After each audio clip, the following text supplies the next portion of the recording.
A no commentary version of this run can be found in the pinned comment in the comments section below. Early ad-free access to original uncut versions of all my videos can be found on my Patreon for as little as $1 per month. Please check out the pinned comment in the comments section below for a link to my Patreon. This video is intended as a game walkthrough. It is not a speedrun. All strategies in this video were made for efficiency and success rate. Please watch the entire video and listen carefully to the commentary before trying any of these strategies for yourself. What makes you sweat? Is it passion? Or could it just be heat? What about not knowing if your very next breath will be your last? What about all three? Tomb Raider from Midas Interactive.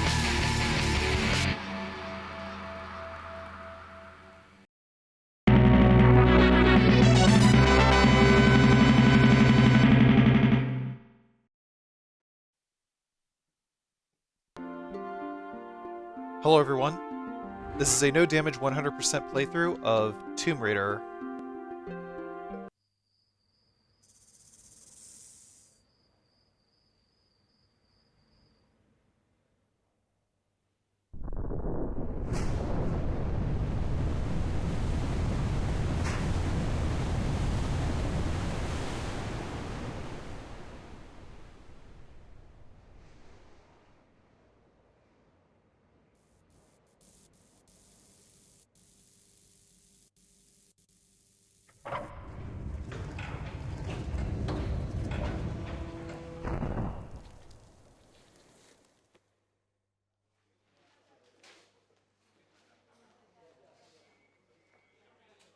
What's a man gotta do to get that kind of attention from you? It's hard to say exactly, but you seem to be doing fine. Well, great. Though truth is, it ain't me that wants you. Oh? No, Miss Jacqueline Natla does. From Natla Technologies. You know, creator of all things bright and beautiful. Seal it, Larson. Ma'am. Feast your eyes on this, Laura. How does that make your wallet rumble? I'm sorry. I only play for sport. Then you'll like a big park. Peru, vast mountain ranges to cover, sheer walls of ice, rocky crags, savage winds, and there's this little trinket. An age-old artifact of mystical power is buried in the unfound tomb of Qualopec. That's my interest. You could leave tomorrow. Are you busy tomorrow?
Ladies and gentlemen, the graphics of the future. So, Starting off in caves, in order to get around these arrows over here, I like to hug the far left wall and then just jump over the last two little holes that the arrows come out of.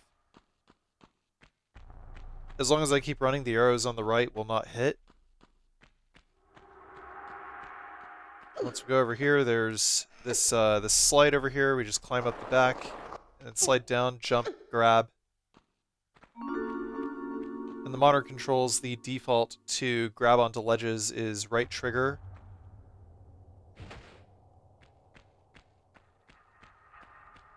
So, fun fact, this is actually my very first playthrough of Tomb Raider. I'm actually not shitting you right now.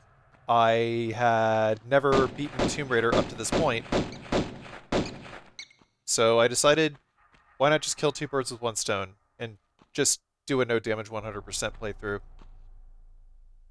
So I just replayed the levels over and over again until I got no damage in each of them.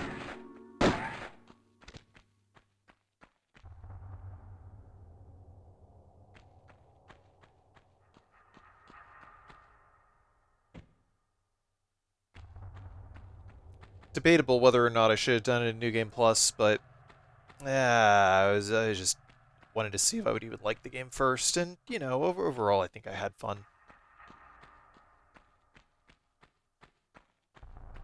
Yeah, the bat's done. Secret number 2. In order to get to that second secret that I was just at, as long as you stayed to the very left-hand side of that wall before vaulting up, then Laura will be able to just vault right up as long as you just, like, walk up to the left side, hit the right trigger, you know, she'll just jump right up. Also, I immensely prefer this game with the modern controls. I mean,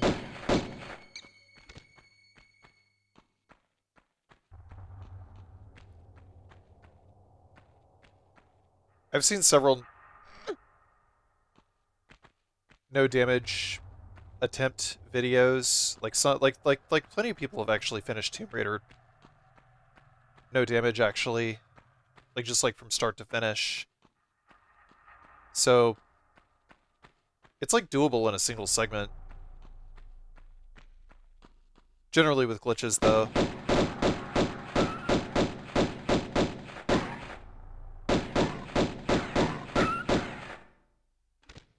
On the bridge here, better to snipe these doggos from the bridge over here. But yeah, you can see, like, very early on, like, I don't know any of the, or rather, I haven't really internalized the muscle memory to do a lot of, like, more precise jumps and just, like, you know, moving faster. Just, like, jumping over and over again to move faster, things like that. Just like, real simple stuff.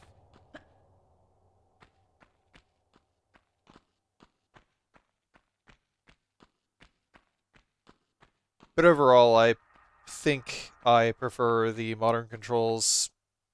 Maybe one day I'll come back and do a run with tank controls, I don't know. As soon as we walk onto this tile over here, under the ivy. So, the way that event triggers work in this game, everything is based on tiles. Like, there's like the level geometry basically has, like, basically every unit of level geometry is, like, the exact same, like, size. Like a 1 meter by 1 meter tile, or 2 meter by 2 meter tile. I think if... I actually don't know, like, what Laura's height is supposed to be. But let's say, like, let's say it's about, like, every tile is about, like, 1.5 meter... like 1.5 meters squared. But in doing so, that it sort of creates like a sort of uniform, shall we say, length. Like, you know, the thing that I walked on top of is exactly 1 tile width. So if you just keep that in mind, like, everything is just squares, right? So the game's event logic is basically on like a 2D plane, kind of like Doom a little bit, but the game's graphics are in 3D. So everything's like fully 3D, but I don't know, the spatially like the game's event logic is in 2D. I really don't know how to describe it any simpler. I'm sorry. Uh, but as you walk on certain tiles, it causes certain things to happen, like those wolves spawning, and I shot them. And then there's the bear that was down there. I shot the bear. And then there were 3 bats in there. I shot them too. And then I opened the door, got the med pack. I needed to go all the way down there for those extra kills in that med pack. And over here, so I don't actually go for all the achievements this playthrough, but if you look at that and then look at Sundial in a later stage, then you get an achievement. I heard that a lot of the achievements in the remastered version of the game were actually pulled from retro achievements, hence why there's just so many, like, weirdly egregious achievements with really obtuse triggers that are just, like, I don't know, like a game, like an actual company wouldn't put this many achievements in a game. And I don't know. I think the remaster team just decided, oh well, let's just put these achievements here because the community already came up with them, and a lot of them seem pretty okay. So sure, why not? So the game's got like an absolutely psychotic amount of achievements, and that's just like for 1, 2, and 3. Okay, so there's more of these arrows over here.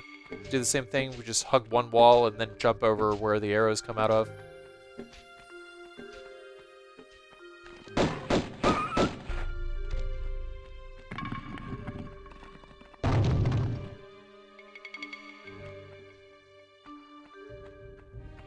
Once we drop down here,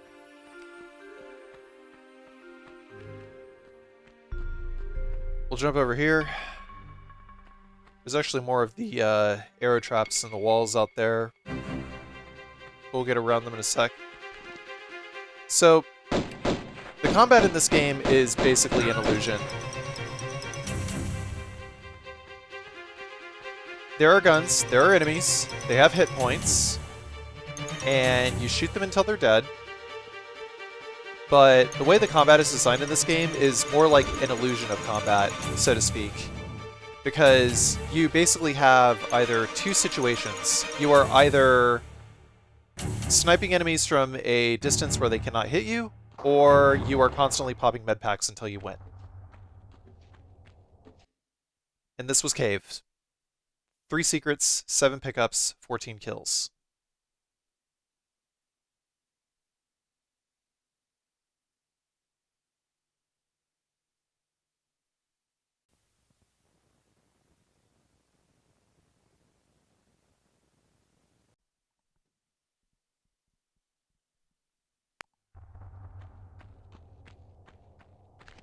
City of Vilcabamba. So, start by running out and aggroing these enemies. They aggro when you step on the tile. And I just run back into the entrance because a lot of times what the dogs will do is they'll just like keep running back and forth in front of the door. And that makes it pretty easy to just stand here and shoot them. On the rare occasion that they do come towards you, if you stand at the far end, like way in the back from where you spawned, then it'll just funnel them towards you, and they don't really take that many bullets to kill. So next, the bear. We're going to walk on top of this tile in order to trigger the bear. The bear is going to come running out of here, and then we're just going to do a jump. Just a regular jump, because Lara can jump up to 1 square tile high and still be able to land on the other side without grabbing a ledge. It's pretty handy. Basically what we would be doing is funneling the bear up the stairs. And then we shoot him, go in, grab the med pack, and then we go shoot this wolf over here. Then there's 3 bats over here, and we don't want to run down that way because that would put us in a very unfavorable position for the next wolf. So here's what we're going to do now. We're going to pull this lever over here and then open this door and then go over here. And the trigger for the wolf is right past the ivy. right there, the tile right past the ivy. And then we're going to run inside and then take a left, and then that is the absolute maximum jump height that Laura can make. So that's like the most fluid movement in order to be able to jump to a safe spot on the other side to shoot the wolf. So the thing about these wolves is whenever they attack, their entire bodies become hitboxes. And they can run faster than Laura. So we got to do the best that we can to shoot the wolves from a distance, if at all possible.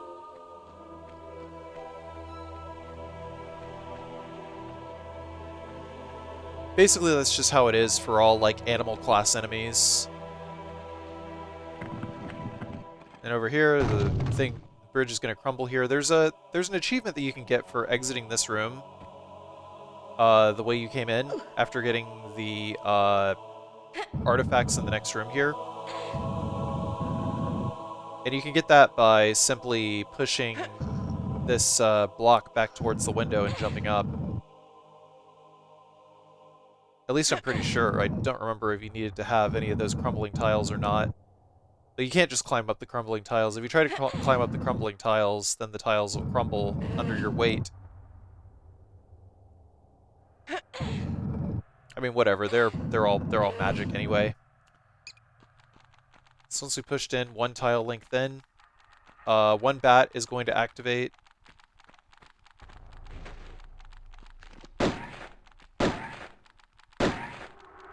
For some reason, the bat hasn't come down yet, so I decided to jump on top, do a quick little tumble, and then let Laura's auto-aim take care of the bat. So now we got the key, and then there's another key right here. Basically, there's just 2 keys in here, and it's like the exact 2 keys that you need in order to beat the level. It's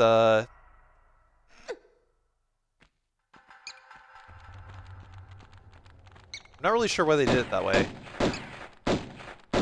Like, why they didn't make it so that you have to get the second key somewhere else. They just decided to give you, oh, here's the 2 keys that you need to beat the level right here. Pick up the med pack here, and then blat blat, 2 bats. And then we'll circle around to the right, and there's going to be a few more bats to kill. So here's the deal with Lara's auto-aim. To switch targets, with the handgun anyway, with the handguns, you release the fire button and then you fire again. So in the case of bats, like once you've killed a bat, let go of the trigger and then pull the trigger again, and then Lara will immediately retarget another bat. I'm pretty sure it's with the Uzis that you can just hold the button down and Lara will just retarget enemies. But that's like not until like late game. So once we've dived in the pool, we go all the way over to this lever, pull it, and then we go all the way over to the other side of the pool over here, and that'll get us another secret.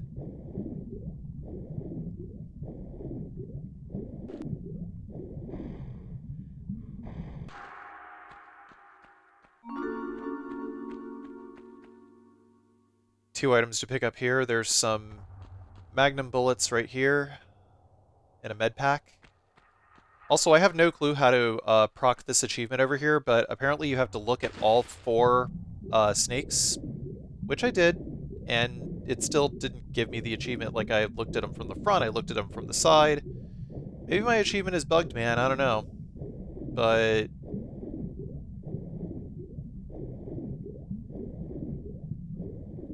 that's generally what happens with retro achievements. You know, I should probably go check the Retro Achievements website to see if that is indeed how they had the triggers set up.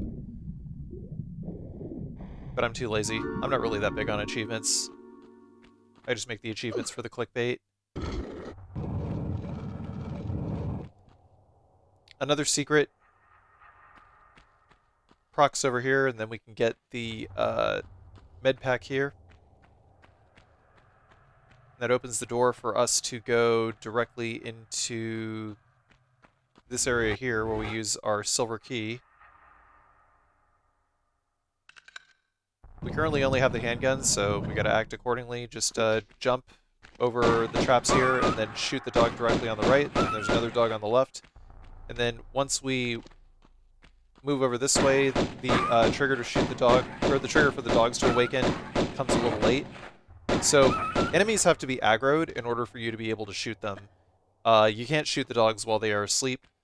You have to step on whatever trigger that you have to step on in order to get them aggroed and get them running towards you. Otherwise, their AI doesn't activate, and neither do their hitboxes, neither do their hit points. So that's one of the big challenges of running a kill-all run of this game. Is just like knowing the positioning and some such. Once we jump up over here, we just do a quick tumble, let Lara's auto-aim take care of the bat, and then there's going to be another bat over here, directly to the right. Well, actually directly above. I forgot where that bat spawns. Also, I should probably mention, like a little earlier, I think I started talking about, I think I was on my way to talking about glitches in the game. So, this is going to be one of the only playthroughs where I actually do utilize some very rudimentary glitches in order to be able to keep the no damage. Here's the thing. One secret, you have to use a glitch in order to get one pickup. There's like one specific pickup in the Coliseum level where you have to use a glitch in order to get it, because the item is simply placed way too high. They didn't playtest it, and somebody figured out a glitch. Or maybe they intended for you to use the glitch in order to get it. Who knows? Either way, glitches are a part of a 100% playthrough.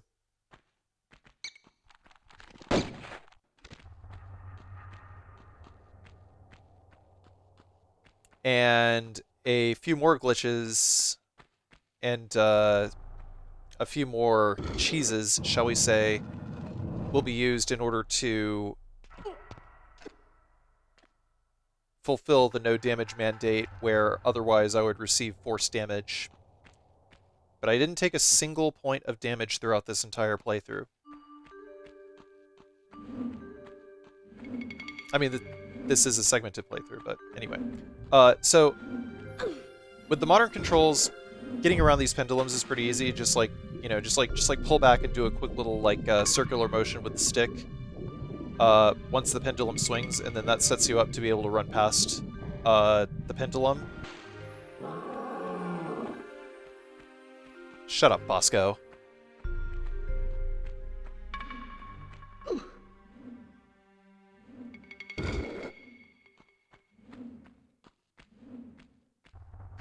Step over here, and it's around here somewhere. We are at a height where the bear is active. We stepped on a tile that activates the bear, but the bear will not come to us. I'm pretty sure this playthrough was before I discovered that you can hang off of a ledge and attract an enemy. Because for some reason, whenever you hang over a ledge where an enemy is walking around on, then the game registers Lara as standing on top of the tile, so it attracts enemies over to a particular tile. Like if Lara is standing below the tile. Okay, so next, for this one over here, we have to be very careful when dropping down, because if you do not drop down one step at a time, then you will take fall damage. But that's the last pickup of the level. Now we can just go finish it.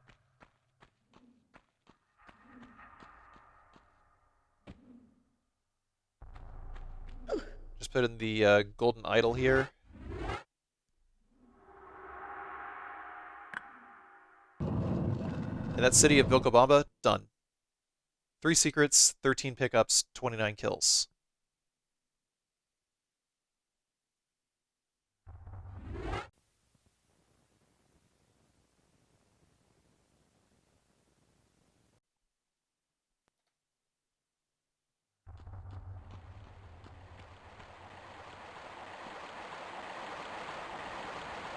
Right, Lost Valley. So we're just going to descend over here very carefully.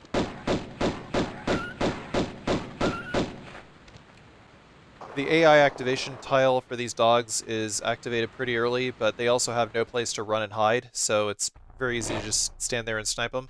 And then once we get in here, we just jump immediately on this slope over here and then start shooting the dog. Just try to get there before he cuts you off or something. Pretty sure he's got a very, very, very early activation tile as well. Sliding down activates these 3 dogs. We just simply jump back to finish them off. By the way, in the remaster version, if at any point the game is dark, there is a button that you can press on the controller in order to shift the graphics back to the original 1996 graphics. You might see me do this sometimes if something is too dark, but otherwise I try to keep it on the remastered graphics as much as possible because this is the remastered version of the game, and, you know, being that one of my secondary objectives for my videos is to record, you know, shall we say, the updated works, if it is an updated work, then I want to try to preserve that integrity just a little bit. Shall we say, keep in spirit of the version of the game. So these 2 raptors, you know, we can just jump in that little alcove to the right, beat them. And once we walk over here, we trigger the T-Rex. We're going to go into this cave over here. And there's going to be another raptor over here. We'll hug the wall, start shooting him, jump over him. I actually messed up. I was trying to get into the little alcove over there, but we still killed it, so not going to complain. And from this point, we can literally just stand right here and keep shooting the T-Rex. So this is going to be a pretty common trick that I use, and that is holding the left and right triggers on the controller. It works the same way in the original Tomb Raider as well, where as long as you have a lock on the enemy, Lara will continue to track the enemy, even if the enemy is way outside of her firing range. Lara can aim and fire at enemies from basically as long as she has line of sight, but she does have an accuracy rating that drops off, where her hit scan just like drops off like the further away the enemy is. For the enemies that actually do have hit scan weapons, like Larson, Pierre, Skate Kid, Cold Kincaid, you know, like all those guys, Cowboy. Basically, all of them have like a max range where they will still try to fire at you, but they will have 0 accuracy rating. But Lara's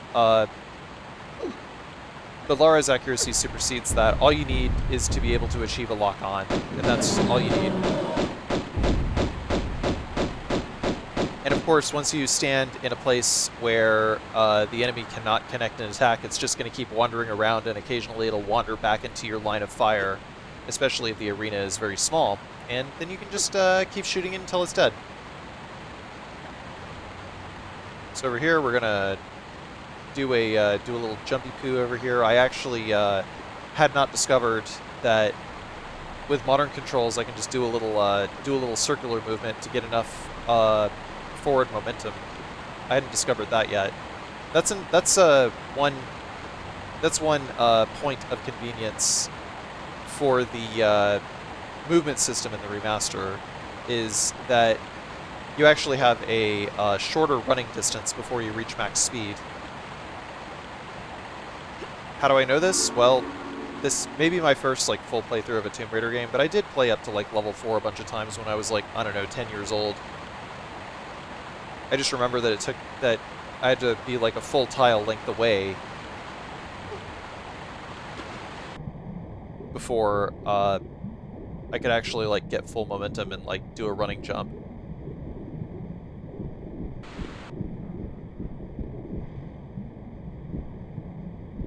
Alright, so this Velociraptor right here, we're gonna wait for it to start just like walking the other direction, then we can climb over here and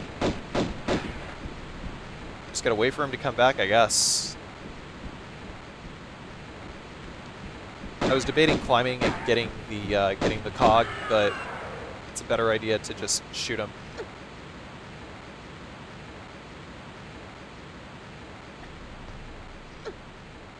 Because we want to just be able to exit this area really quickly. Consequently, you know, it's going to be an unpredictable amount of time to kill anyway, so it's like, why even bother doing it later when it's just going to set us up in a place where we can't just leave super fast, like this. Well, okay, if she'll, okay, there we go, past Carsey, good job.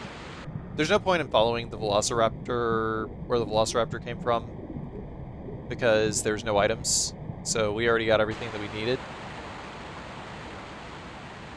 Diving and coming out of here makes things a little, puts us a little closer so that we can do this next secret over here. There's generally like, what, 3 secrets per level?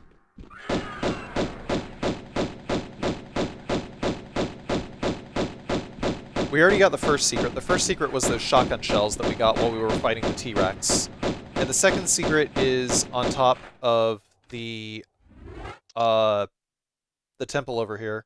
Actually, no, there's 5 secrets. There's 5 secrets. So, with the changes in the modern controls, things are a little bit different with the way that we position ourselves. We're going to do a running jump and grab this, and then what we need to do is set ourselves up to do a neutral jump in order to jump over there. And we do that from this corner, and what we do is we pull out our guns and we use the camera. Yeah, for some reason it dropped my jump input. I think at this point I still hadn't discovered that jumps work based on like holding the button down. Either way, try again. You know, climb up to this corner over here, and then we position. What we have to do is we have to angle Laura up in such a way that she will do a neutral forward jump and then grab the ledge. But that angle is really difficult. I think that there might be a possibility that I didn't really need to do that. Maybe if I just jumped from like midway down. But yeah, you can see that running forward and trying to grab the ledge will not work. But especially neither will running forward. It has to be from a neutral jump.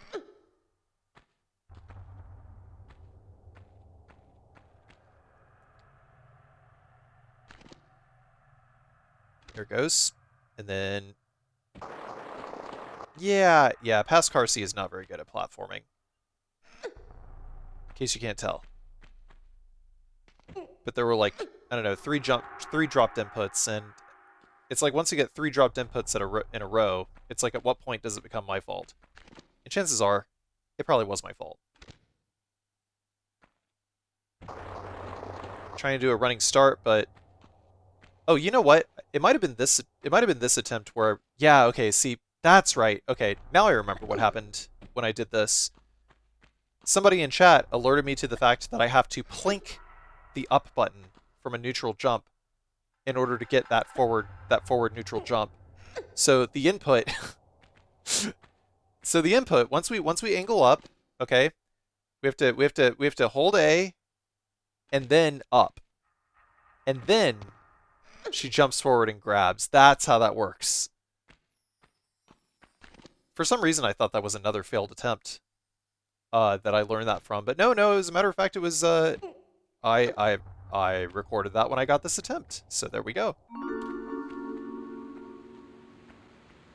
Now we are on the roof of this temple over here, and there's several items that we can get. If you are having difficulty seeing any of the items, you can just flick back into 1996 graphics, and it makes an item a lot easier to see.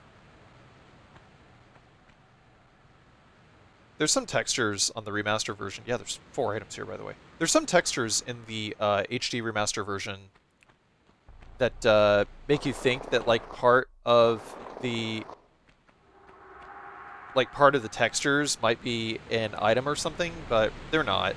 if you want to confirm that, just switch to the 1996 graphics. And dive in the water here, and then get cog number 2.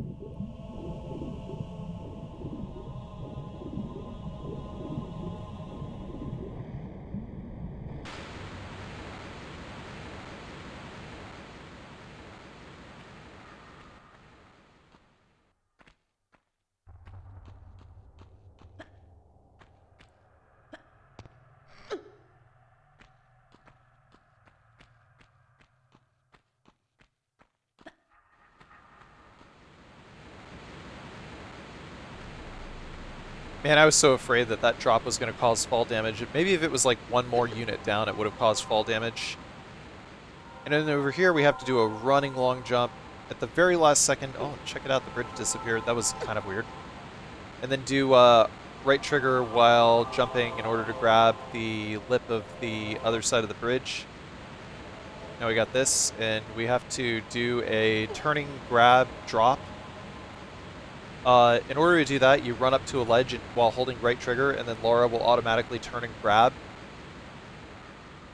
But that was the lowest height that I am able to grab and be able to drop off without taking damage.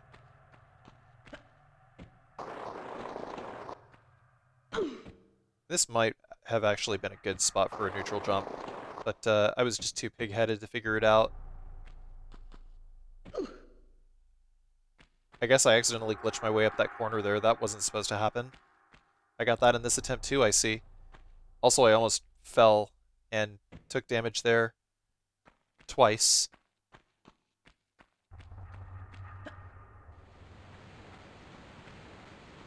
We're almost done with the level, though. At this point, I've gotten all the kills. There's also an achievement for if you get the shotgun early from this part of the level before you pick up any of the cogs. We're basically back at the start of the level now. So if you want to get the shotgun early, then just follow along with what I do. But, well, minus that. I tried to grab to get off, but, you know, it's like if you fall in the water at this point, you might as well just like try to get out as quickly as possible.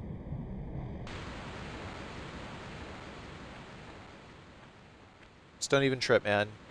You're in the water, you're stuck, you're not getting out.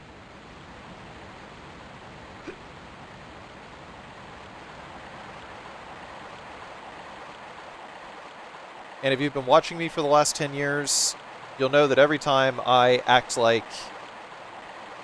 overconfident and I'm like, well, I'm Carsey and I tried, you know, that usually means nothing up to this point, so. Because life in video games find new and surprising ways to prove me wrong. It will never convince me that RE4 Remake is a good game, though. Sorry. Anyway.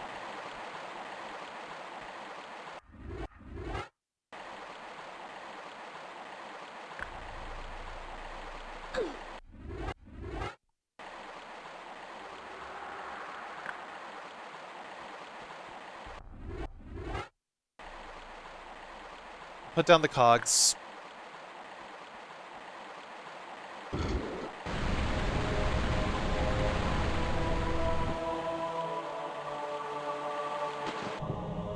That changes the flow of the water here a little bit.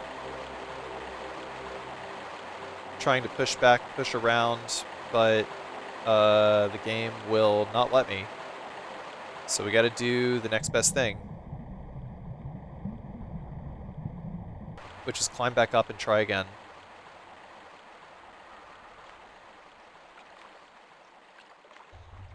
I actually legitimately don't know what I'm doing here.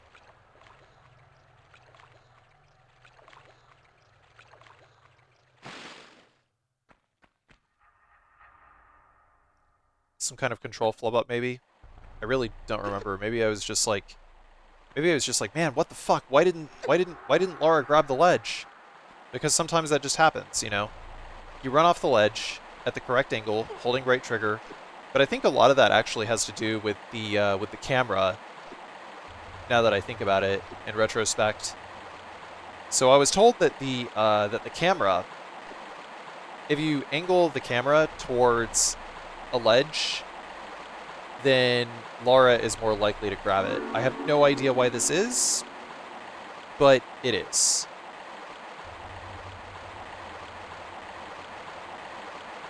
So there's this med pack. We got that. And then we already got the shotgun from the corpse over there.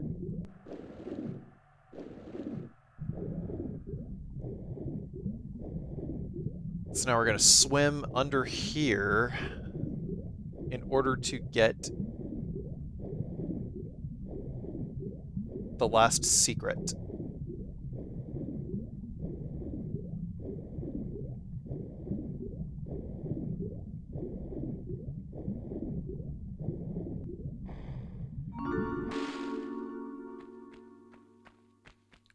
There's 3 items in here.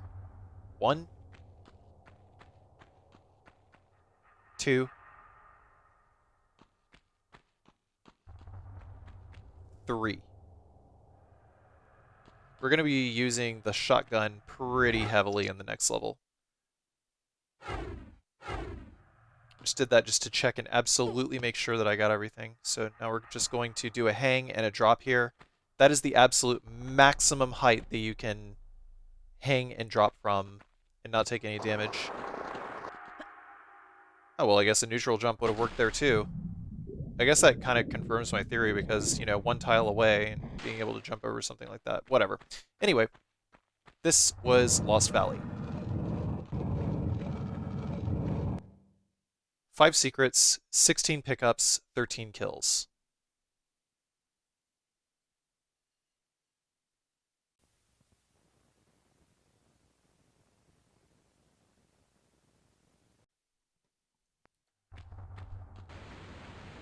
Tomb of Qualopec. So this is actually where I got stuck when I was a kid. Because I never found this lever right here. No, seriously, this stopped every single attempt of a playthrough every time. If we stand behind this this statue over here, then we can literally just shoot as soon as you notice the camera is like locking onto the enemy off screen. Don't worry, your shotgun can shoot through the wall at that point. I have no idea why that works, it just does. So, we're going to crumple this over here, and then once we hang down here, these wolves will activate. We want to grab the far right side of the ledge, and then turn around and, yeah, I can't really explain everything that's going on here quite so quickly. All you need to know is that you need to shoot all 3 of these wolves with the shotgun. And the wolf, the first wolf just needs to go down with like the first shotgun shell, and you know, wolves will also jump off of the ledges to get you a different way. I almost thought that no damage was not possible many times, and this was one of those instances where things were just like so difficult and I had to like look for hours to try to find a way to actually make it work. For the most part, I conserved a lot of ammo for this very reason. So you'll notice that like a lot of combat encounters might take a little longer than they should. And that is why, because I was in the act of routing this as I went along. Pulled the lever at the very end, you know, got items, stuff like that. Yeah, you saw it. So, next, we are here in this room with the platforms that we can slide around and stuff. But there's some pretty precise jumping going on here. With the modern controls, sometimes whenever you grab onto a ledge, you'll notice that I shimmy sometimes, and that is because the camera just puts the orientation of the left analog stick in a weird place, so I can't always climb up immediately. I wish there was a button that I could just hold where Lara would just climb up immediately, like, I don't know, press the jump button or something. Because the roll button already allows you to drop off of ledges. Okay, so once we drop down here, we, yeah, it's a very harrowing fall right there. We can do like a standard height jump. get there pretty easy, and then we just walk off and we just grab the ledge, and then we can jump and land over here. There is a little bit of agency over Laura's turning in her jump, which allows us to land on things at weird angles. It's pretty awesome. Wanted to do a turning ledge grab in order to be able to set myself up to do proper running jump across all 3 of these ledges. Jump onto that platform and land over here. But I was experimenting with a lot of movement pretty early on, like, oh, what happens if I roll when I land? Will I recover quicker and move? Maybe, maybe not. Once we walk over here, it triggers the Velociraptor, but sometimes your shotgun will just not work. Actually, I'm pretty sure that's like the max distance where I can shoot an enemy and the shotgun will deal max damage. I wish the shotgun just shot slugs instead. That'd be pretty sick. I'm missing one more lever that I need to pull in order to get the 3rd door done.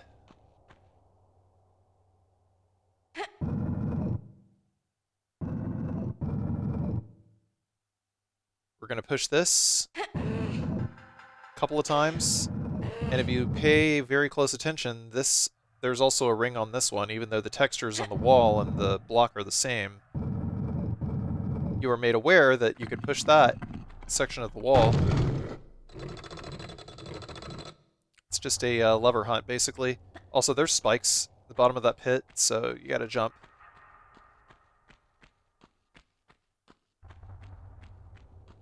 Laura's forward jump is roughly about 2 tiles, so keep that in mind. Everything's a tile in this game. Everything's a tile. Now we're going to take this left-hand route. There's going to be some more of these arrows coming out of the walls, all triggered by proximity. If you are within 1 tile length of the arrows, they'll fire. So this is a pretty tough secret right here. It's 2 secrets in 1 room. Once we grab the shotgun shells, we're going to collapse the tile over here, and then we're going to go along the corner of the wall here and try to grab the tile. But once we do that, we fall, but we actually fell at an angle where the spikes can't hurt us.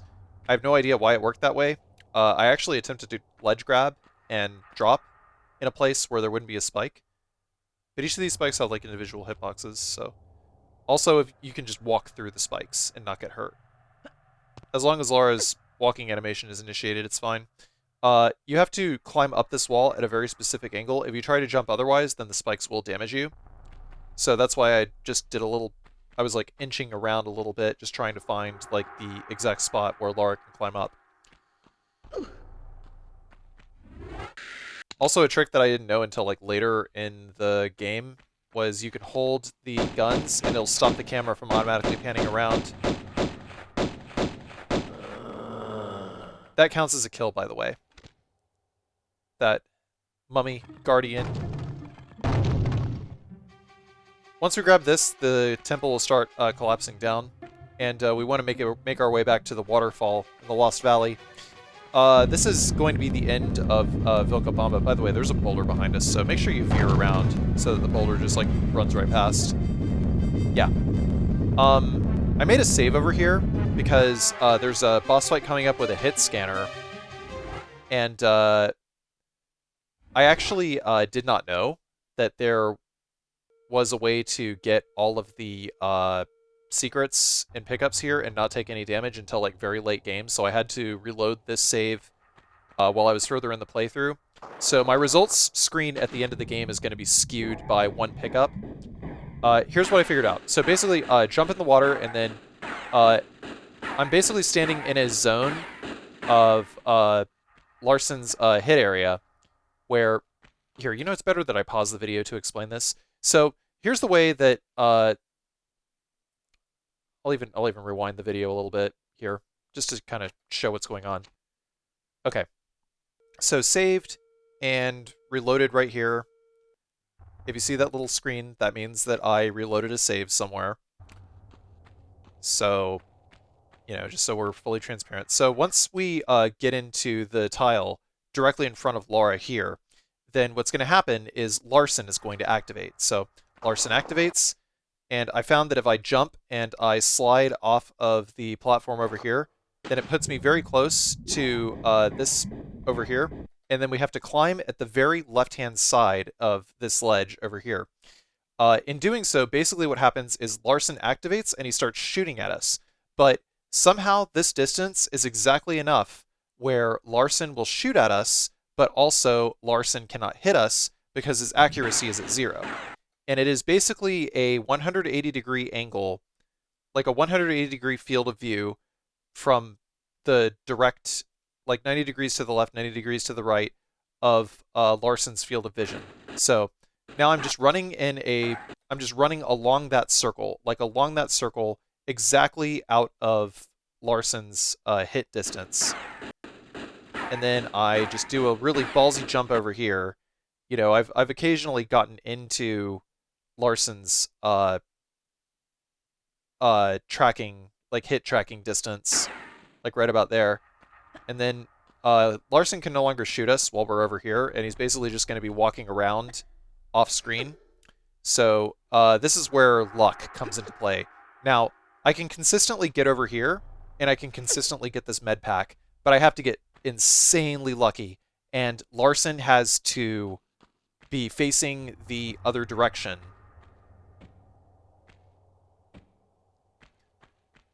Like, he has to be facing the other direction from us, because he can only attack us when we are within 180 degrees of his front. So if he's, like, not looking, we can just jump in the water and then run directly to the secret.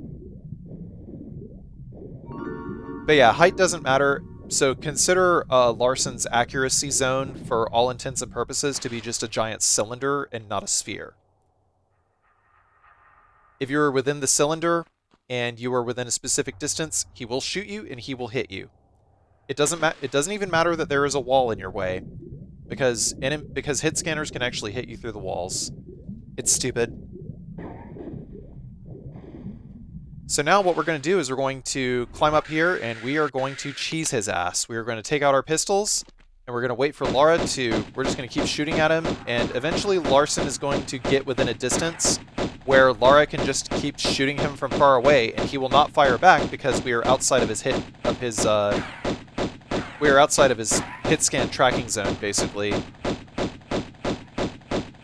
But it's like if Larson will just move into a spot where Laura will lock onto him. Like, as long as we're holding the fire button, Laura will eventually lock onto him. We just have to keep holding the buttons down.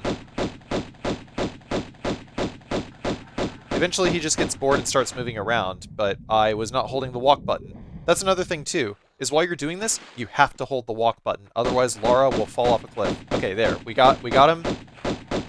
He's locked on. Basically, he's toast. We just have to wait for his HP meter to go down, and then we win the level.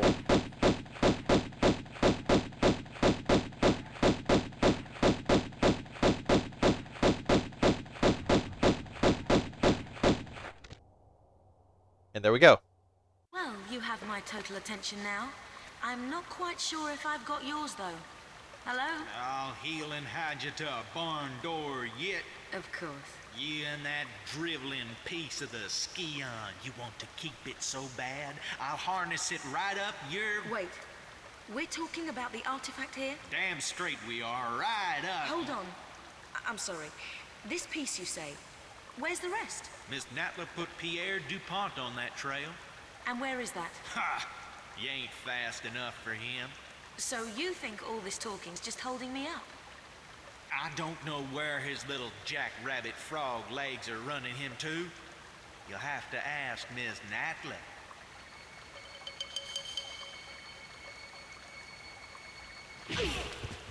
Thank you. I will. 3 secrets, 8 pickups, 8 kills.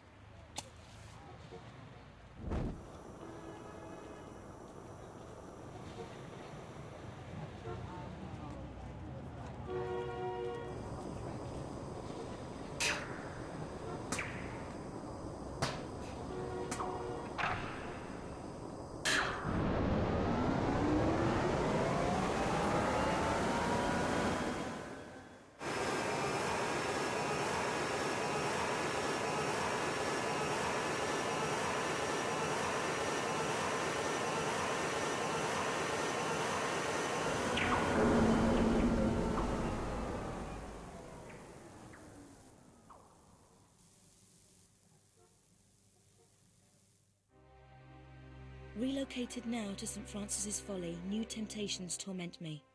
Rumor amongst My fellow brothers is that entombed beneath our monastery is the body of Tihocan, one of the 3 legendary rulers of the lost continent Atlantis, and that with him lies his piece of the Atlantean Scion, a pendant divided and shared between the 3 rulers, which curbs tremendous powers. Powers beyond the Creator himself. My toes sweat at such possibilities, lying so close to my mortal self. Each night, I beat myself rid of these fantasies, but it is indeed a test. Pierre, you litterbug.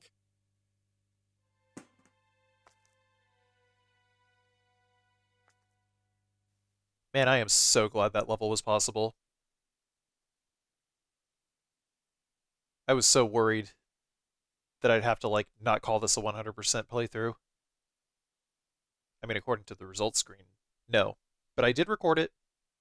I went back and I got it.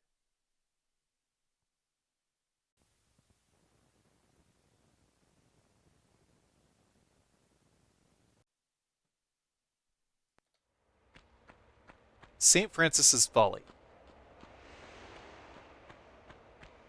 We'll start by jumping, landing on this block at the apex of our jump, as usual. Generally want to try to avoid grab animations. But while standing up here, you know, we've got the lions wandering around. They won't come directly towards us.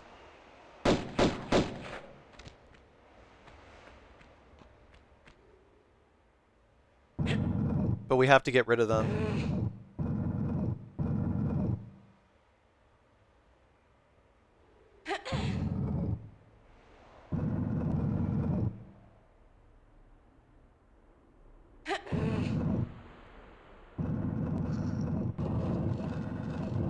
We want to push this block so that it goes on top of both of these Omega switches right here.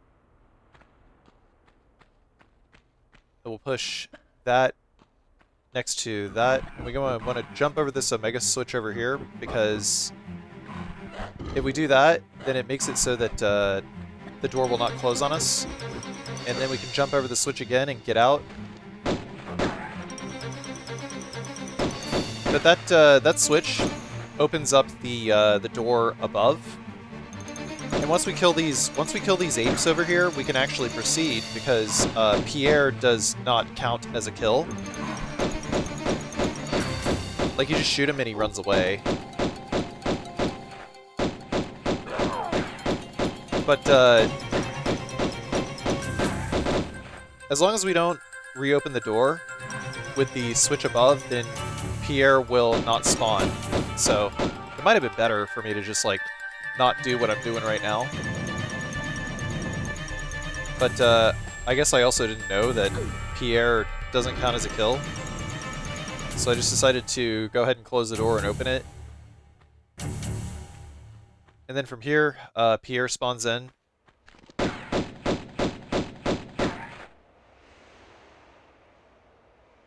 Gotta stay in this room over here. We can just keep shooting him from over here, and he actually will not close the distance.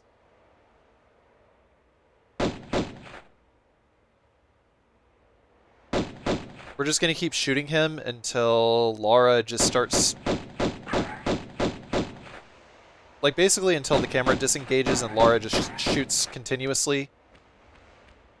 That tells us that Pierre has despawned. So now we're going to do a neutral forward jump, ledge grab, gets that, and then over here we're going to do yet another running jump, ledge grab, and then just jump, land neutrally. And what I'm trying to do here is I'm trying to slide backwards, and then jump, and then hold left, so that Laura, when she lands, she hopefully changes direction so that she faces to the front. I actually have no idea how to make Laura consistently face to the front. But once that's done, we can grab this ledge, and that's like the hardest part of getting this secret. And then we do a backflip, and then a forward jump. And now we've got these 2 items over here. We just kind of climb down the way we came. Probably don't want to fall down the crumbling ledge right there. That might actually cause damage. I wasn't willing to experiment with that. I mean, it's definitely a quick way down, but didn't feel like doing the old FAFO right there. We'll do a neutral jump forward grab to climb up here. Get this med pack. There's no other items in this area, so we'll just set ourselves up to run, jump, and leave. Over here, I made a save because this is a... well, actually, no, not yet. I didn't make a save here yet. So what we want to do is we want to ledge grab and then make it so that Laura slides backwards, right? And then we'll do another ledge grab, slide down, and then jump, hold up while in midair, and then Laura will... Well, no, actually, you want to hold up while Laura is sliding backwards. You buffer the forward transfer while Laura is sliding backwards, and then you jump. Laura shifts forward, grab the ledge, and then that lets you get the secret. So it's actually a lot simpler than it looks because you can buffer the inputs, and there's actually like not that many inputs.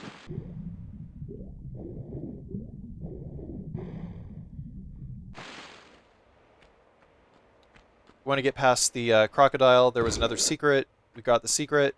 You can only get it before you flip that switch. Once you flip that switch, the water is permanently drained. We'll wait for the alligator to run back the other direction before we drop behind it and start shooting.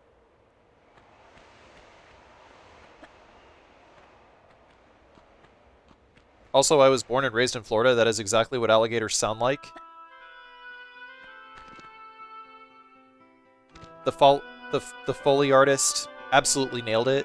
That is exactly what gators sound like. They just grunt repeatedly. We're gonna run around these tiles over here until these bats activate. We have to kill every single bat in this area in order to get the 100% kills here.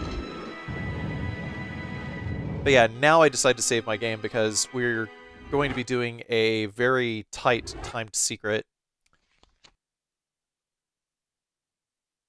One thing that you're going to notice with Tomb Raider in general is that the developers, the map designers were all basically on different teams, so they all have like different map design philosophies. So by dropping, I can just sort of like, you know, do a few turns. It's a very specific way of falling here. I had to end up practicing this a lot, but this is like the only way that you can like actually fall, not take any damage, and still be able to make the secret on time. By the way, that door closes at random times, so you can't really do much anything. Like, I don't even know, dude. It just closes. The amount of time that it takes to close is like completely random. So it is not a fixed time. I don't know why, but sometimes the door closes faster, sometimes it closes smaller. Anyway, we kill the bat, pick up the item, we pulled the lever down there. We gotta open up all these doors. And we jump, flip, do a running jump, grab, climb, and then we're gonna go through the Thor area. So there's lightning coming out of this disco ball. We're gonna jump at the lip of this tile. We don't want to get too close to the other tile. We gotta hold ourselves onto that Omega block right there, and we have to start running basically before the hammer squashes us.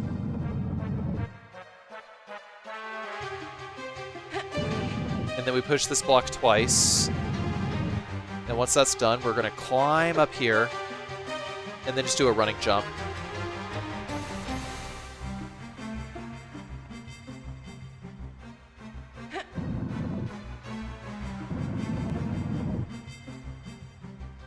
You know, Tomb Raider has mostly ambient music in the soundtrack,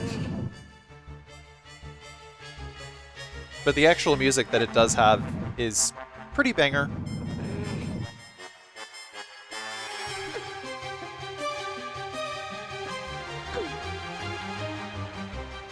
I would have been better off doing like a neutral forward jump for this instead of a running long jump grab. But here we have to do a running long jump grab. We only have one chance to make it, and it's very easy to miss. This is also where I learned that we had to position the camera in order for the grab to connect. So there, it's done.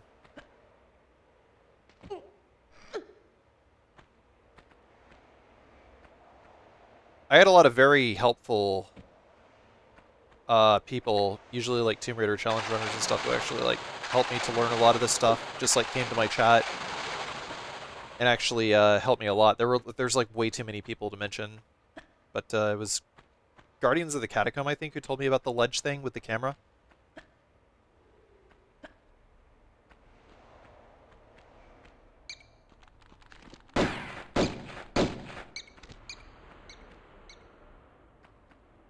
Now that we're up here, there's like once we step on here, there's going to be another bat activating. Like bats just end up activating everywhere in this level for some reason.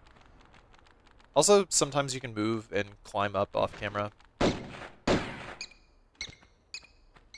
while the camera just pans itself over to whatever door is opening, because the game has to tell you like what the switch does, right?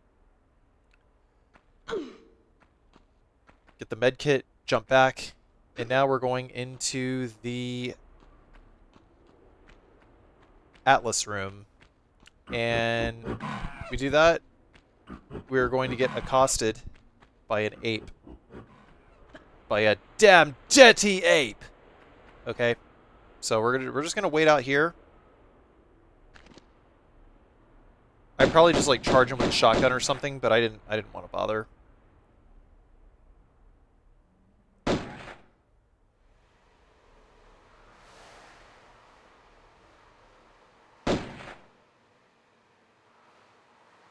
Instead, we're just going to use the lock-on trick to just automatically shoot him whenever he comes out.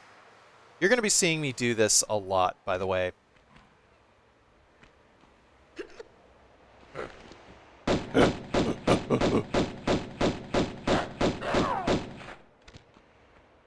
Ape mad. Ape mad, you use lock-on trick. Stand on the Omega over here, and then we can rush this ledge over here and grab it, but we're just going to turn and we're just going to drop here and let the boulder harmlessly pass over us. There is an achievement for reaching the ledge before the boulder gets you, though. So it's doable. I just didn't feel like doing it while I was recording this attempt, so I hope you can forgive me. This isn't a speedrun after all. Turn, grab, fall.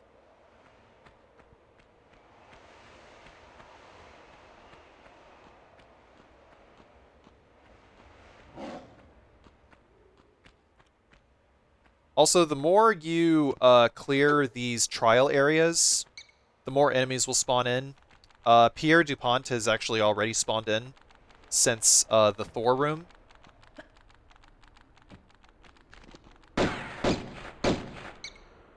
Trying to stay as high as possible so Pierre doesn't actually shoot us. I completely forgot to mention that, mostly because I completely forgot that that happens. Now, if his HP bar actually flickered on, then that would have been bad news, because it would have meant that Pierre is fully aggroed and was actually actively trying to shoot at us. And remember, the hit range is a cylinder. Okay, so now we're in, now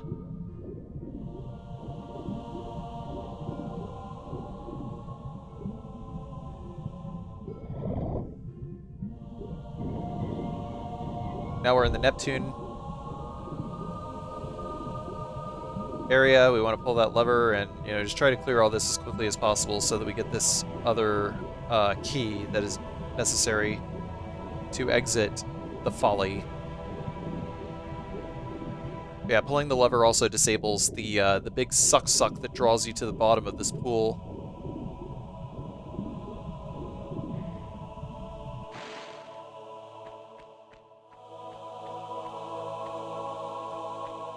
Now all that's left here is the Damocles room. I mean, the Damocles room is like... The Damocles room is like Dark Souls memes before Dark Souls memes were a thing.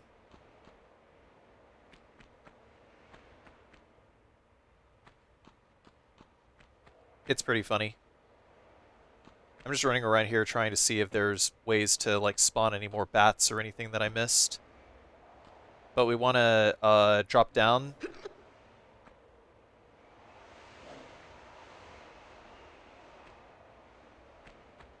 Yeah, what was I even doing here? I kind of forgot what I was doing here. I guess I was just trying to find a way to safely ledge grab because I was worried that that would happen. I was worried that that would happen because sometimes the input drops and Lara just does not turn and ledge grab. But I also want to avoid Pierre here because Pierre is at the very bottom. There, you see him running by? Gotta make sure he's in a spot where he doesn't see us before we drop down.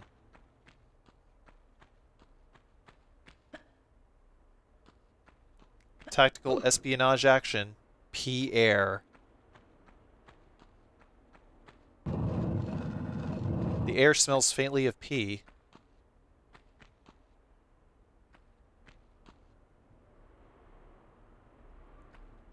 Alright. We got the key. And then we can just do... like, walk over to an edge and then just do, like, a neutral jump climb. And we have all the pickups and all the kills and all the secrets. Well, not all the kills yet. We have 3 more kills to get. Actually, 2 more kills. We have to kill the 2 more lions.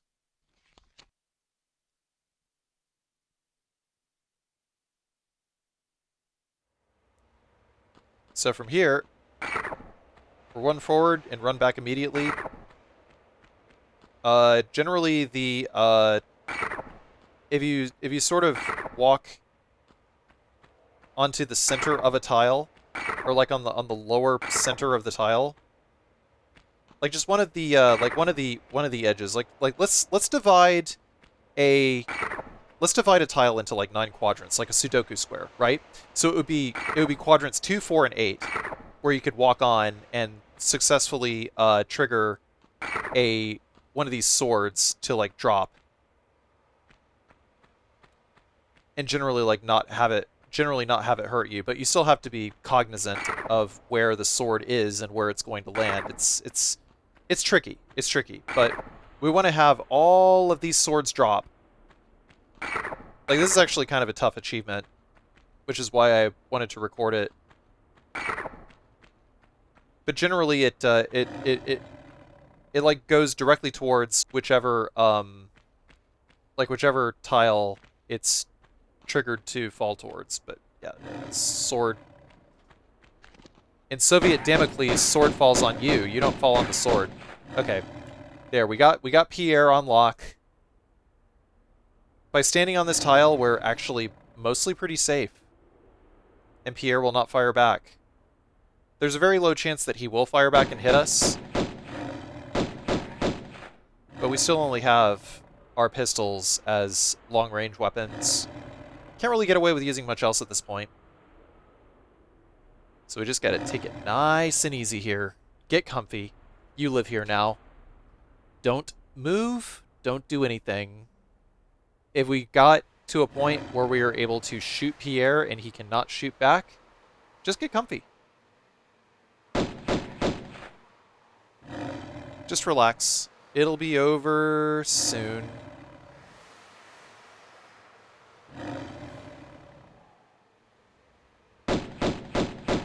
I could fast forward the video here, but I'm too lazy.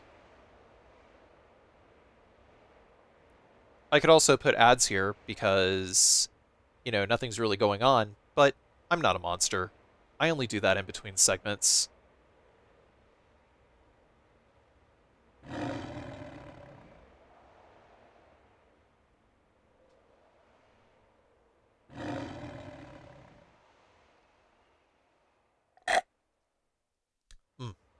coffee.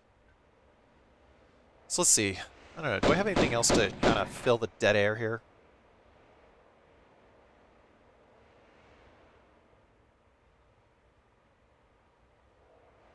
I mean, this game had some pretty stiff tank controls and very rough platforming, but these mechanics, somehow, despite the lack of overall animation fluidity and extremely clumsy execution, created a very intriguing puzzle platformer. Yeah, I'm just going to kind of read from the intro that I wrote, but ultimately will not be including in the final version of this video because I'm trying to rush this video out the door. It's been like 4 months since I uploaded a video, man. Come on. But yeah, the main focus is to very carefully observe small details in movement, animations, spacing, and jump height to be able to progress. I would actually argue that Lara isn't even the main focus of the original game, it's the game mechanics and the levels.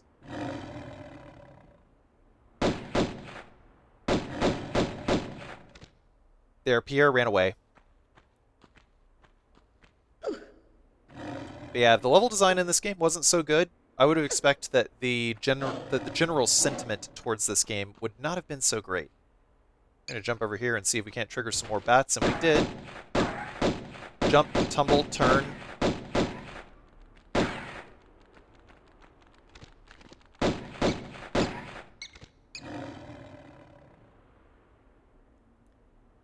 It was 2 bats that we had to shoot, and from here, gotta make our way to a lower platform so that we can shoot these lions. They are our final kills. I suppose I preemptively said that there were 2 final kills, but no, there was more bats.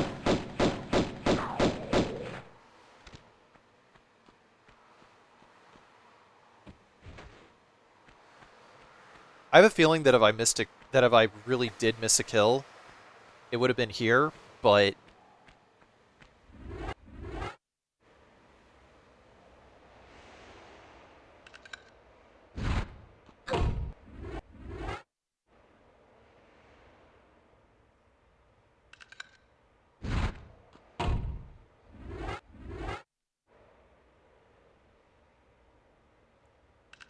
we got all 4 keys, so now we're done with St. Francis's Folly. This is actually like one of the toughest levels.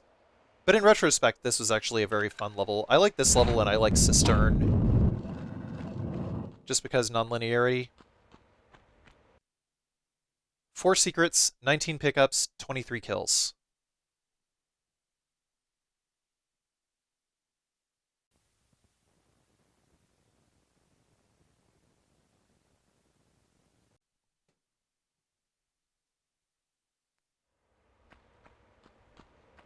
Coliseum. So, over here, got a singular alligator in the water. You know, doesn't really serve much of a purpose except, you know, just impede your progress. Just stand along the side and shoot it. Once we climb out of the water and get onto this tile, there's a lion, possibly to the left, possibly to the right. Once we get on the second tile over here, we can jump over the lion and back out the door the way we came. And then go to the right here, and we're going to trigger the 3rd lion, and then we're going to jump on to this non-slidey slope over here. And all we gotta do now is just pull out our guns and keep firing, and the lions will be dead.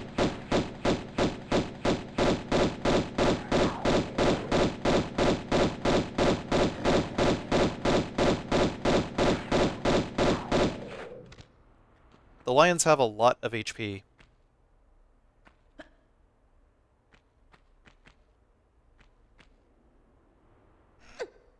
I'd say starting in this level was about where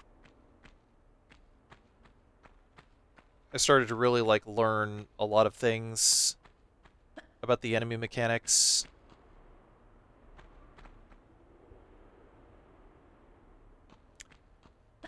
Large med pack over here, we can't get that any more efficiently, really.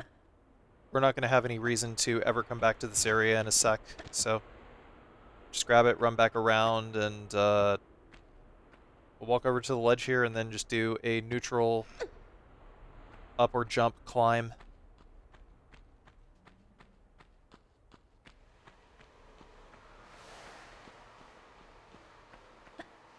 We'll vault ourselves across here. There is going to be another secret here that we have to get before we leave.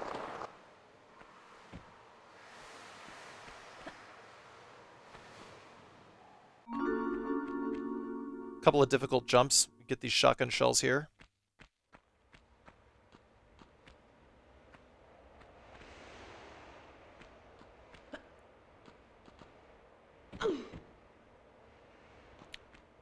But yeah, keep in mind, Laura's forward running jump is about 2 tiles.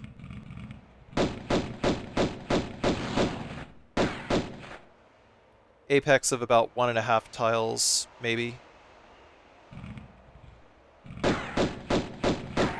No, really, it's more like 3 tiles, isn't it? Like 2 diagonal tiles, but 3 like...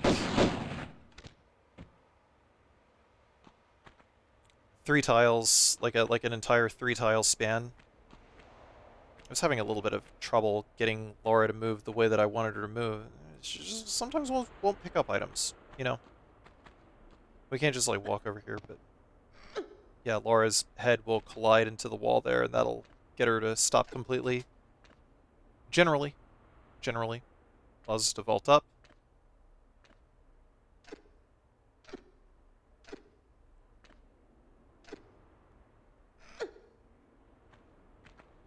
Make our move over here. Secret number 2. It's just shotgun shells. Then we drop, turn, ledge grab.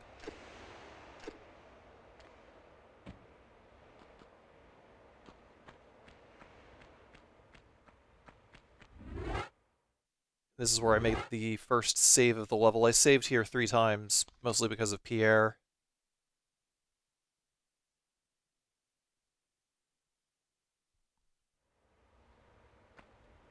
So for this part of the level, here's what I eventually figured out.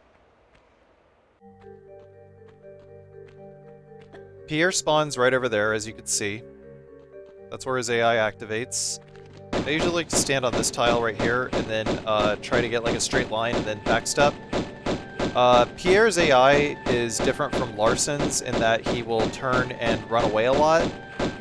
And sometimes this might result in him coming to a space where his accuracy will be slightly higher. But once we get Pierre's HP low enough that his HP bar goes away, Laura will still continue to lock onto him. Okay, but we have to like get a nominal safe distance from him. Maybe walk onto the tiles in that little room where the bats were.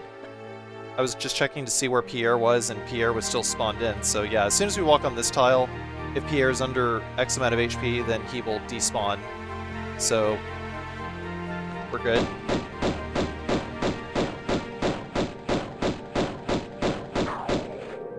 So this is a bit of a risky strat that I've been using. If you run straight up off of this ledge over here, then it puts you at a distance where you can do a backflip with your guns out if an enemy gets close, and then just like shoot the enemy from the platform. But there's 3 enemies here. You can just shoot them all from the platform. Actually, there's a 4th monkey. No, it's the same monkey.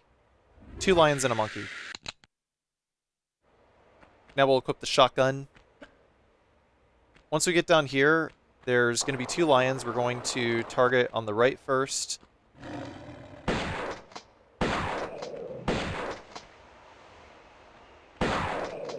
If I'd actually done a rolling flip backwards, then I would have been able to shoot the lion the second time, kill him with minimal effort, but 2 shotgun shells is the correct number for killing these lions.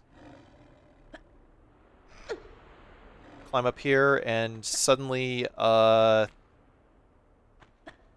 several more lions will spawn in. If you walk on top of this tile, then another lion will spawn in over there, and then we can just jump across this spike pit.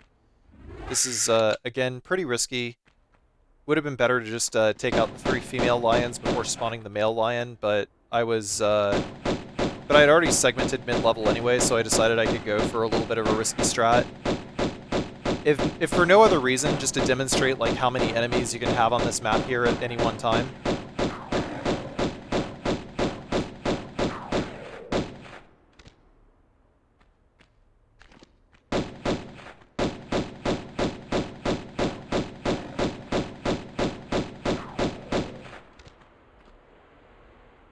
Once you get a lock on an enemy, as long as you keep shooting, it's dead.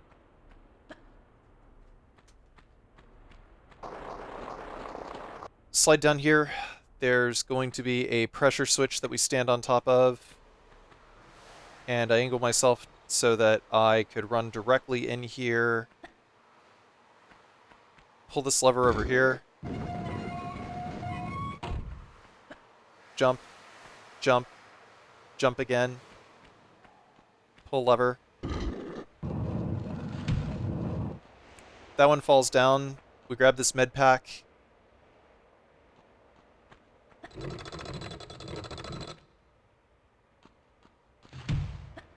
Press the pressure switch. Push the pressure switch.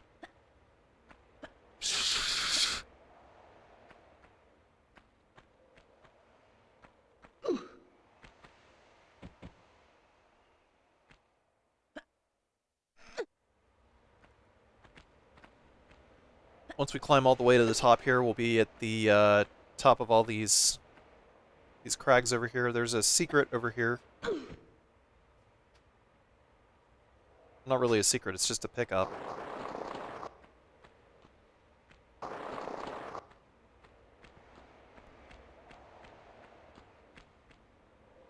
We can do a diagonal jump over here in order to get over here. There's no items to the right, just use this area to do like a long jump over here. And we'll equip the shotgun because there is a juvenile gorilla who's still real close to us. That didn't cause any damage, by the way, because the enemy was not actively attacking. If the enemy actively attacks, then its entire hitbox, or its entire hurt box is just like its entire body, basically. So it was just running towards me, and running on its own for the gorillas does not actually hurt you. Yeah, for some reason, all the enemies in this game are just endangered species, including these silverback gorillas.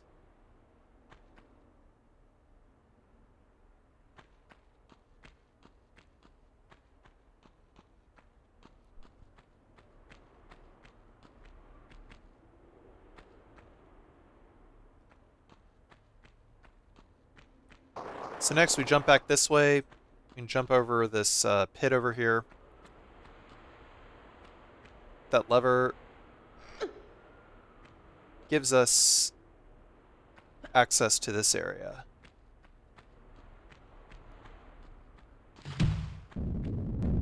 We're going to drop and ledge grab over here.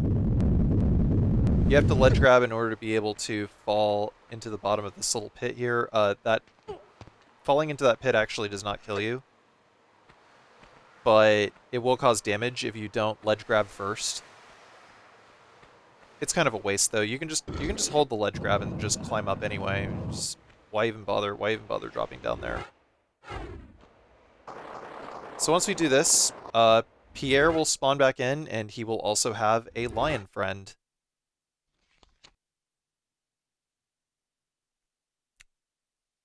Pierre having a lion friend makes things a little more complicated. You can see the lion is already spawned there, but Pierre's AI hasn't started back up yet. I'm trying to rush in and kill the lion first, but you can see there's Pierre. He comes out of the rocks. We've already started doing damage to the lion.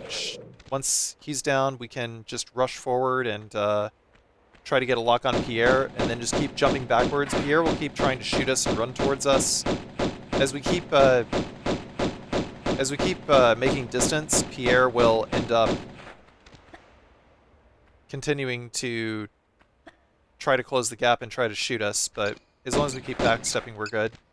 That was enough HP to get Pierre to move away, and then we can go in, shoot these two bats. There's a timed secret over here. Once we step on this tile over here, we have 5 seconds to make it to the top. And if you do it fast enough, then you get access to this secret with these Uzi bullets and these magnums, which you get very early on. There's an easier magnum pickup like later in the game, I think, but we want to have access to the magnums as early as possible because it makes the combat a lot easier. If we do a neutral ledge hang, we can just drop down to the platform directly below. Won't take any damage.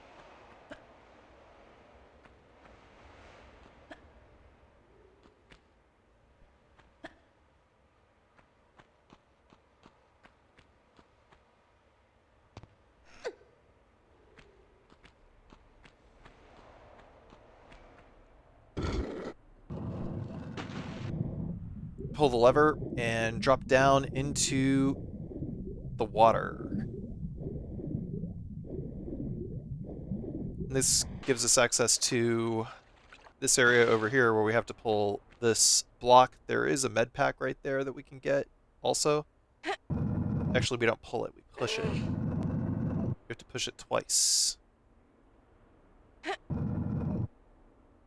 think I got mixed up with one of the later levels.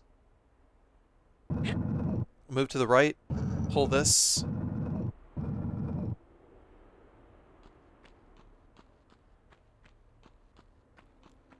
And grab this.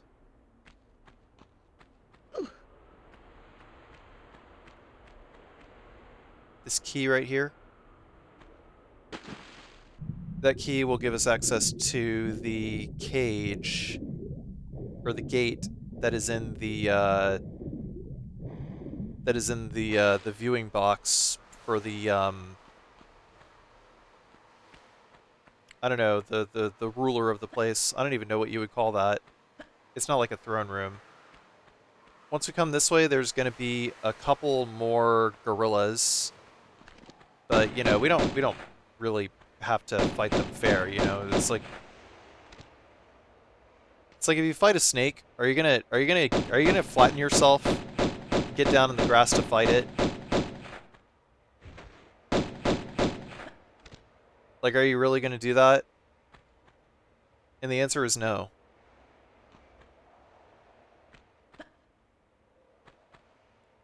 You move where you have the advantage.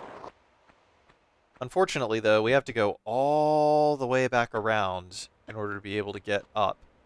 Actually, I could have probably just used a glitch in order to get back up in retrospect. Now that I know how the zip-up glitch works. Could have definitely used that.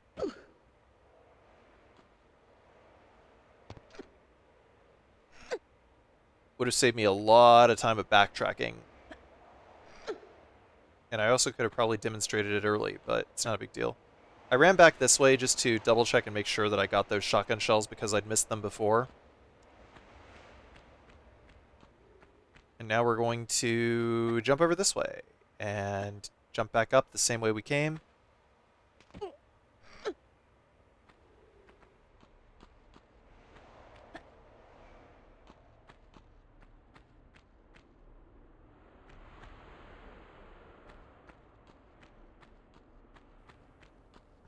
Once we walk over here and grab this med pack, 2 additional gorillas will spawn.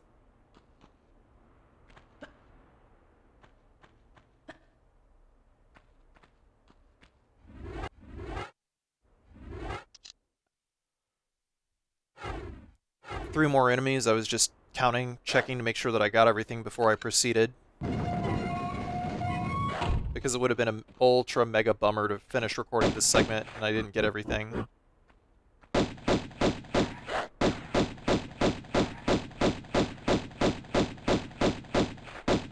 Dude, look at all these dead animals. Holy crap.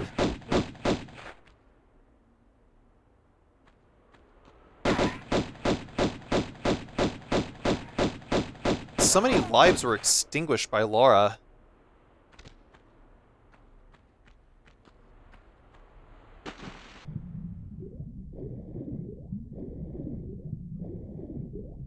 PETA's coming for you, Laura.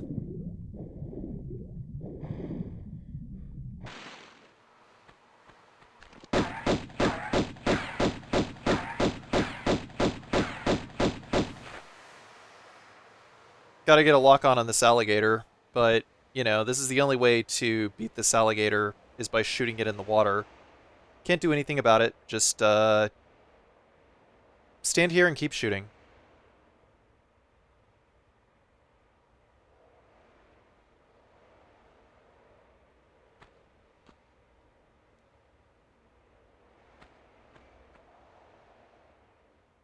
Yeah, this combat is an unwashed rim job after Burrito Night.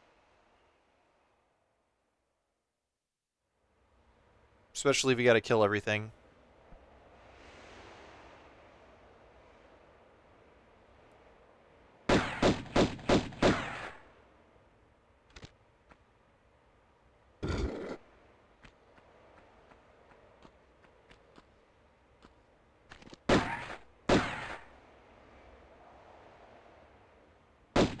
It is merely a set piece.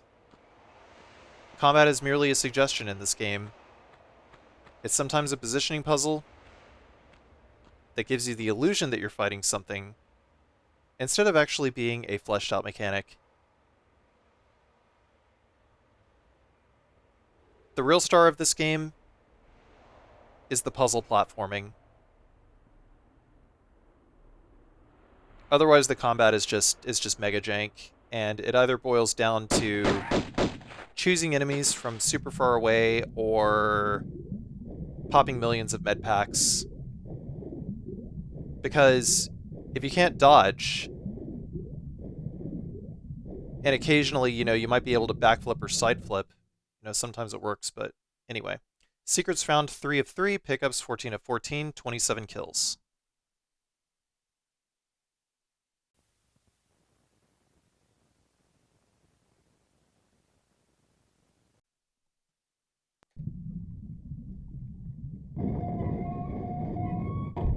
Palace Midas.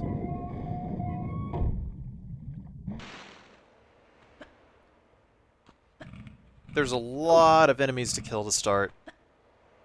There's this alligator over here, and then we're going into this area with a crap ton of monkeys.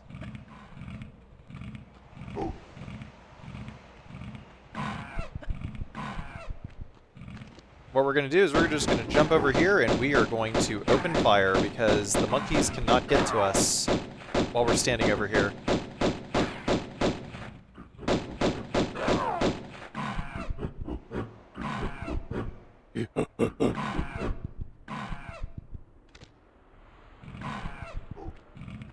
Eat ape. Eat dumb. Why developer not program ape to throw poo at two-legged thing?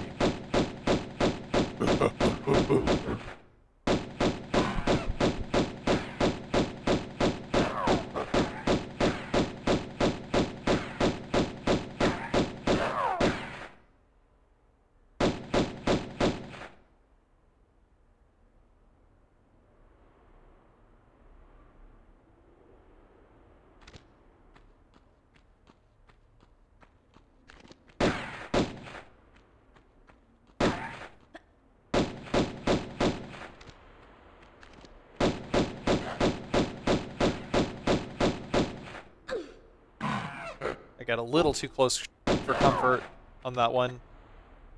But he already had like almost no HP anyway. Yeah, so that was the last ape. Nope.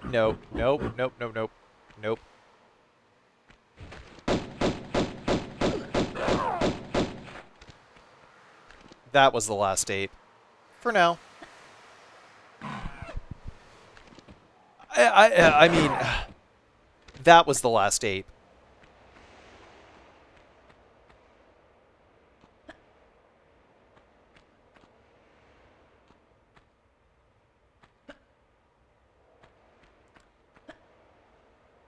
We're going to go down to the lower side of the Coliseum here to pick up some items because we're not able to get to any higher parts here until later. And if we drop down here and, like from an upper tier, then we're going to not be able to get back up. So we might as well just go ahead and collect everything here. There was an ape back behind the thing, and now we're gonna pull our gun and kill a couple of lions.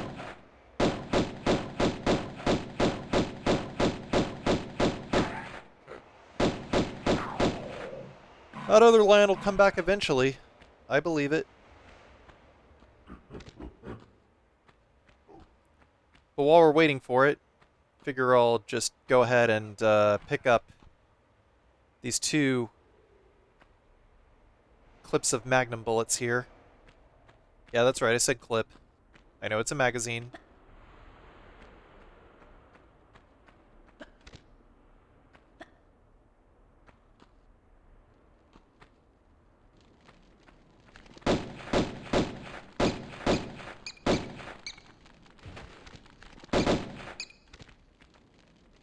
Check your Second Amendment privilege at the door. Okay, there we are. We got bats, we got lions.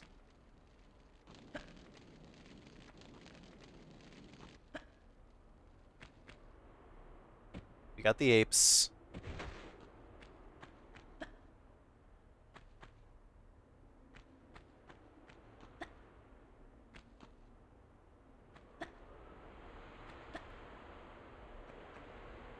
Most of this segment was just me killing a bunch of things, but I forgot to do something very important. Actually, I could have come back and done this later, but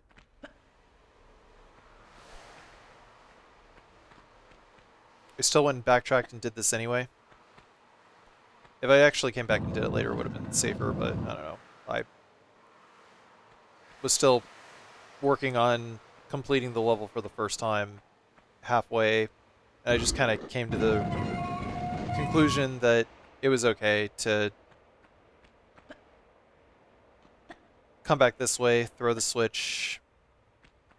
I don't think I killed the gorillas that were on the other side of that gate yet, though. I think I saved that for later. I was pretty exhausted fighting gorillas up to this point, and I didn't want to restart this whole segment again, because I'd already gone through this like 5-6 times, shooting all the gorillas, lions, and bats. These enemies are so tanky, man.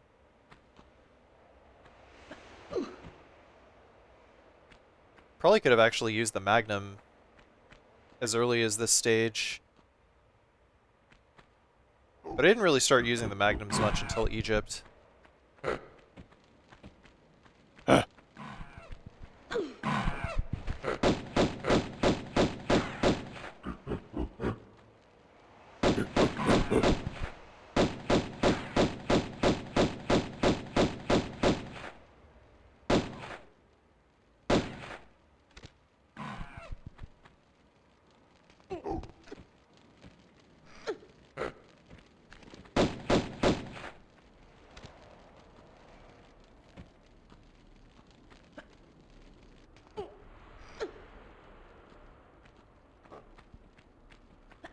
We gotta do a nice big running long jump here in order to grab these items over here.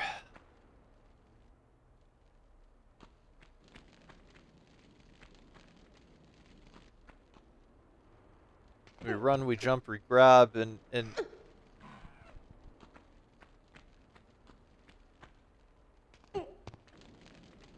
try not to stare at the walls. It's impolite.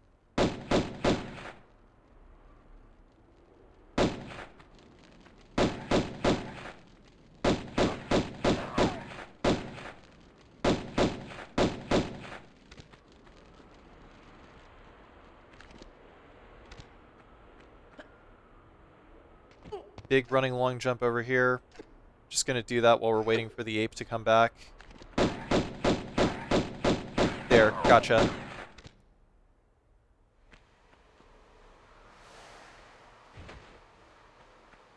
But of course I messed up the jump and I have to run all the way back.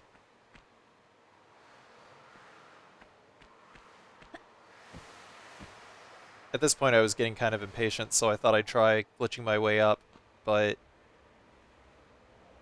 you need more height in order to be able to clip into the wall and get zipped upward. So I was like, you know what? Screw this. It's going to be faster for me to just start from the top and just do the jumps, because I'd already practiced the jumps many, many times. I guess I was just afraid of, like, losing health, because I already been through this so many times already.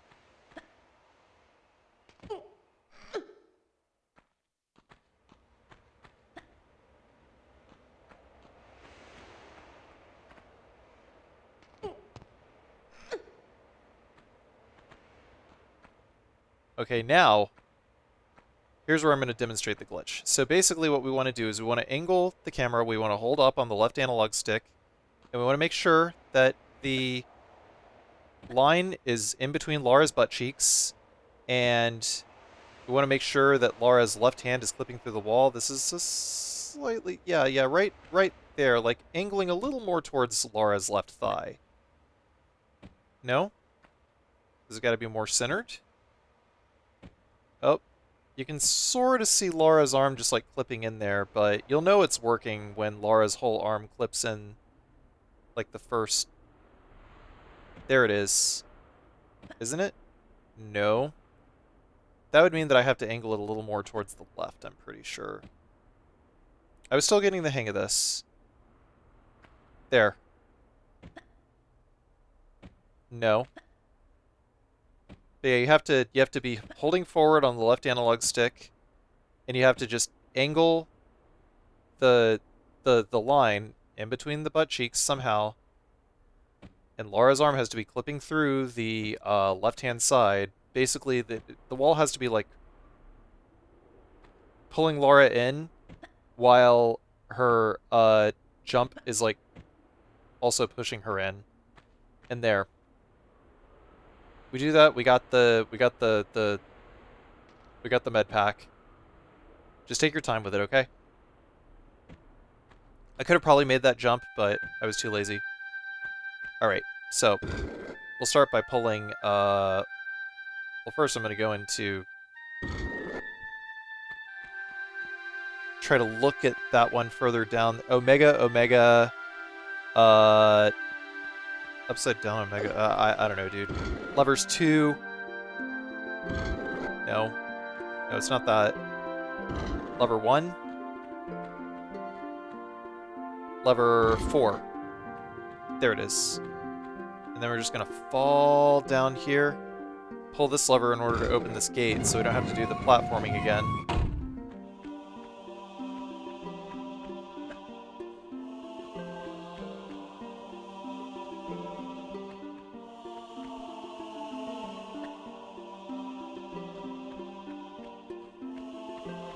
I guess I messed up. I was incorrect. Man. Past Carsey needs to quit faking out present Carsey, or present Carsey is going to show up to past Carsey's house with a gun.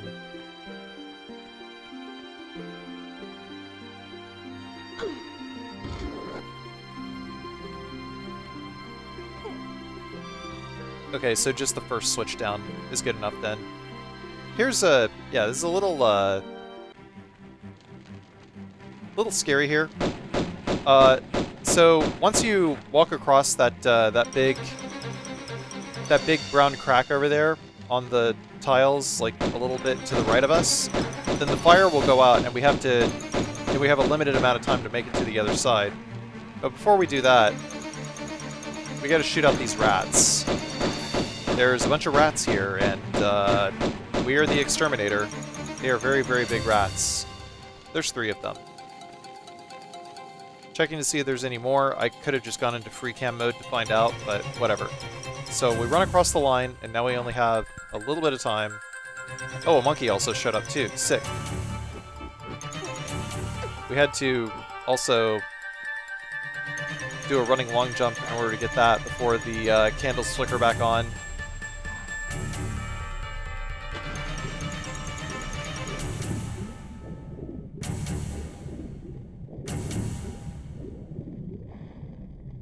Where is Ape? Ape, where are you?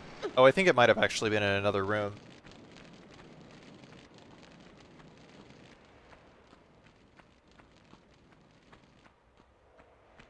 I was looking everywhere for the ape, because, surprise ape, you know, I thought maybe I'd stepped on a tile that triggered an ape encounter that I didn't know was there, or something. I don't know, dude. Whatever.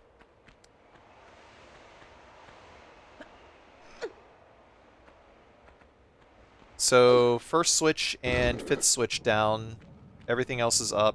Well, actually, maybe second switch there. Yeah, okay, okay.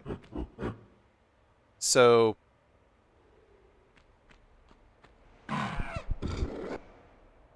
okay, switches 3 and 5 down and the rest up. Checking for Ape. Where is Ape? Ape is directly below us. We don't want to be there.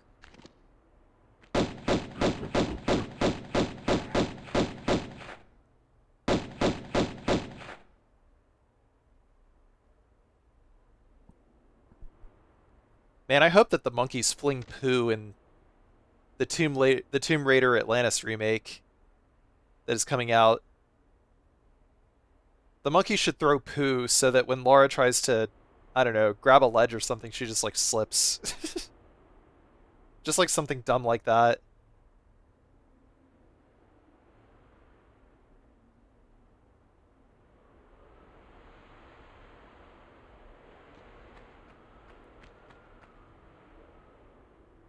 But they should only make it happen, like, I don't know, once per game or something.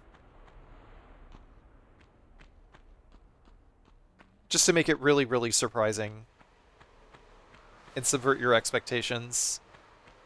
I'm a big fan of things like that in remakes.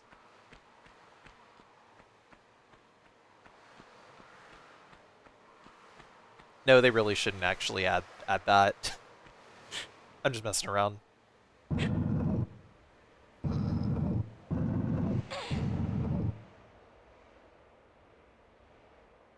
Once we're in here, we gotta pull this block twice. I was still waiting for that ape to come back. I heard it, and as soon as I heard it, that's when I knew I had to climb. Because I'm gonna be in big trouble. Big trouble.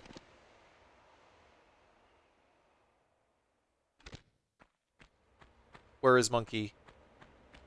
Where is Monkey? There he is.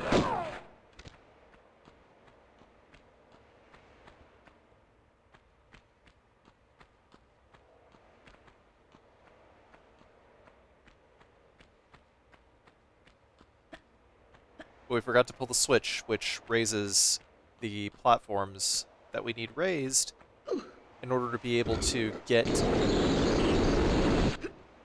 the thing that is at the end of this trial over here.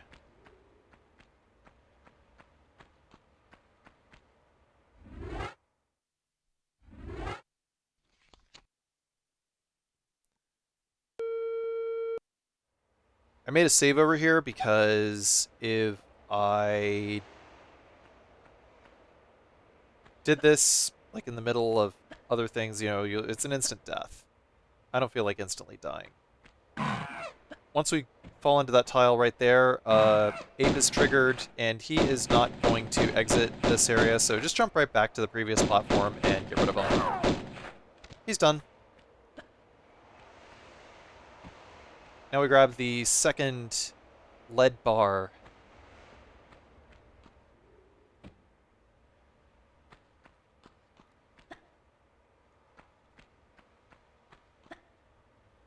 With this, we can fall down and we can open another door to the final lead bar.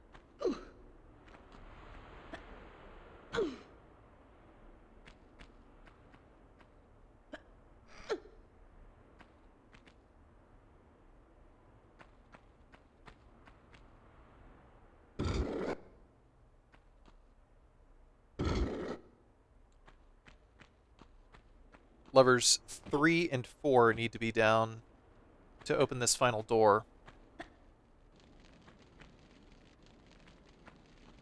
Now here's where things get kind of weird.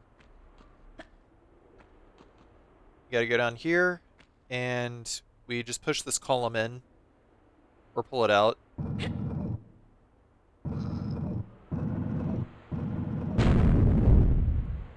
Big rumble changes the state of the previous room that we were in. We gotta make our way all the way up here.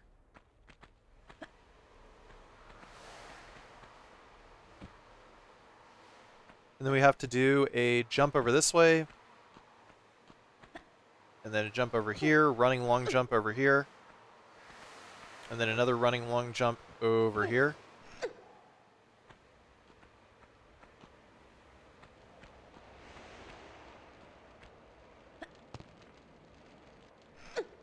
Now we're going to come all the way to the top of this, and this leads to a waterway of some kind. Complete with a lot of enemies that we can just shoot to death right here. There's an ape down there. If we can lock onto him, then that is definitely more ideal. This would have actually been a good room to use magnums in. But we're going to keep locking onto the ape until the bats show up. The bats don't fly over the water for some reason. They just like follow the same trajectory as like the ape over there.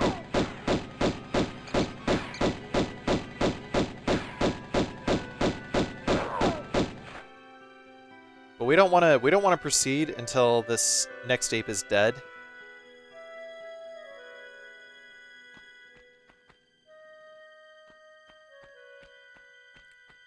It was a risk that I was willing to take, though. Because I would have been waiting there forever. One more alligator to kill here.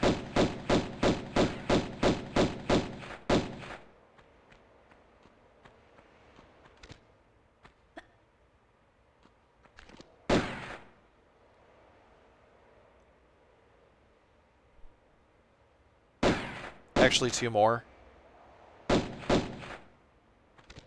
No, it's the same alligator from before. We just didn't kill it. Now we are in this room.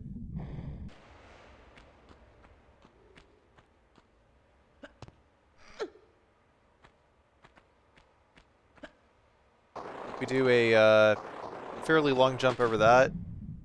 It's a little bit difficult. It's a little bit tricky to get through this secret over here, but again, this is where the puzzle platforming in Tomb Raider shines. Center of the tile, far right of the tile.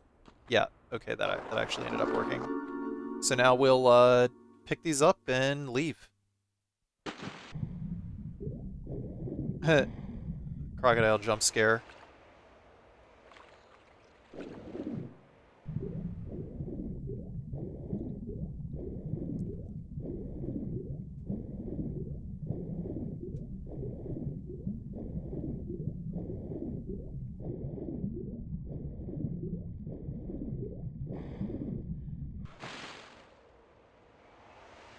Doing a quick spot check, looking for apes. In order to drop down to this secret and not take any damage, we have to slide all the way to the far right because the elevation on this is slightly higher. I thought that this was going to be forced damage, but fortunately it wasn't.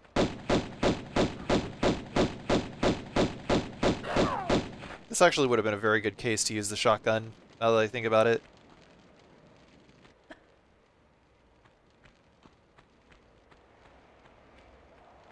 Over here just checking for items because I didn't remember exactly which column the items were in.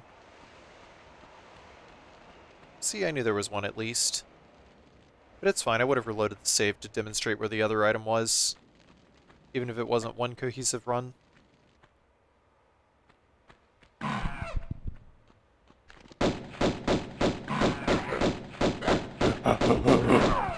Ape mad!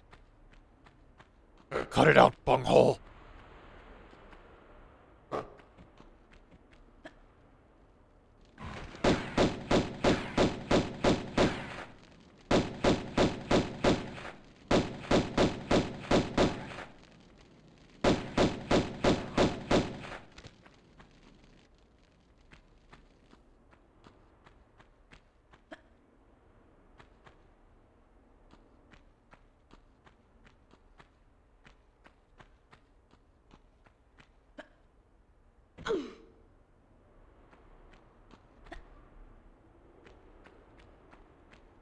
Double checking for items, none there. We're going to do a running long jump. Hit that. I thought I came up a little bit short. I was worried about that, but we good. We Gucci. now we have the med pack, turn, drop. I climbed up for some reason.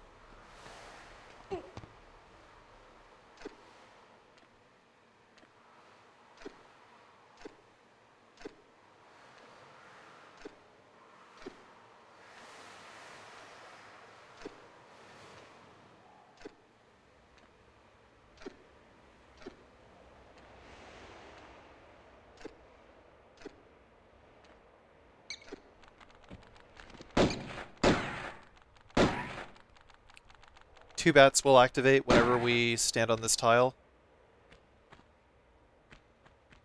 Or climb over it, either or.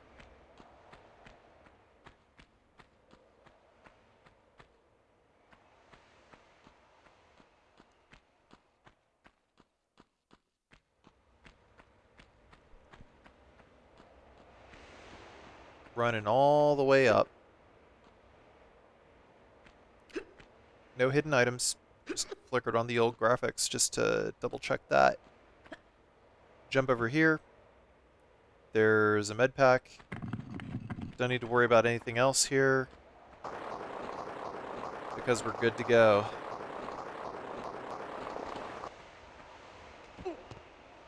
Turn, grab, drop. Drop from the highest height we can without sustaining damage. Oh my god, how did I not take damage there? What the hell? That was weird. We'll pull our gun here. Just stand here and keep firing until the lion is dead.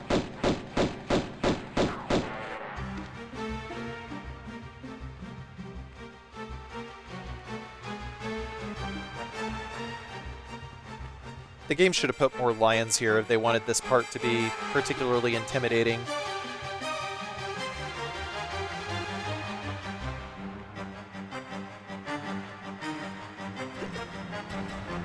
Because with one lion, I mean, you just kill it way too fast. I would have been okay if they actually put like 2 or 3 lions there to like create more tension, because lions take a lot of bullets to kill, remember?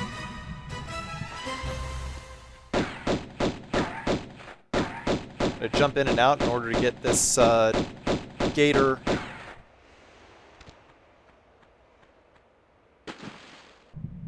Kill him.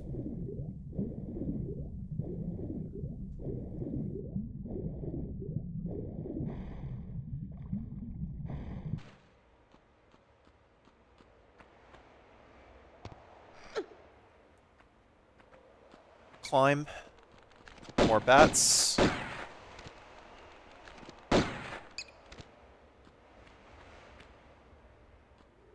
Quick jumperoni over here. There's the final lead bar.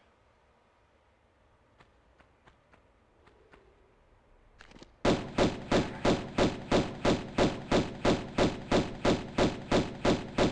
we'll just shoot the crap out of these lions while we're up here.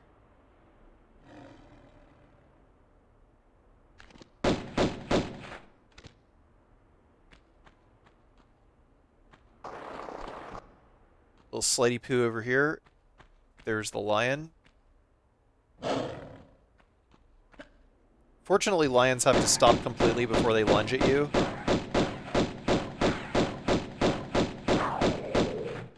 They are a little nicer than wolves in that regard.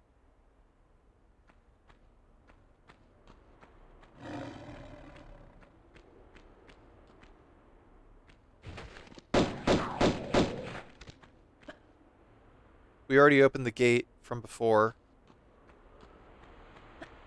This is what I was talking about. I didn't have to backtrack all the way back there to open the gate. I could have just opened it at this point. I probably would have saved like about a minute.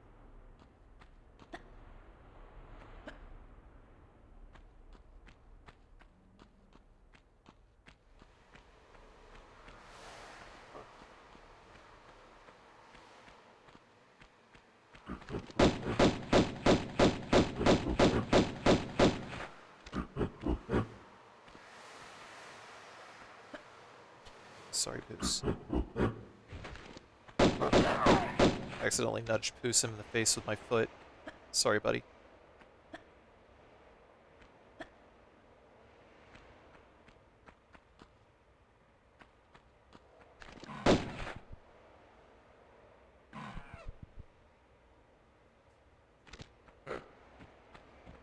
There's 2 monkeys in here. You can just jump over here, and that's good enough.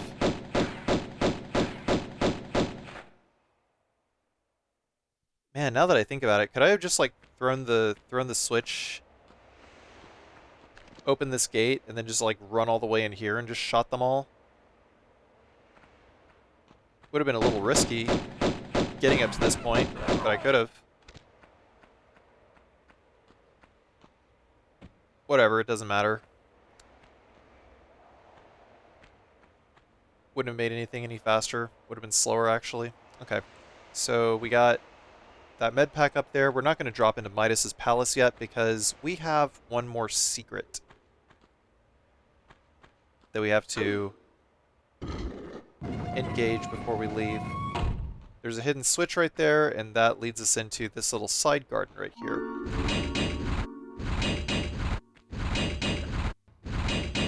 You have to jump. You have to time your movement so that whenever you hear the the toothy walls or whatever retracting, whenever you hear the guillotines retracting, that's when you make your jump. That's when you move. You can't just run across. It has to be a jump because jumping gives you more speed. Oh, also we have to look at this. I think. No. Whatever. Anyway. Midas. So, yeah, don't stand on this, otherwise you'll turn into gold and you'll die. It's a really funny death, but...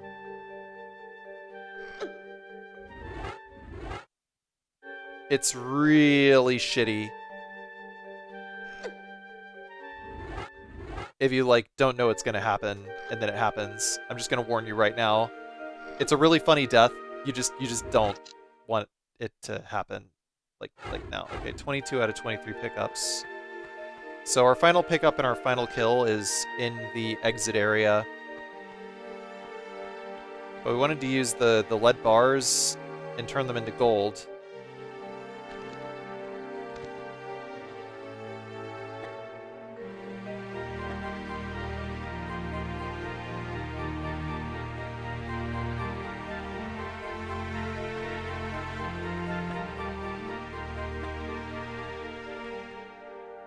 I mean, a lot of the deaths in the game are pretty unceremonious.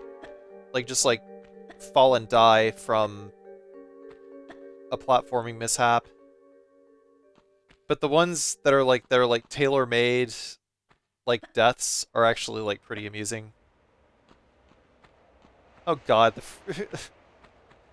every time I see the man train there, I'm just like really? Really? Really, Grease? Really?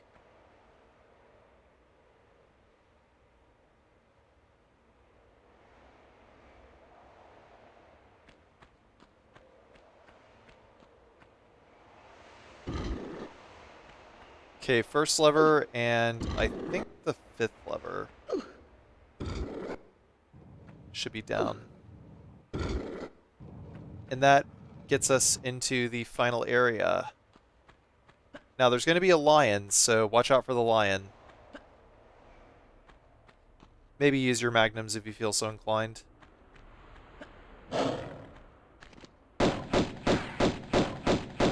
Similar to how I dealt with the wolf in Vilcabamba, just jump as high as you can without engaging a climb, and just fall onto whatever platform is going to be at the apex of our jump. And that will force the lion to take the stairs to come get us. You know, like, it gives us a bit of a head start for us to be able to shoot it. Magnum would have been better here, though.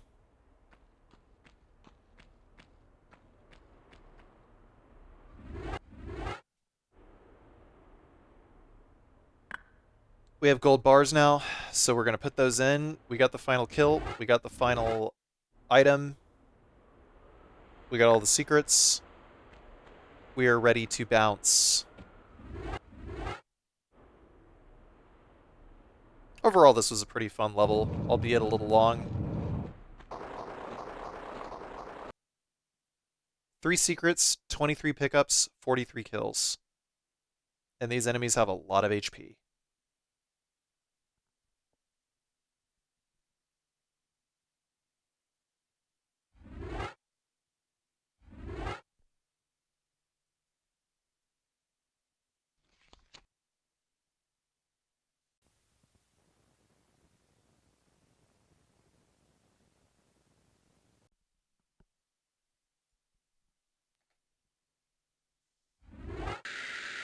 Cistern.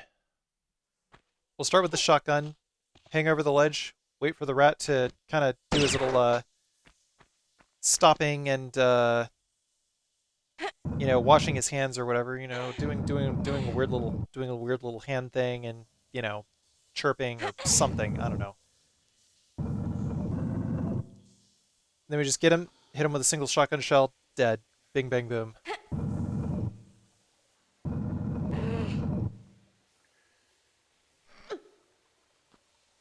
They got a big rat problem in Greece. They ain't never get that big in New York. Alright, those rats are now dead. We can run into the room over here. Get the med pack. If you roll after you hit the switch, then it makes it easier to hit them.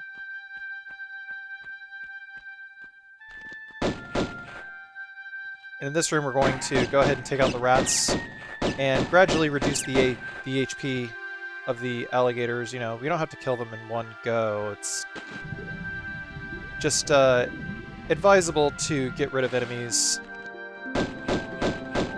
sooner rather than later. Yeah, that gator is very close to death, but he almost peaced out. So I figured, what the hell, I'll just come back later. There's 2 alligators in that pool for now, but once we raise the water, it'll make it easier to kill them. But it also means that we might end up jumping in water with some alligators, but let's just do what we need to as we need to do it. By jumping up this way, the rat on the platform over there activates, so we can go ahead and shoot him and grab this key. It's a rusty key. Rusty key opens one of the 2 gates across the way to the left over here. But for now, we're just going to snipe these gators. Both of them are down. So all the enemies in the room are dead for now. We will be coming back to one more alligator later. One gator later. We're going to use the rusty key on the left-hand gate over here, and that will spawn in 2 gorillas.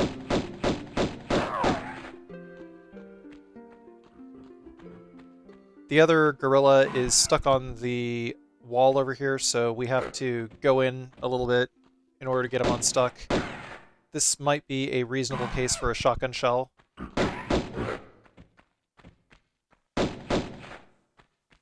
But I decided to just jump it, and as soon as he did his little temper tantrum there, like, you know, that was when I decided it was a good time to roll and finish him off, backstepping all the while.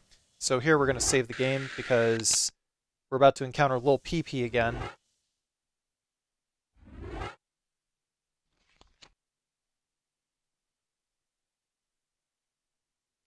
Now, Lil PP over here, we're going to jump.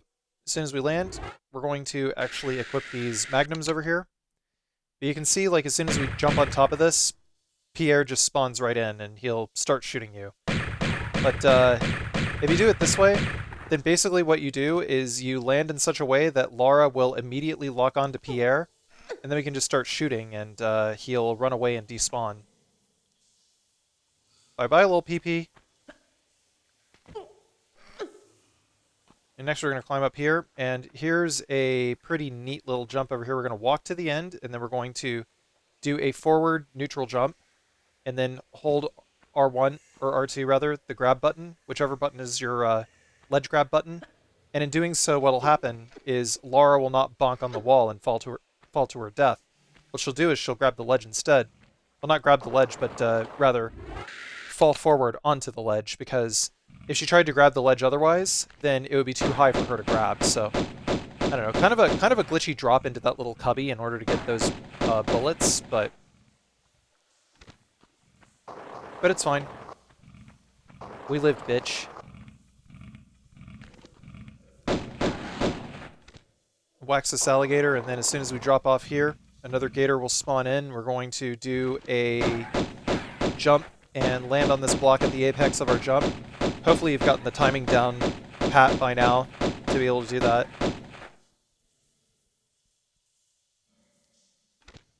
I was waiting for the gator. I don't know. That's like the only bad thing about the lock-on in this game is you can't see it. You can't see what Laura is aiming at. You can only guesstimate the direction that you are shooting and which enemy you might be hitting.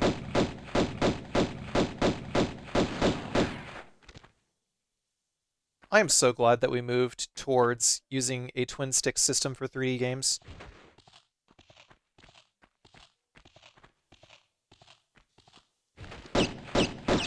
We gotta gain a little bit of distance in order to be able to ensure that we shoot the rat dead before it can reach us. So that's why I tumbled into his trigger there to wake him up. We get another large med pack. So we want to clear this area first before we raise the water level. Reason being, you have to do this in order to get one of the silver keys. But we're going to do it in a very specific way so that we can skip a Pierre encounter. Glitchlessly, I might add. We'll pull this lever over here, and as soon as we jump across, there's going to be one rat. So we'll walk over to the edge and finish him off. But the second rat will not spawn in unless we are on the tile directly across from us. So we need to jump over here. I tried to spawn him this way, but he didn't spawn. I was checking for it, jump back. And then jumping over here, spawned him again. Spawn the other rat. Yeah, there's like a lot of very strange spawn triggers in this level. It's unlike any other level in the game so far. Like just like the philosophy for like how these enemies spawn in, just like the surprise spawn triggers and stuff like that. You can tell that this level was that all these levels had different design philosophies and were made like by completely different teams, just about. So we have to come here while the water is down, otherwise we can't get out of the water. And we can't jump over to the switch over here. Once we pull the switch down, do not grab the key. We're going to grab it later. Because if we grab it now, then Pierre will spawn. And we would have to come up with a strategy to get rid of Pierre. We don't want that. We'll just pull the lever. And we'll open the gate, but Pierre isn't here yet. He'll only be here if you pick up the key. So we're just going to bullseye.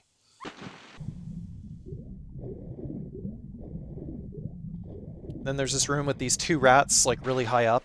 We don't need to be here. We're just going to proceed. And our next objective is going to be to raise the water level. I was debating whether or not I wanted to grab the secret over here, and I was also confirming that I got rid of the two alligators here.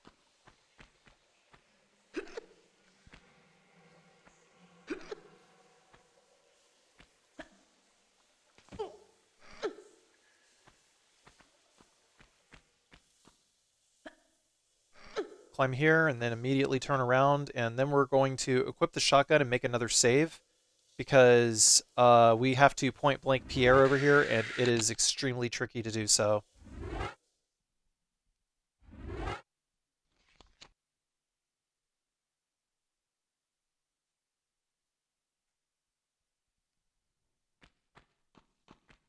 Alright, so about where I pulled out the gun is about where Pierre is going to spawn in, so well, rather, is about the trigger that Pierre will spawn in. Same rule as before, take off a quarter of his HP, and he will run away. But when you deliver the second shot, make sure you do it while you're behind him. Otherwise, he'll just like stop and start shooting you, and he won't go away until he's done with however many shots he wants to shoot.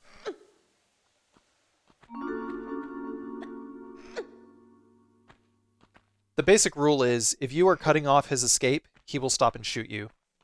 Otherwise, he behaves pretty much like Larson, as far as like him shooting you, and occasionally he might like run away and reposition himself.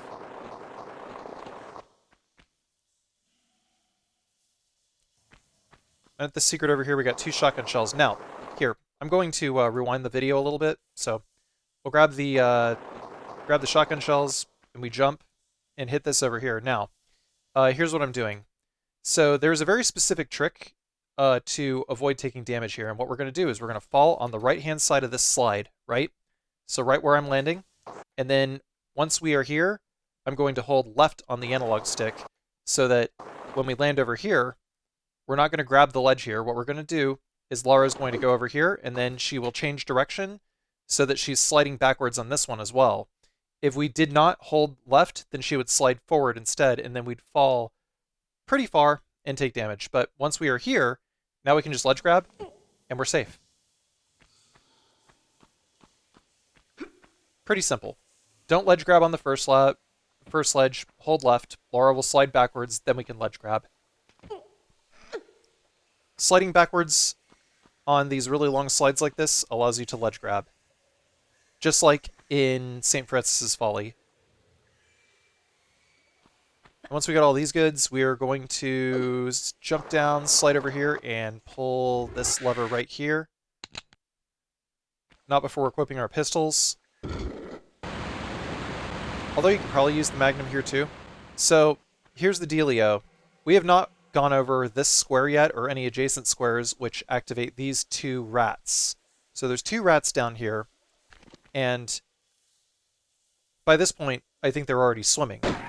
Past Carsey thinks they're already swimming, but Past Carsey had to learn right about now that the rats actually aren't active.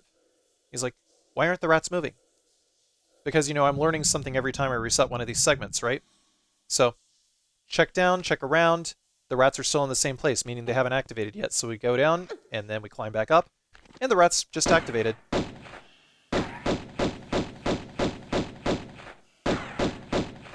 Like once you hang over the pool over here, then the rats will activate. That's the tile. Because for some reason, when you hang over a tile that activates an enemy, then it works just the same as if you were standing on the tile. Also, it should be noted that rats cannot dive, so you can go under them quite easily. But we've pulled the lever, the water is raised, and now we can get this other rusty key over here. And then to the left, we're going to jump over here so that we put ourselves in a position where we can snipe these rats over here. 9 times out of 10, there's no reason to use anything but the pistol on the rats. The only exception was the one rat at the start of the level, because otherwise you would have to rely on backflipping a bunch, and there's no guarantee that you would hit the target. So by using the shotgun, you can kill the rat in one shot, and it's like, who cares? I actually had one person come into my stream and just like be a real, just like be a whiny little bitch about it, like, oh, why are you using the shotgun against a rat? It is like, I mean, he was just probably like performative, but it was still a sight to behold. It's like, yeah, dude, sometimes I choose to use stronger weaponry if I have the ammo. And there is nothing wrong with that.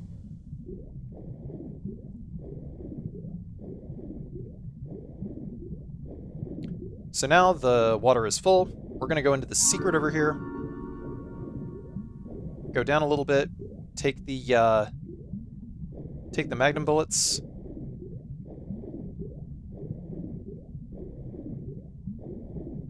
And then we'll go back into the area where we pulled the switch, but did not grab the key because now the water is full, so Pierre will not spawn down here.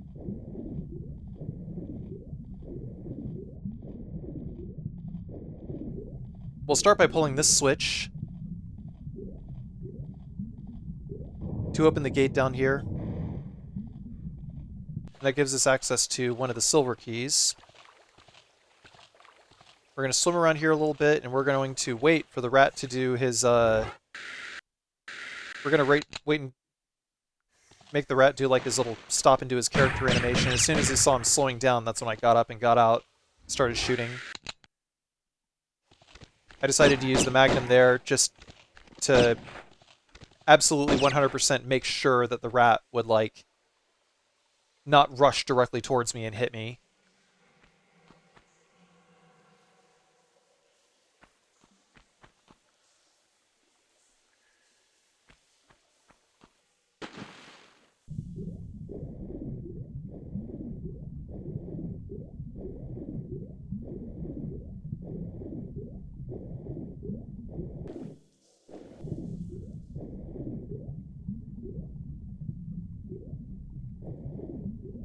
We'll take this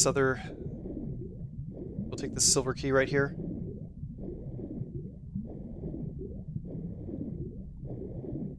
We should be good to go. Both silver keys basically in the same go. And we've done everything that we can in this area. I'm looking over here trying to figure out, well, where's the gator? Doesn't the gator spawn here? And the answer is... no. But I also forgot there was another door that I needed to go through. And that door that I need to go through is this one, with that other rusty key that we picked up after we raised the water level. Nope. Nope, past Carsey, the gator still hasn't spawned in yet. We need to go this way, now that we've raised the water level. Specifically so that we can get the gold key.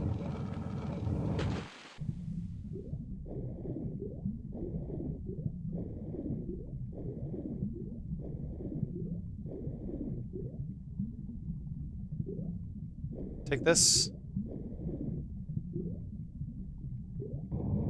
Take that.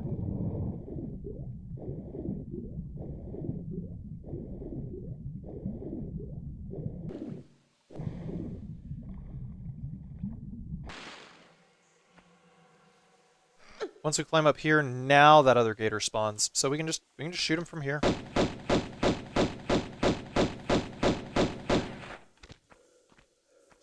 There, now we're all caught up. We'll push this. The last secret is behind here.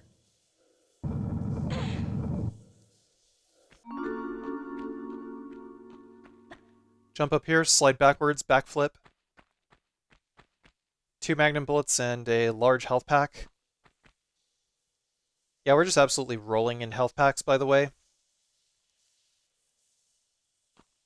And then just gonna go into this corner, pull out my guns, and do a little side flip. It's easier to side flip if you have guns out. Well, I mean, you can't really do it otherwise on modern controls.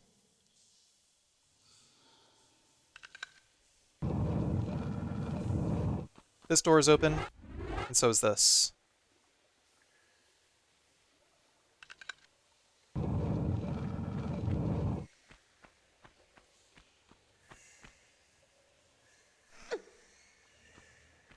But we gotta open the gold key door over here. We do that by jumping up here, jump up, jump back, in order to wake up the ape.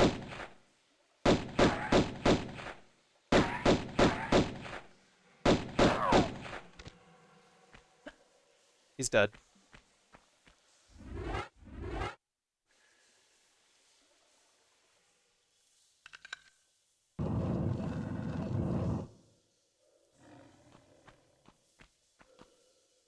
And as you can hear, there's a couple of lions.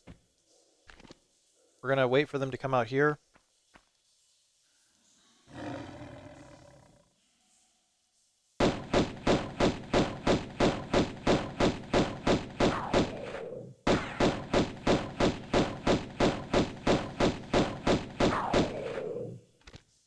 Down.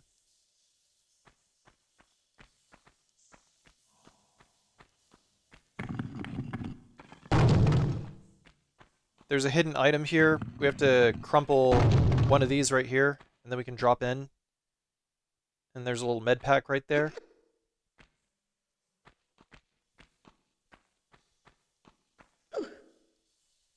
Then we pull this and jump up immediately, because the 3 male lions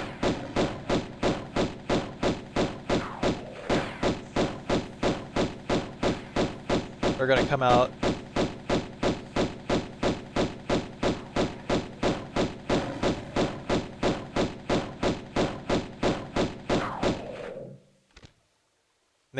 it's done. The end of the level is behind this block, but we are going to do this first. We're just going to pull this out, and then drop down over here. Careful not to fall in, because that will end the level. I almost screwed the pooch bad that time.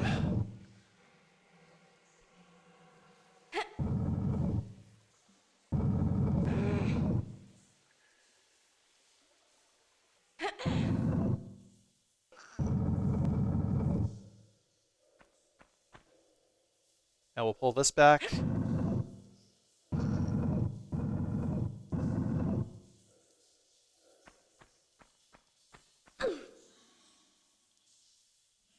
Then keep pushing.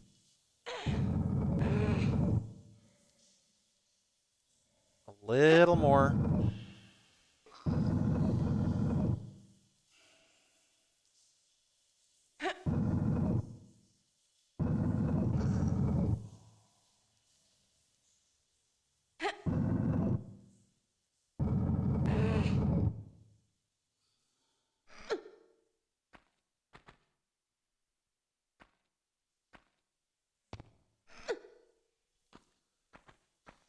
Once we climb up here, there's going to be a couple of zone triggers that spawn rats. You'll hear them. The last few items up here. We don't want to run too far forward, though.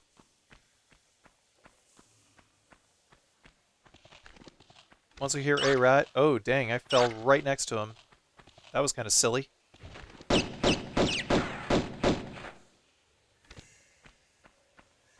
And then our final rat should spawn in as we go closer to the door. There it is.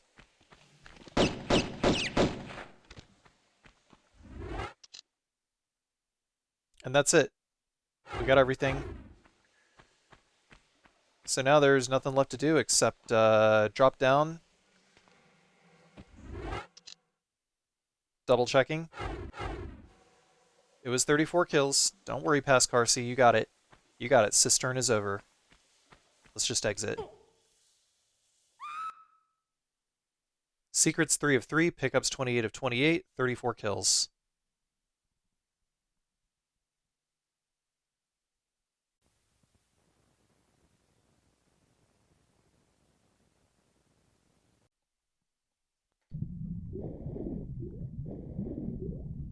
Tomb of Tihocan.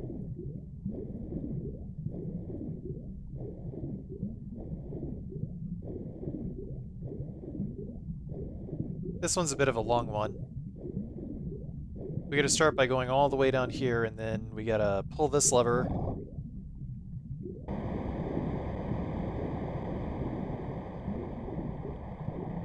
Changes the water level so that we can climb out of here. And then pull this lever in order to open the gate.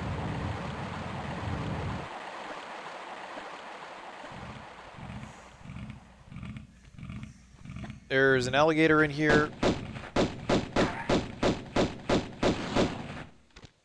Let's go ahead and wax his dirty ass.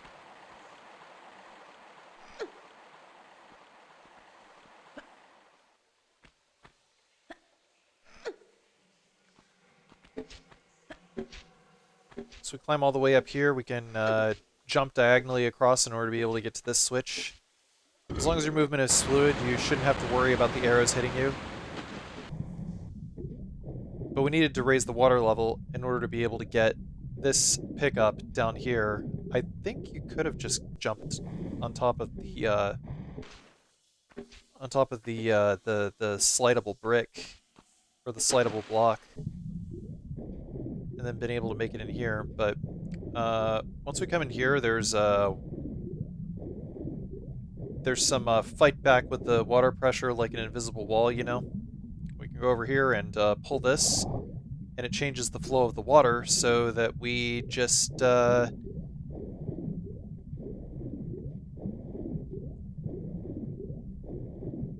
we just go turbo.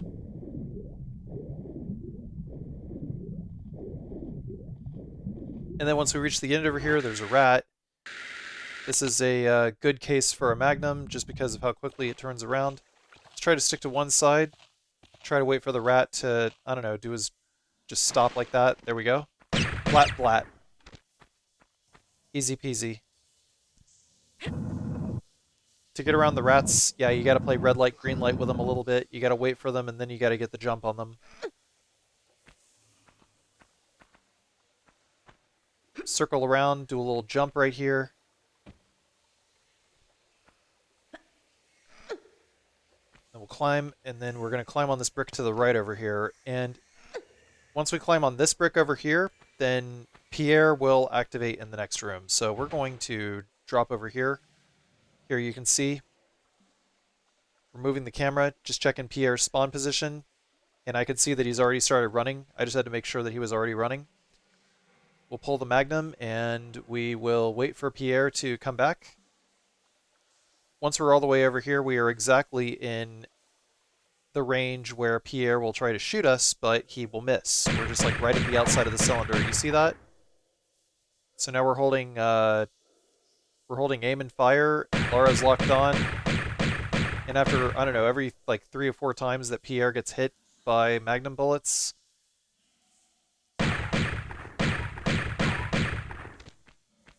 he just runs away, but now he's gone. So we'll jump across. A neutral forward jump grab is good. Neutral forward jump ledge grab. So, you know, press X, blink forward.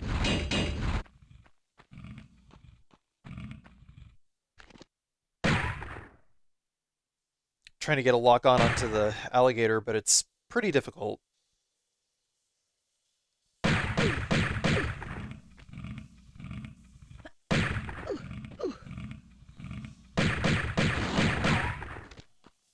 There, he's done.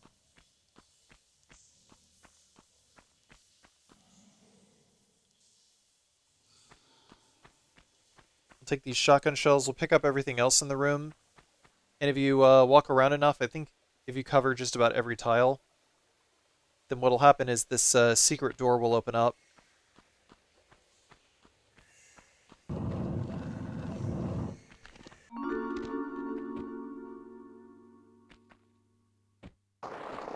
We're just going to keep sliding in circles.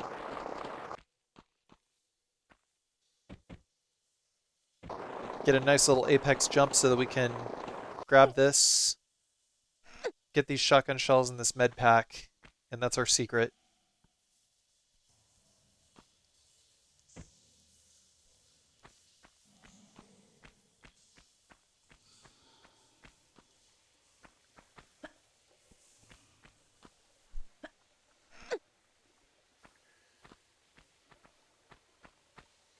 Good to move on.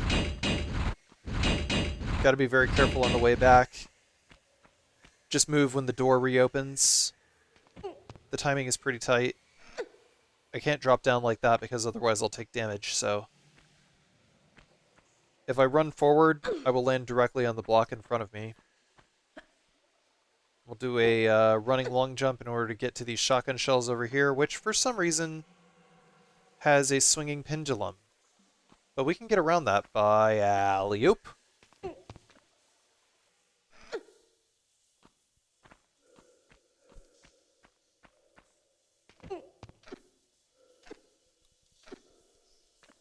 There's the area we were in before where we got like the 3 pickups like directly below us in the secret room that we were just in. Obviously we can't drop down there. I mean, if you fill the water up, then you can go down and get those pickups, but we don't want to do that yet. You can hear the door below close. Now the water level has raised.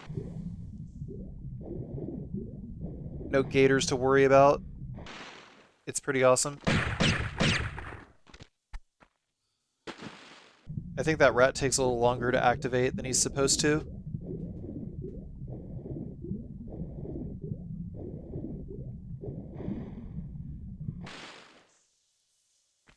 And in this area, there's going to be a lion. We're just going to do a standard jump.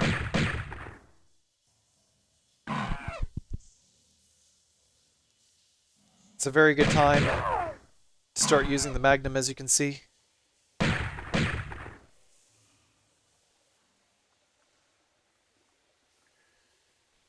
just trying to wait for this guy to get back into view so that we can just shoot him, get rid of him.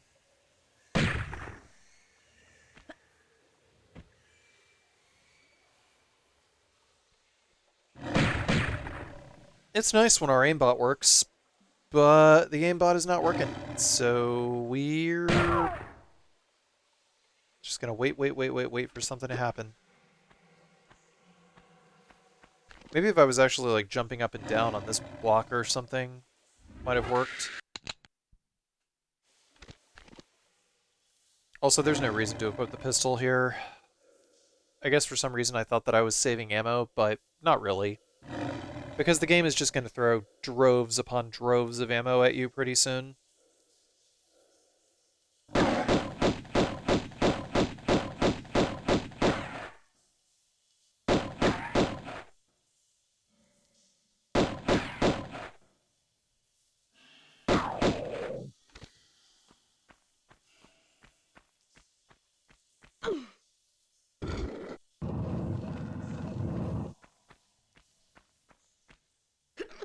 Now we just pull the lever, and the door directly above us, yes, above us, will open.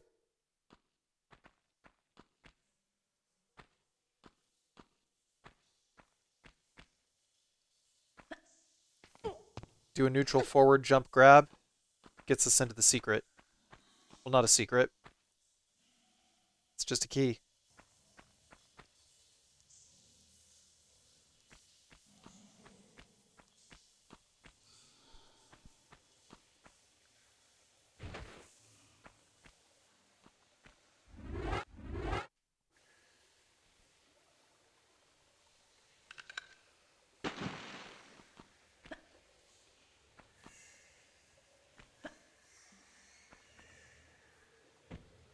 Yeah, the devs definitely did not put in any motion tweens around here. So in this room, we have to push the block on all 4 sections of floor here.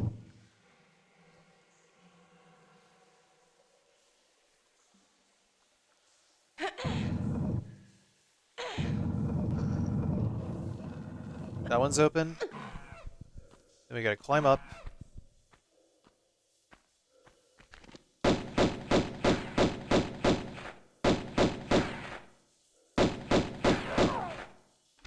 That one's dead.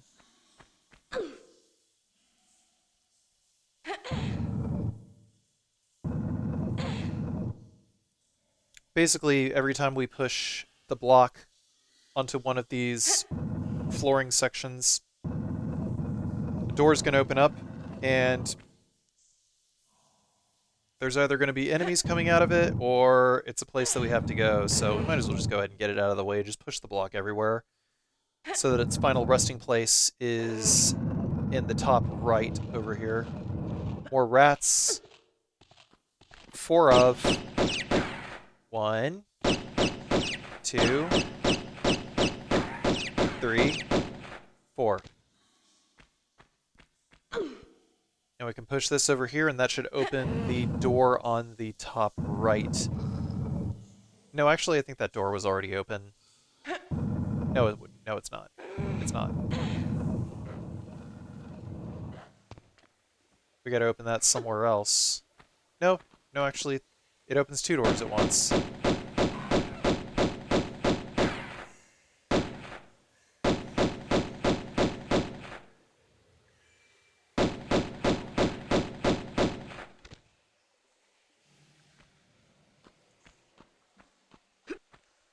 So now that all of the enemies are dead, there's no risk to us until we have to go through the Iron Maiden in order to be able to get the key in that little cubby up there.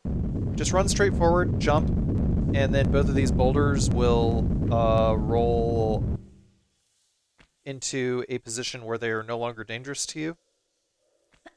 Then just go straight back. Just outright ignore those boulders, okay?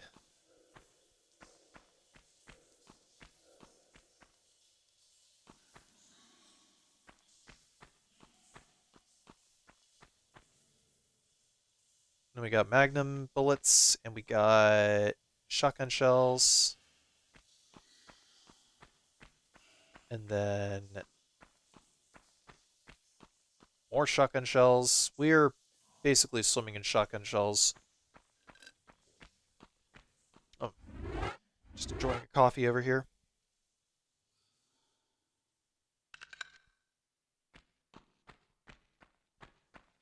One door is unlocked. Now we're going to jump up and we're going to make another save in front of the Iron Maiden because, you know, it can just kill you if it feels like it.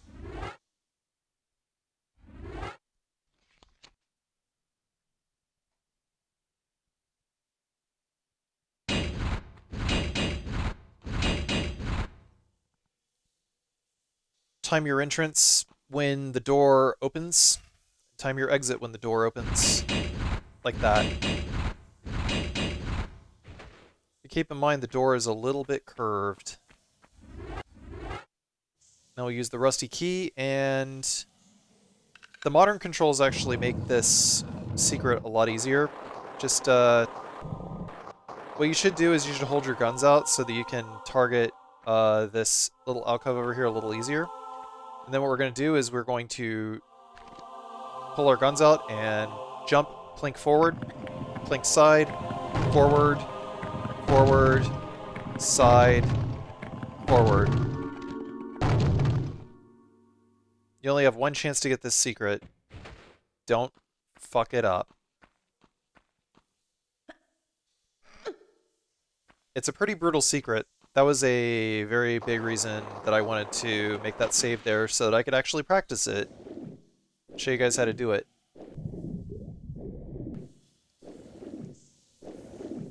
You're not going to be able to do it any other way. Just saying.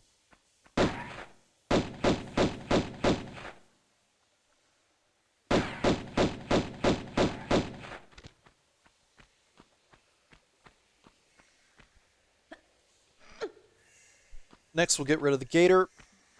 Jump up.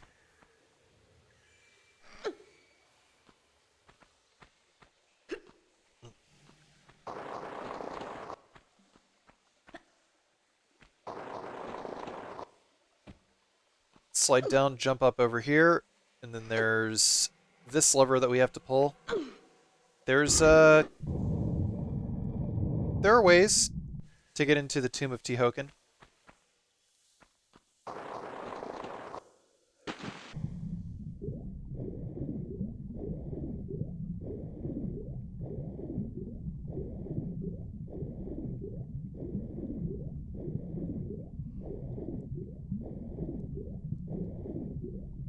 And then we go up and around here, and oh, it's behind this little no, down.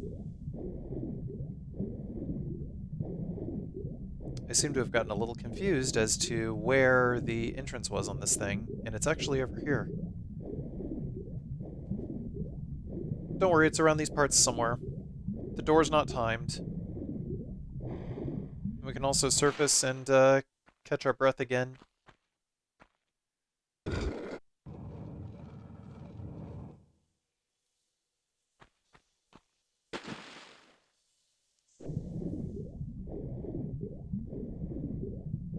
After this, we're going to jump onto the little man-made island over here and save our game, because we gotta fight 3 bosses back to back. It's pretty brutal, but we can cheese them all, don't worry.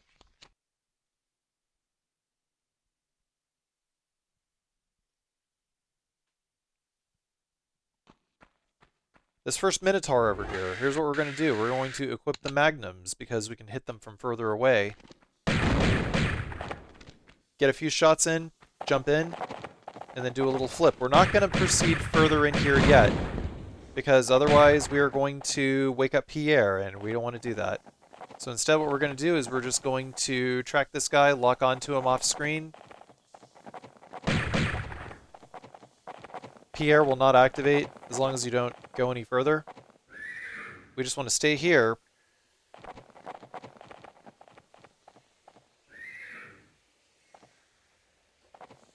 And get rid of this guy.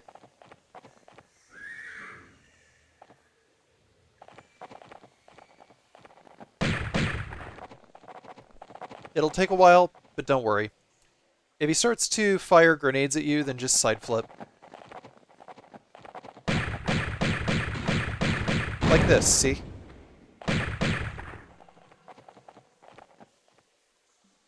There's also setups to be able to use the shotgun against him.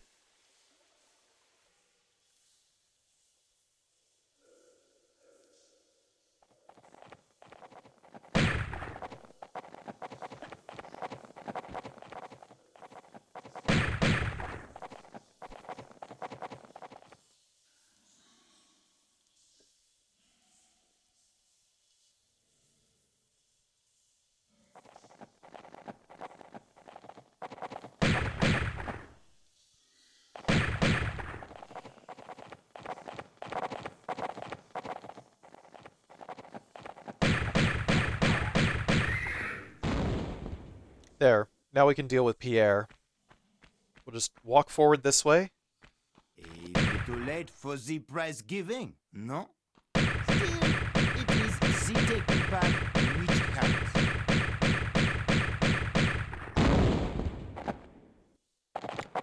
The other Minotaur has spawned in, but don't worry, he can't come in here. Instead, what we're going to do is we're just going to keep backpedaling and keep trying to get rid of Pierre. There.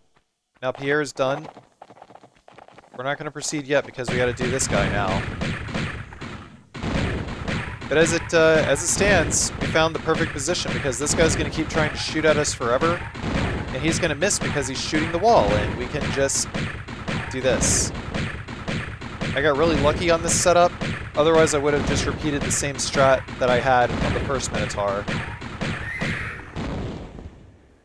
But he's dead. He's down. All good. All enemies are dead. Now we have the key, the other piece of the Scion, more magnum bullets.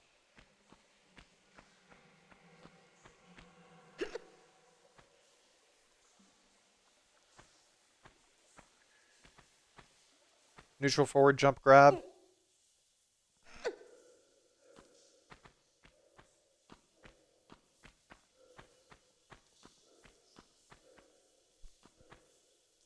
Another med pack.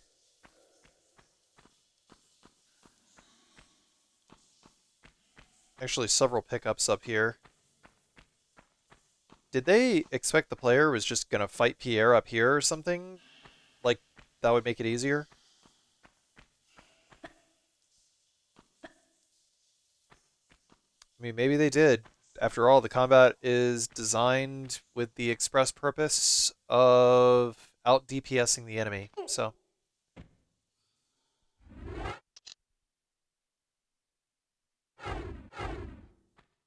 I'll pick up all items, secrets, kills. I messed up. I was supposed to use the key.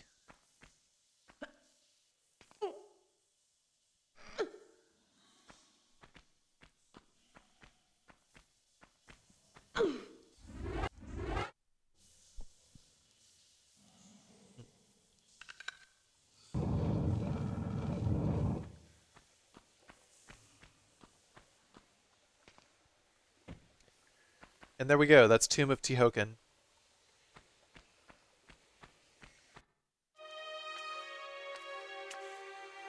Here lies Tihocan, one of the two just rulers of Atlantis, who even after the curse of the continent had tried to keep rule here in these barren other lands.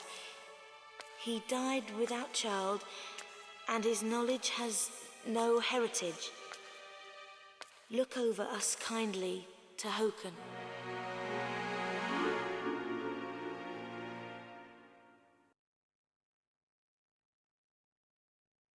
Two secrets, 26 pickups, 17 kills.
City of Khamoon.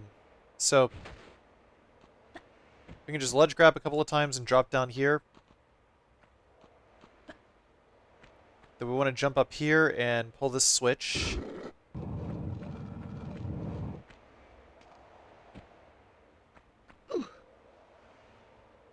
Then we got to pull this a couple of times in order to create a bridge so that the block directly above us can be transported.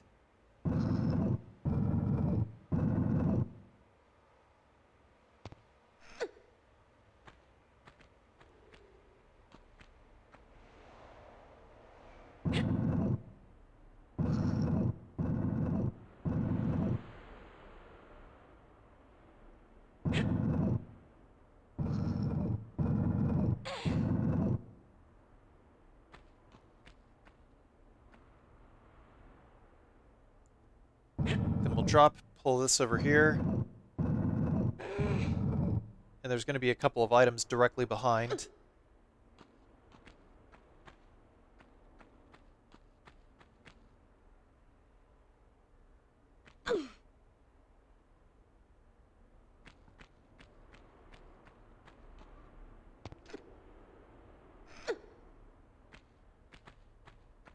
And then once we vault over here, we're going to do a neutral standing jump. Well, thought I could try to backflip onto that rock, but that was just silly.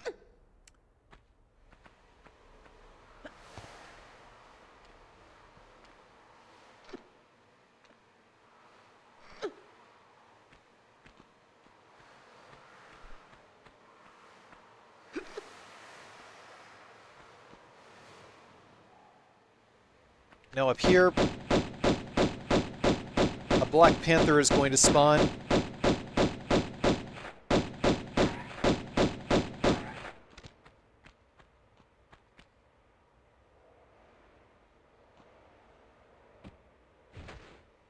With all the Magnum ammo that we get, there's literally no problem with just using the Magnum in general for this level starting now. You probably will not run out of ammo. Trying to get a lock on this guy. Once we do, he'll fall pretty quickly because there's nowhere for him to wander around and take cover.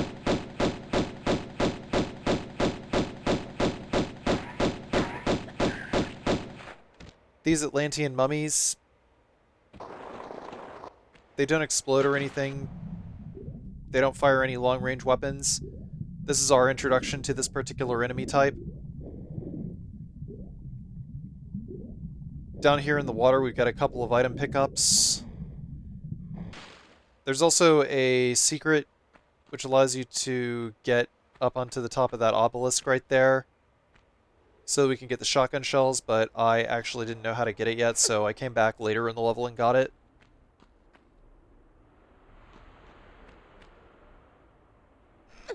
Next, we're going to climb up, circle around the back of the head of the Sphinx, and get the Sapphire Key, which will give us access.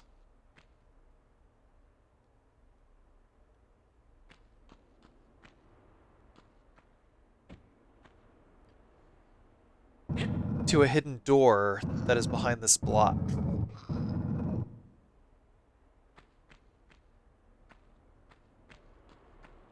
Pretty straightforward.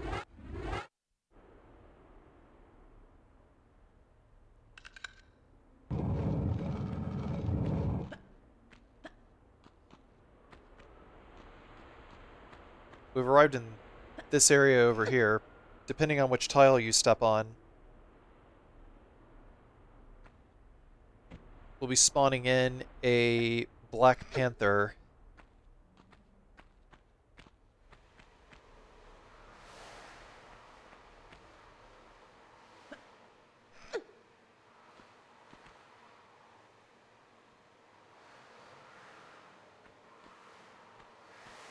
Still trying to figure out what that tile is, because we want to get rid of that Black Panther.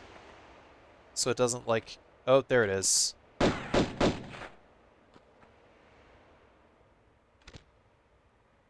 Do a quick diagonal jump, get us to an angle where we can shoot the panther.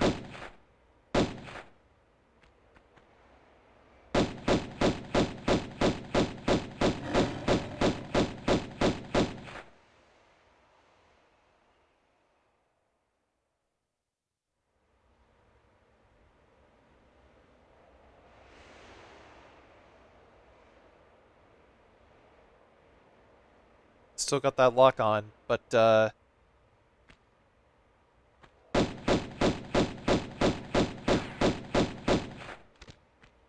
it's taking a fat minute to come back, so I had to zip down and shoot him.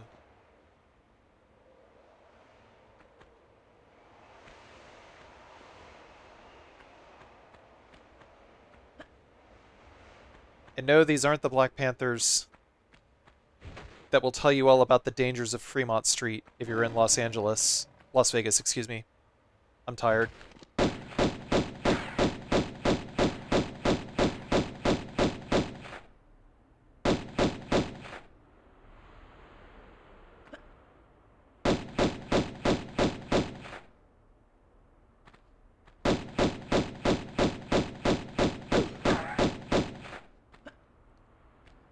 Man, I got a little greedy there. And I'm paying the price. But somehow we came out of it.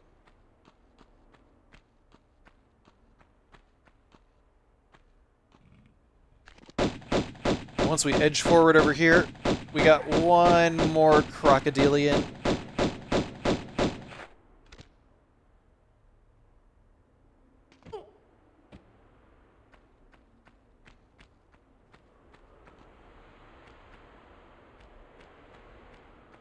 Then we'll run down here.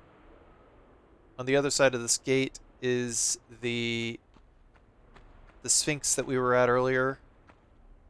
I don't think we can open that gate. It'd be nice if we could. Save a little bit of time. As soon as you move across, a boulder just comes out. Better that we trigger that boulder now rather than later. And we drop down here, there's a tiny little secret.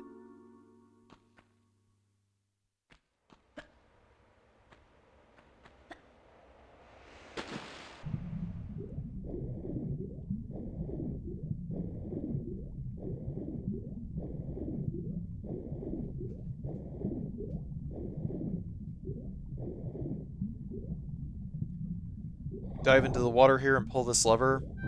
Gives us access to the interior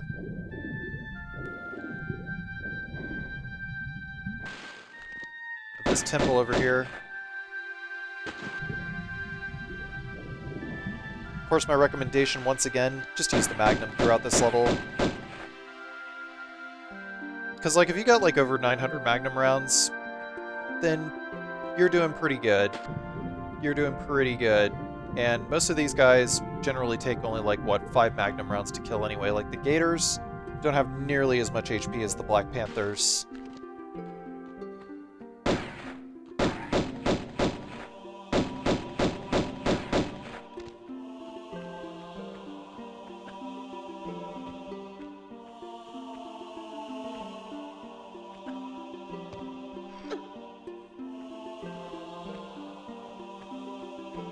Next, we're going to pull this block a couple of times.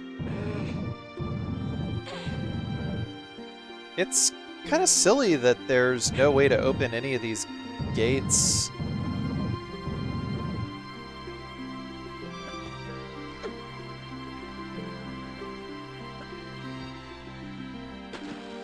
For some reason, she didn't extend her arms to grab.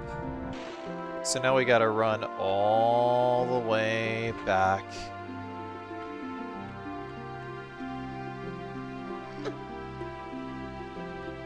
Just get comfy.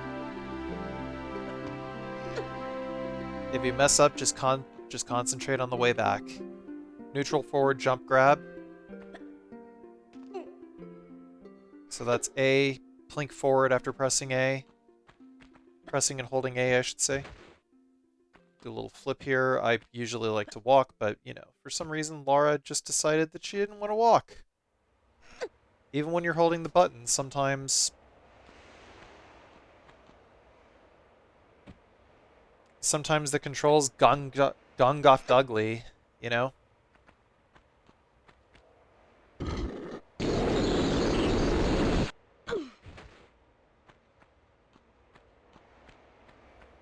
Pulling that switch rearranges some things in this room.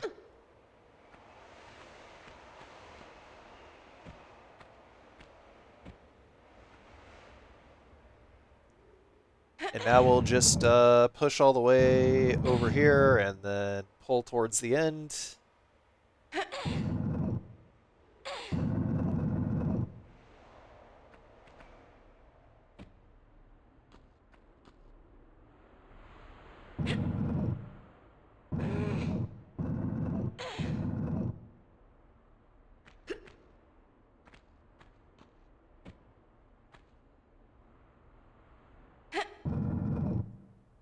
Once we're done pushing, we're going to climb on top of this block, and we're going to do a running long jump in order to get over there. And then we're going to push these blocks to the right once, but not before we equip the magnums. Because we're about to be accosted by a mummy.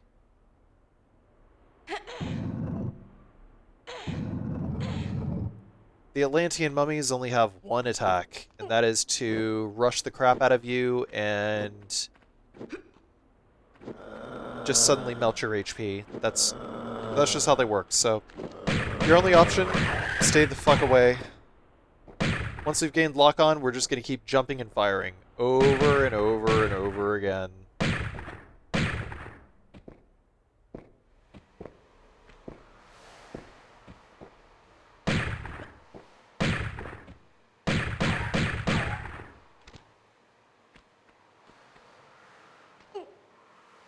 Later Atlanteans will start to explode. So like the mummies later in the next stages, like from the next stage onward, they'll actually explode. It's just a little bit nuts. Once we push this forward, we're going to climb up and do a running long jump to get over to this spot right here. And then we'll move over here and jump up here and just clip Laura through the floor. Sure, why not? This switch opens the door by the cat statue here. Then we're going to do a long jump. We don't have to grab yet. And we get this, and we can slide down here, and then there's another magazine. It's completely possible to do this whole area and get this new secret here. You could hang down from the top cliff and then drop and not die, but you'll still take damage. That would be the easiest way to get this secret, but I like to do this instead. Long jump, not a single point of damage.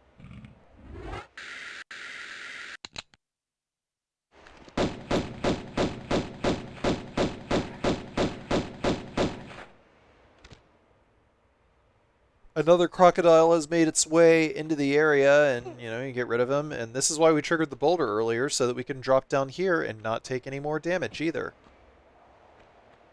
Then over here, we are going to drop down over here. Good height. Don't follow the sand. It'll give away, and then you'll land in a spike trap. That is very, very much a trap. Don't do it. Just straight up, don't do it. Pull this lever here. Opens up another area we can go into. That we need to get into in order to progress.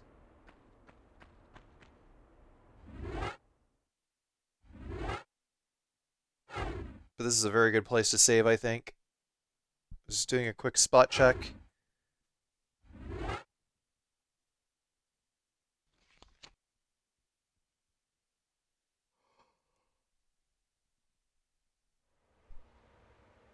And then once we reload, magnums. Magnums all the way.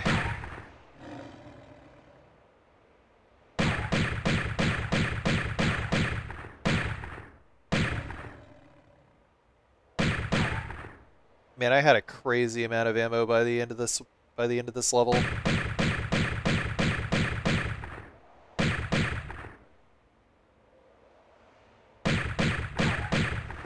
Just by the end of the game, I had a crazy number of magnum bullets. Like, I don't know, 2,000 or something like that.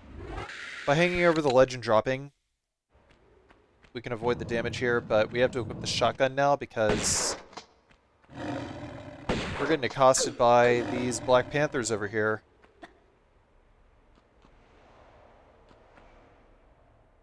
Now, these are the guys that actually did warn you about Fremont Street, and you didn't listen, so now they're going to beat the crap out of you.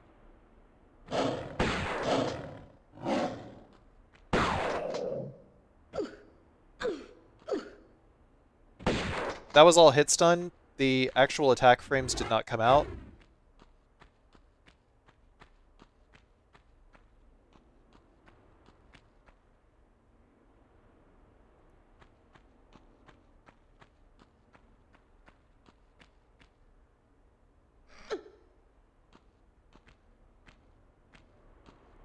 Walk over here to the edge, jump and grab, and keep our shotgun out because we're gonna have a mummy come out around the corner as soon as we step on this tile. Turn, run. Move in as straight a line as possible. And as long as we stand on the edge of this right here, we can just shoot him from far away with a shotgun. 3 shots is good enough. And now that we're up here, 2 more Black Panthers.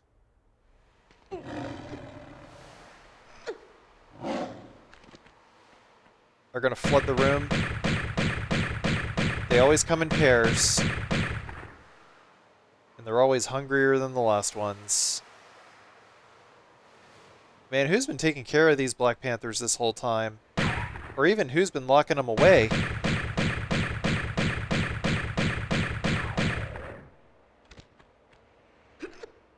Wonder if old Pierre's got anything to do with this.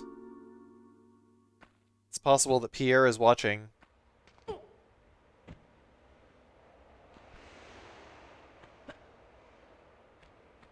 There's another item at the end of this monster closet here. And this is how it should be. You see a monster closet, enemies come out. You beat them, you go in for a reward. That's actually pretty good.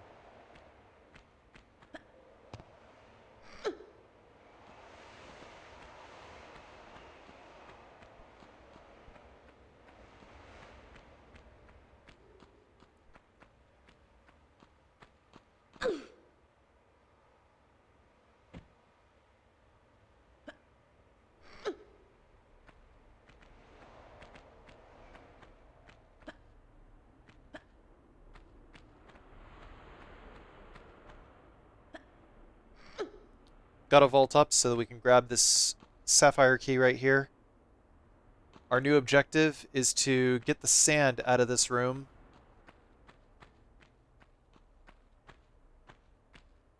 But we also gotta make a little bit of a backtrack. We'll have our guns out in order to sort of move the control scheme into like a quasi-tank control scheme where we can just press A and plink, or maybe hold A and plink.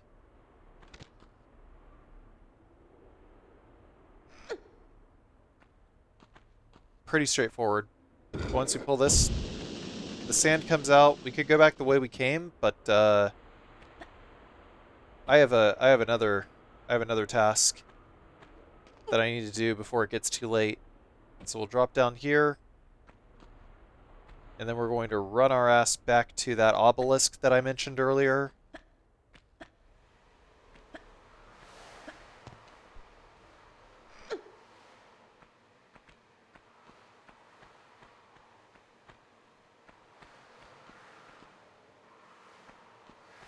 We don't have the key items necessary to put in the obelisk yet.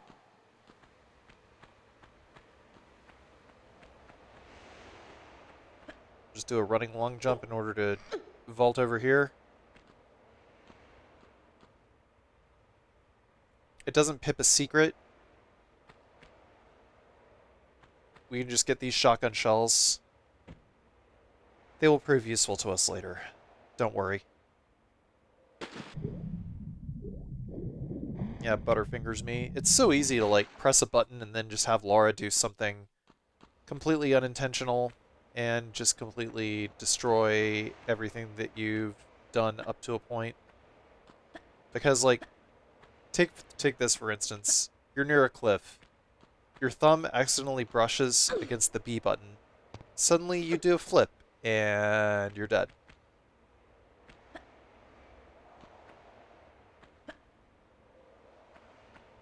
But now we gotta go all the way back through, all the way back around, in order to get to the room that we were in a second ago.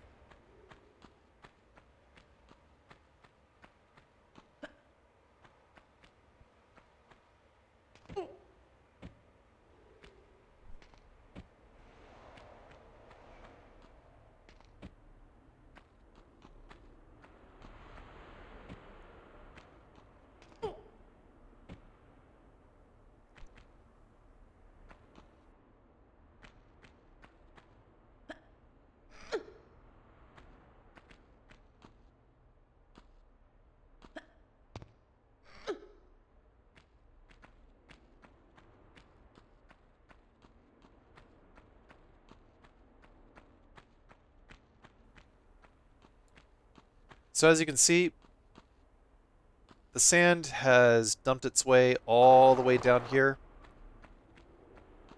There's nothing else that we need to collect from the room above. We just sort of negated the need to go back. And then we can just use this key and leave the level.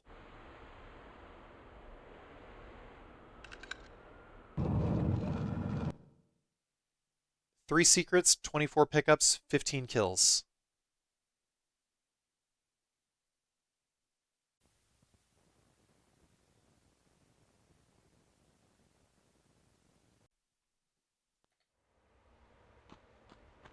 Obelisk of Khamoon.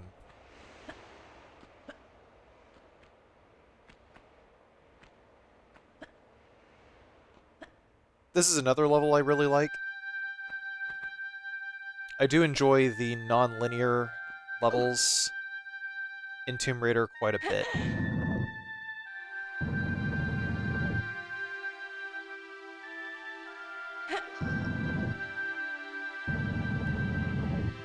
Just levels like Cistern, St. Francis's Folly.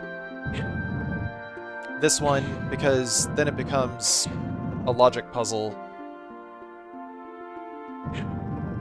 for how to best complete the level. Like, already you have choices over which area you want to tackle first. Even though one area is correct and is going to lead you to the key, you still have to do all of these areas in order to get all the secrets and whatnot. I think levels like this are where Tomb Raider truly shines anyway. We're gonna do a flip in order to get on the spawn trigger for that Black Panther, and then we walk in the hallway slightly in order to spawn the other Black Panther.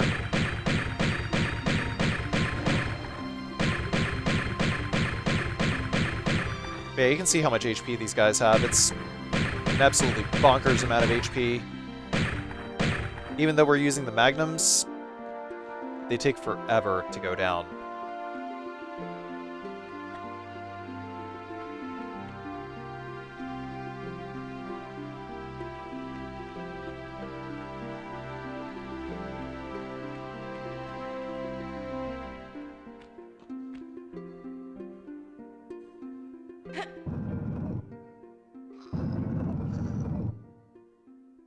This next area is a little tricky. We're going to drop down here and wait for this Black Panther to go towards the lower side of the screen and go out of view. And that'll force him to make a turn somewhere down the line. If you land in front of the Black Panther, Like, if you're in front of the Black Panther for a certain period of time, then it'll attack forward. Obviously, we don't want that outcome. After we pull the lever, we can get out of here. There's a few more items to pick up on the way out.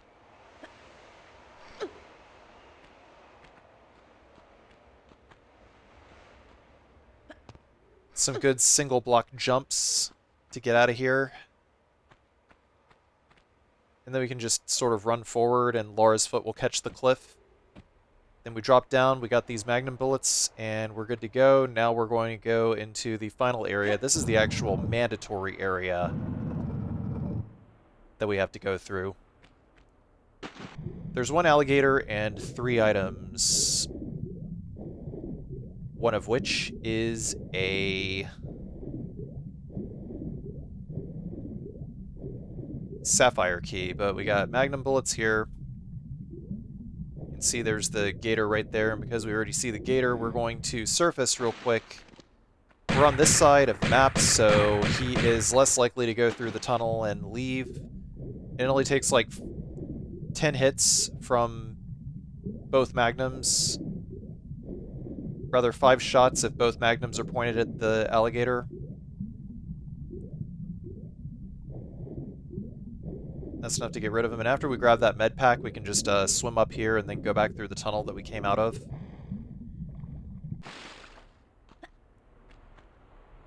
Now we have the key that is necessary for us to be able to open these 2 doors. This key opens up 2 doors.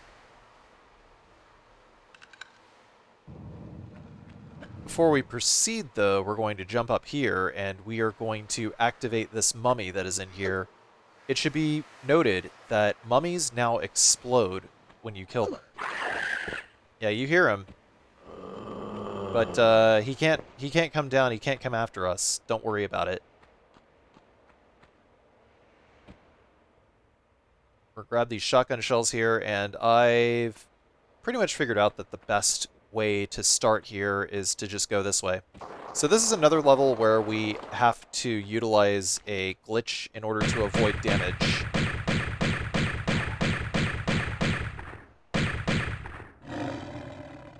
Oh, whoops. Yeah, that's what happens when you don't hold the walk button. I mean, not that you should be getting towards a... Not that you should be getting towards a drop-off that is only like a few flat units high, because otherwise those panthers are just going to nip your feet. Gotta try and walk over here, line ourselves up.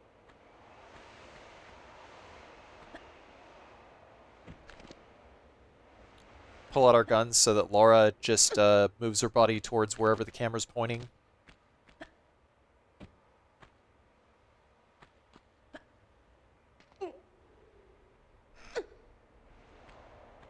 Climb up here, jump across, jump across. And there's a large med pack. We have to go down this way. We're gonna do a ledge grab here real quick though, because if we just run straight off, then we'll take fall damage. Yeah, I know, fall damage on a slope, right? Who'd have thunk it?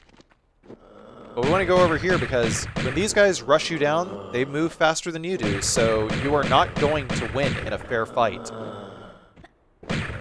You are only going to win one of 2 ways, either by cheesing them from a safe distance like I'm doing, or by popping a million med packs. You cannot dodge their attacks, and they are faster than you.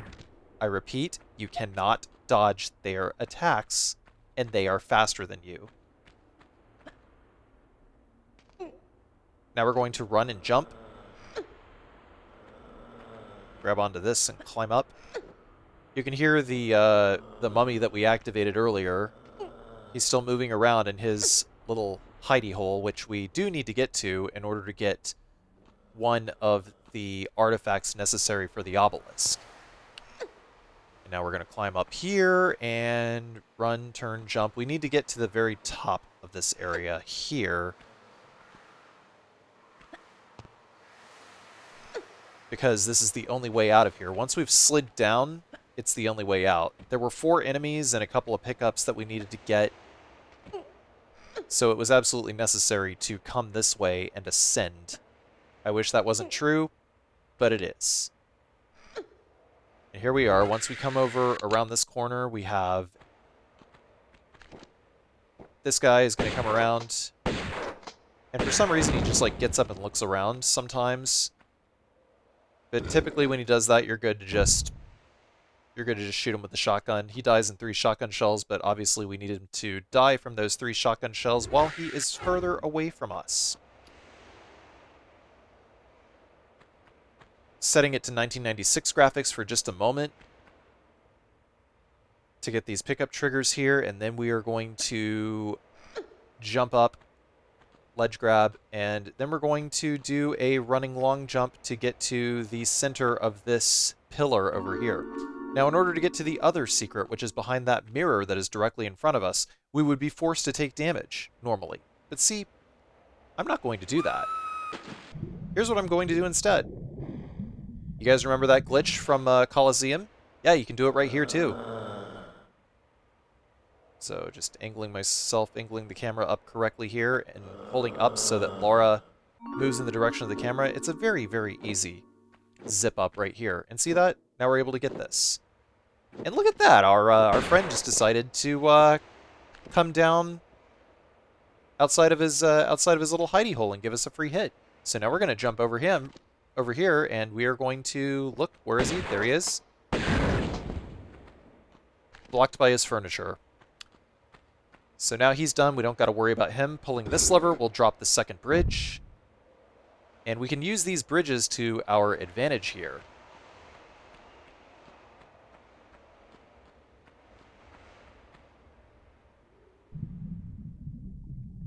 Grabbing each of these just pans the camera over to that door for some reason. But if we get all 4 of these artifacts, then we can go through that hidden door right there. Looking, deliberating. I actually could have just gone back through there probably, but no, I decided to just zip back up. I mean, I could have taken the long way around, but yeah, you see it. So now we're going to go in here. This is another area with a switch that we have to pull in order to grab another artifact. We'll start by dropping down off of this ledge right here. There's just a bunch of pickups we got to get.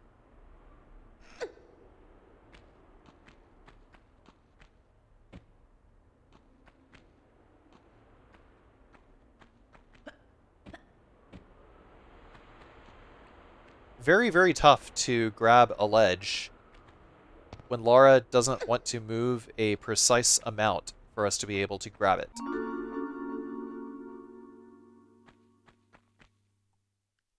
I'm sure that later Tomb Raider games have rectified the issue of Laura moving a set amount of units every time you move the stick. I think that there should be like a gradual like acceleration, like scrolling type of speed sort of thing. I never liked games where the movement is centered around specifically the character's footstep animations and not around like moving in a smooth manner relative to where the thumbstick moves.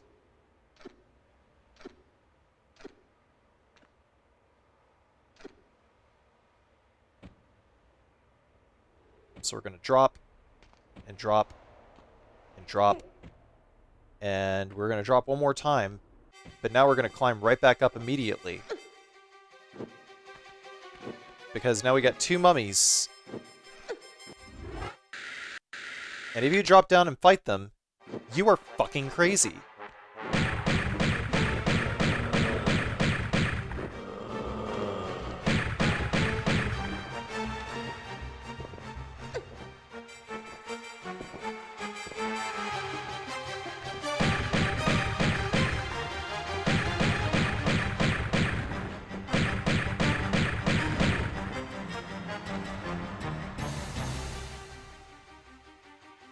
So once those mummies are down, we can just do a little jumpy poo over here.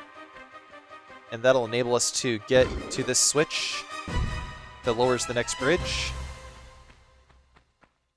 And I'm pretty sure we can jump back the way we came, but I want to be a little on the safe side and just jump over this way. Don't worry, we didn't take any damage, and now that the mummies are gone, we can fall down this way. Just panning the camera around a little bit to demonstrate that there are no more items to pick up here.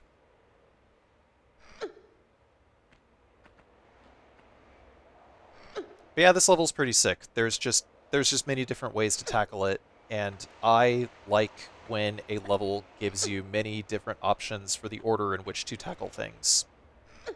Because it is conducive to many types of challenges, depending on, depending on what you have in mind. Sometimes there's a safer route, sometimes there's a speedier route.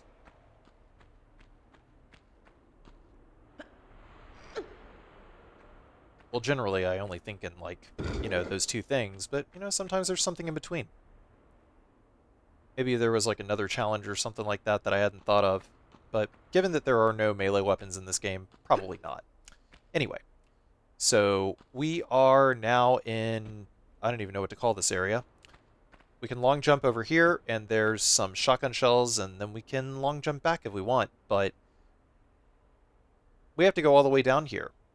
There is a Black Panther that we need to spawn in and fight.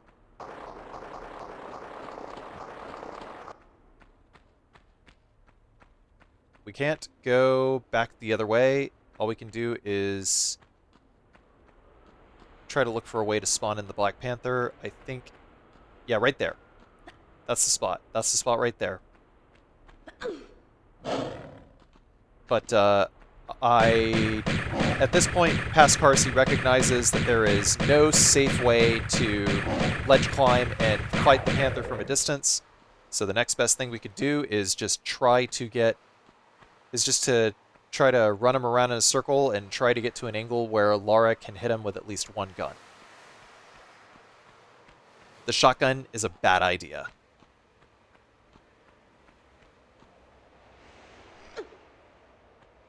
Actually, you know what? You know what I should have done? I should have just pulled that switch before triggering the Black Tiger, and that would have actually made it easy for me to just jump on top of the bottom stair and just shoot him from there.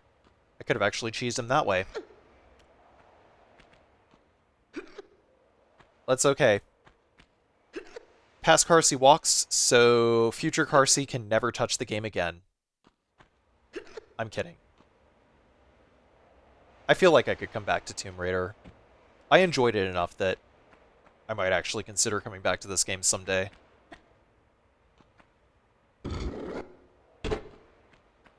Pull the lever up, and now we are going to be able to ascend these stairs over here.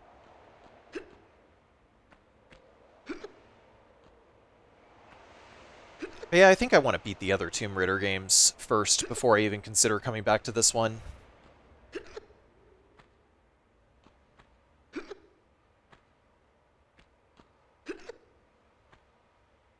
Do a little circle jump right here. Bing, bang, boom.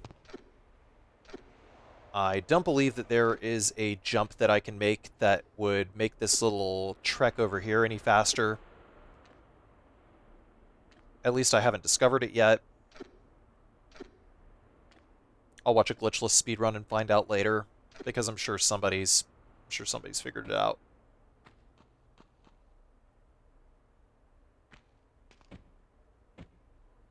Okay, spin, turning, spin drop, pull this lever over here.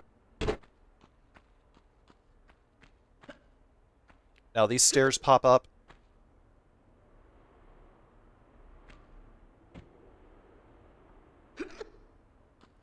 Neutral jump.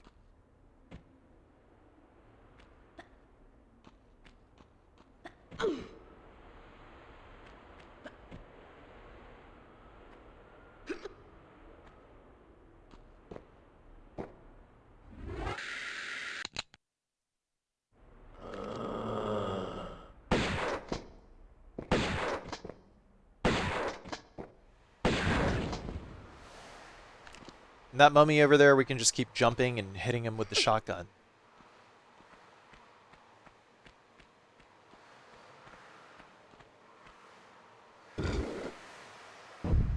pull that lever, drop that bridge.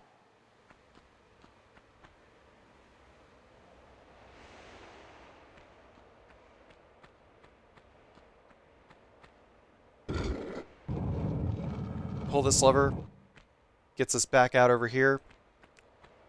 And there's really nothing left for us to grab, so we can just descend here very carefully. Very, very carefully. Yeah, we can't drop down here. Past Carsey was thinking about it for a moment, but we can't, because if we try to ledge hang and drop on that, then we would most certainly take damage. I just wanted to descend here so that I could run over here and grab this final item, this epitaph.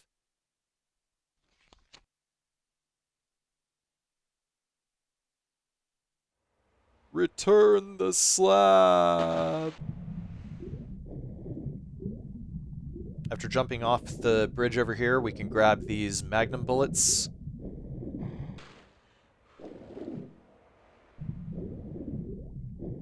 I decided to catch my breath real quick before we take this dive over here because there's a lot of items to pick up here.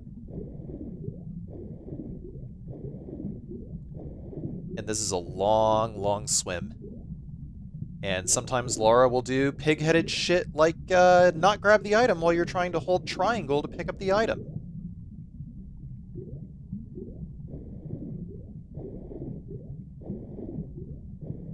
If I didn't catch my breath, I would probably be taking damage by now.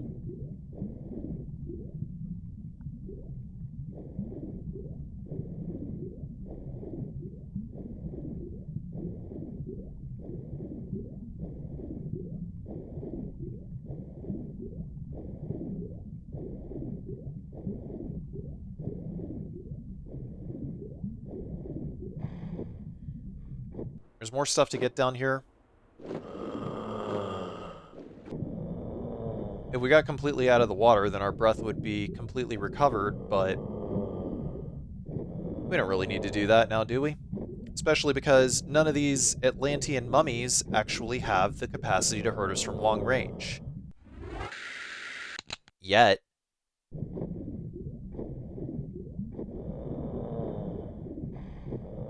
But the Atlanteans are a very, very good reason to use the shotgun. Especially from further away. You don't want to catch that young Bakudan right to the face, do ya?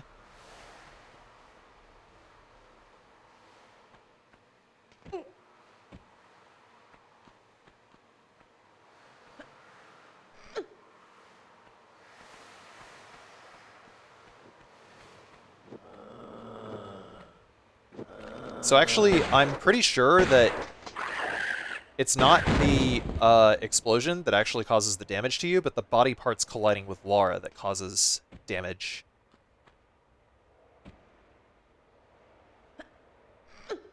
Use of that information how you will. There's a large med pack here. I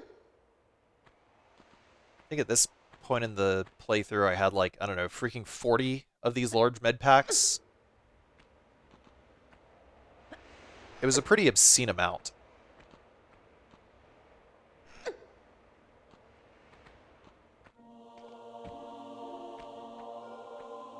So now we're back at the Sphinx that we saw earlier in the previous level, which, by the way, we can't go anywhere in this level now.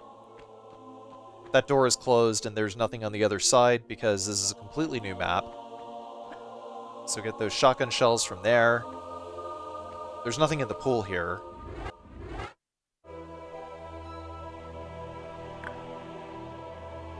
We'll put in the Scarab, and then we will put in the Eye of Osiris. No, it's the Eye of Horus, you idiot.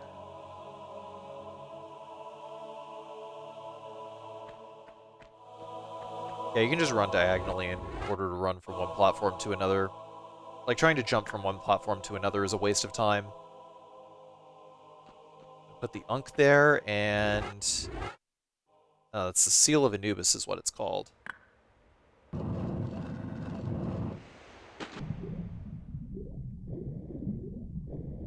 I actually think that Laris swims faster than she can run. Doing a quick spot check to make sure that I got everything. 16 kills. That is correct.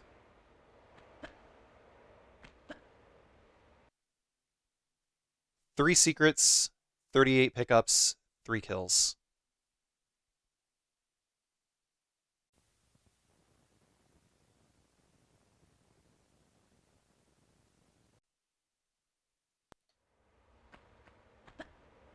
Sanctuary of the Scion. As soon as we come up here, a couple of Atlanteans are going to spawn in. These are no longer mummies.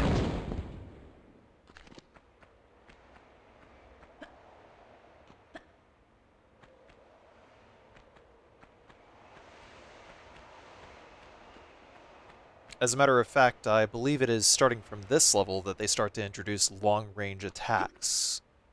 So, fight them aggressively, kill them aggressively with the shotgun.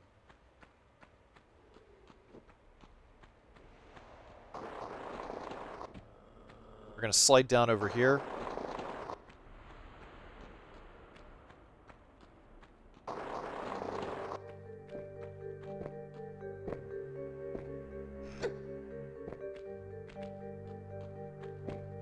Yep, there he goes.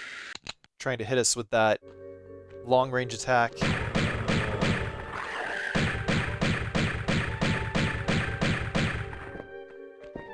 Maybe see that, turn and run. But otherwise, hit him with that magnum and you're good.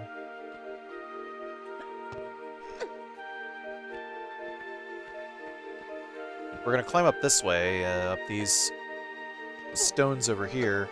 We're going to try to get to the upper tier of this crag.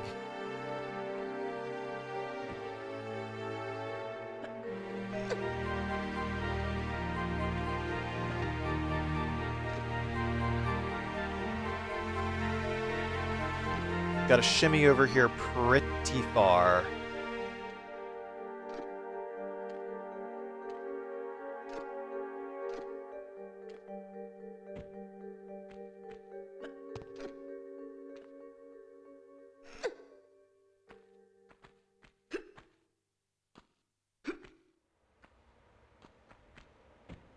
Whoops. Forward neutral jump. That's good. Okay, we can vault over to that. But see, there's that's a slidey slope. Pretty sure that's a slidey slope down there. But anyway, once we climb over here, we're going to end up sliding. No, actually we're not. But that will make us slide. So we got to do a neutral forward jump, a couple of neutral forward jumps here. And pulling this lever will open up one of the doors, like that door over there next to the Sphinx. We're going to pull the magnums next, and we are going to draw. There's one, he's on his way.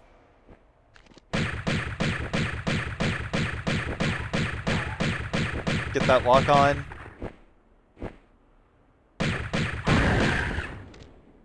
Luckily, I didn't get hit by any body parts. And we'll do a little circle jump right there. Get the shotgun shells, and then do a running long jump over here. And you can see the Uzis are just over there hanging on an invisible platform in midair. I actually don't know where else you can get these Uzis. But being that the devs wanted you to go towards great lengths to get them, we should get them now. And once we do that, 2 more flyers are going to spawn in. Let's go ahead and save the game. I wanted to save the game here because I didn't know of any decent way to jump off here and not take any damage.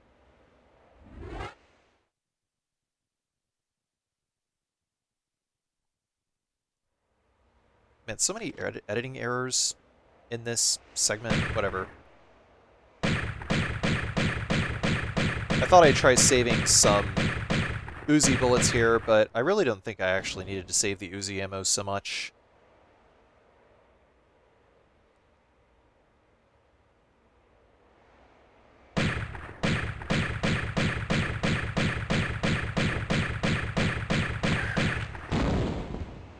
Then once we're done, we can just do a little circle jump real quick. And we're off. As long as we land on the shoulder of the Sphinx, we will have taken 0 points of damage. Next, we can just slide down here.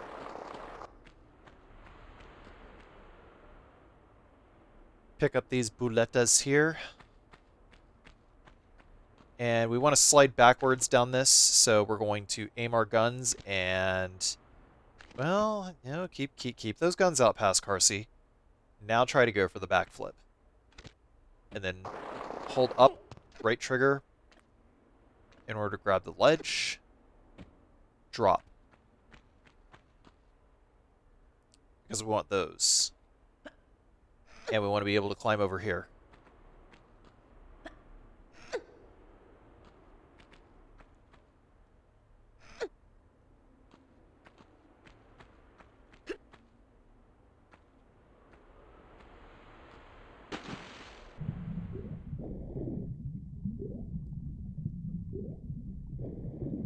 Get the sapphire key, and we can go back up these stairs the way that we came. Neutral forward jump is pretty good. Sometimes. But we always end up moving, like, I don't know, 1 1/10 of a tile. So we can't really just perfectly neutral forward jump up these stairs every time. Anyway, we'll use the gold key. Apparently it's called the gold key, even though it's the same model as the sapphire key. That opens that up, and we got a Minotaur over here. This would have actually been a very good reason to use the Uzis. Also, we got a little repeat of the end of the Tomb of Tihocan, where the Minotaur just tries to fire his explosive balls at us over and over again, and we're just exchanging shots with him as his hitbox just, like, readjusts. Like, literally every time he shoots, his hitbox moves, and then Laura just, like, returns fire, like, literally at the same rhythm that he fires. It's I don't know. Silly little things like that. It's like Tomb Raider is janky, but like half of the instances of jank in this game, I just can't be mad at. Because they actually make for some pretty funny scenarios.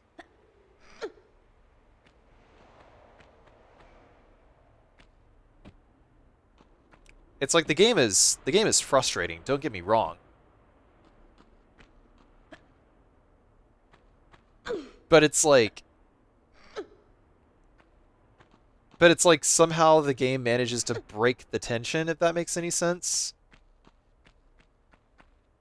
And occasionally there's a way in which, you know, you might die that actually turns out to be, like, kind of funny. Not like in one of those, you know, like you died and it's like funny once, but then it becomes grating the second time it happens. The second or third time it happens.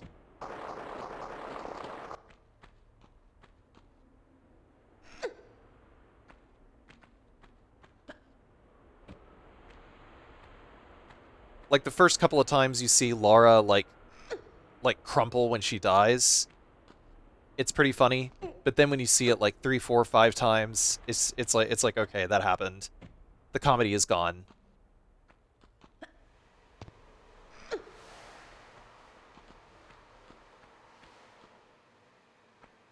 There's an Iron Maiden here for some reason. We're just going to completely skip it. Grab that med pack.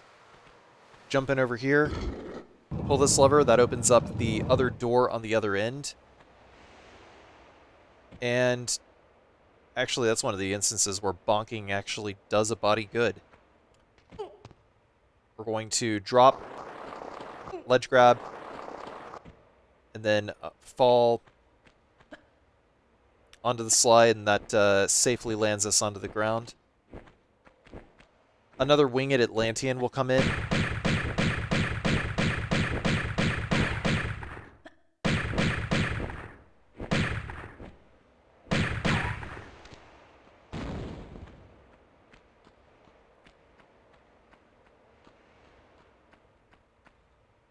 So once that guy is done, we're going to take the lower tier on the crags. And we can do that by doing a neutral forward jump grab from the top of that little slope right there. We get these bullets.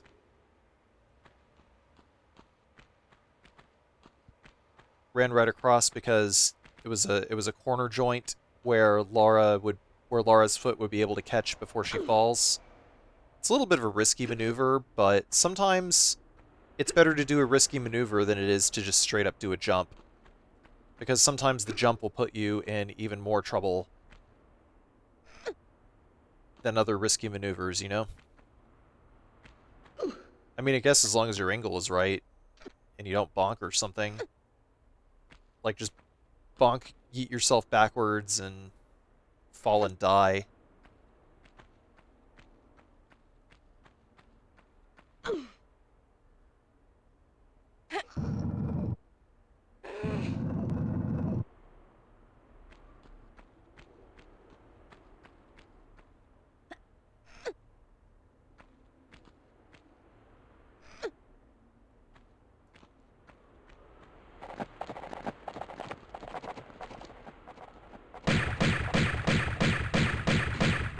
Be very, very careful, because if you put yourself in a position where you can get shot, you're probably going to get hit. Your movement in Tomb Raider has to be very, very deliberate, especially if you are attempting to dodge attacks, because your ability to dodge gets very impeded very quickly, especially as you run out of room, because goddamn projectiles in this game are so fast. So you can't just like flip left and right and expect it to work, because if you flip left and right, the projectiles get out of sync. Then the projectiles, especially the explosive ones, just hit the walls around you, and you know, it's just like having the enemies just do like explosions like that is just even more proof that, you know, this game was never meant to be cleared without taking any damage. It just was not. I wish they would have balanced it like other action games, instead of balancing it like Doom or something like that. Anyway. Yeah, you can see this guy is trying very desperately to hit us with his grenades, but cheese him around the corner. We're doing pretty good.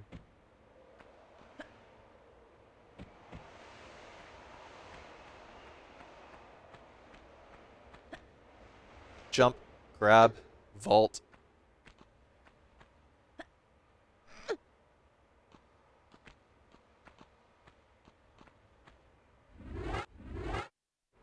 We're going to use the 2 unks that we picked up.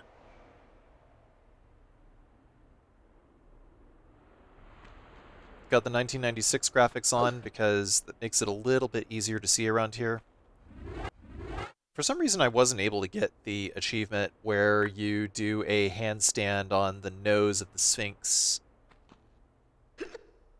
Maybe I need to watch a video to see how it's done. It's kind of tough. It's kind of tough.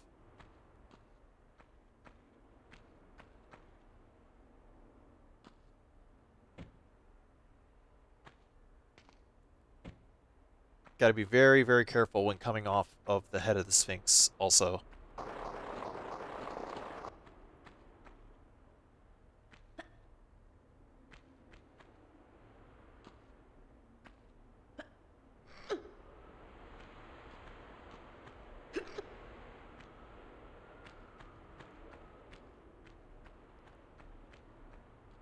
I'm so glad that enemies don't come out of this door over here. Made another save here.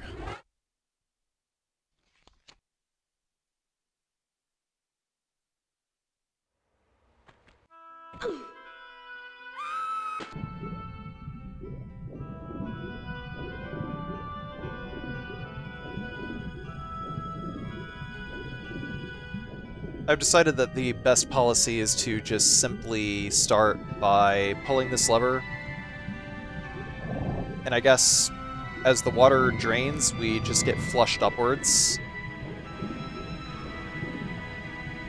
Kind of a neat little detail.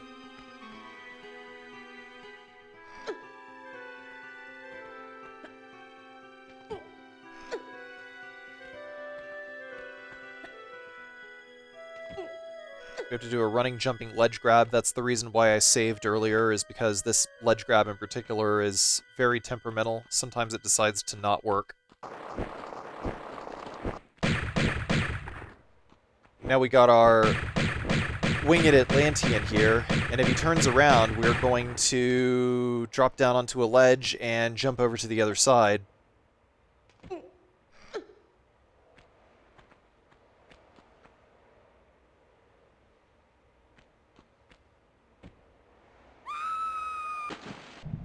Yeah, for some reason, if you try to run to the nose of the Anubis there, it just yeets you off the side. And if you do it at the wrong angle, then you'll fall and die, but kind of silly. We're going to do a neutral forward jump over here.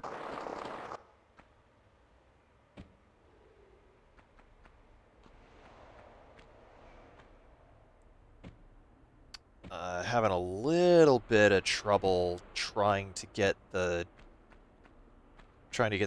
jump distance going. There we are. Might be one of those cases where it's okay for you to grab both of these items before draining the water, but I just wanted to do that so that I could land over here. And then we're back here again, and this is like close to the start of the level.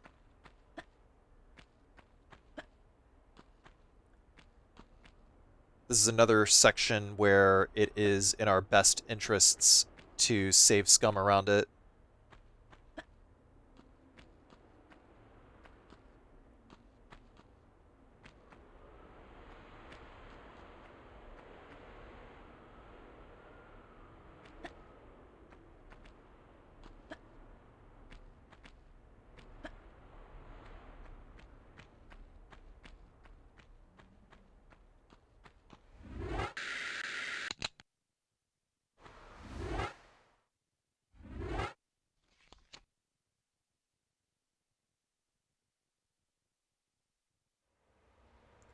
Changed it back to 1996 graphics because it makes it a lot easier to see in the dark over here. Pulling the shotgun out.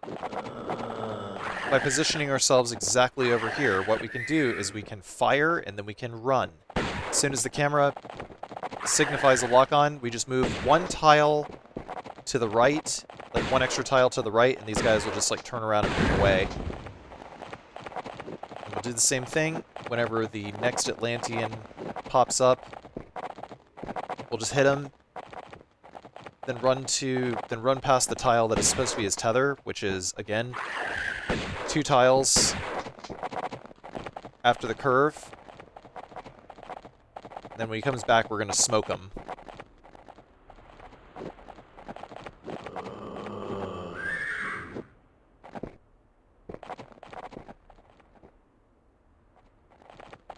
Come on. There we go.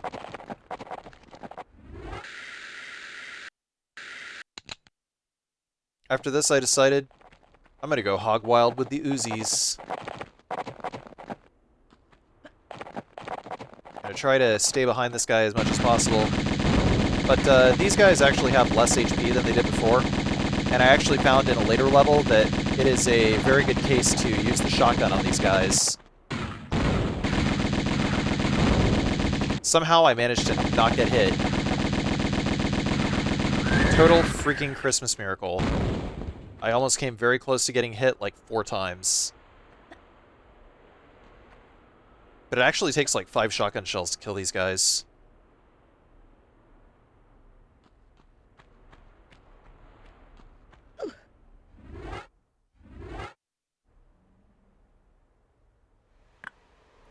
So using the shotgun and actually rolling so that the auto-targeting will hit it easier and it can't shoot back is actually the better policy.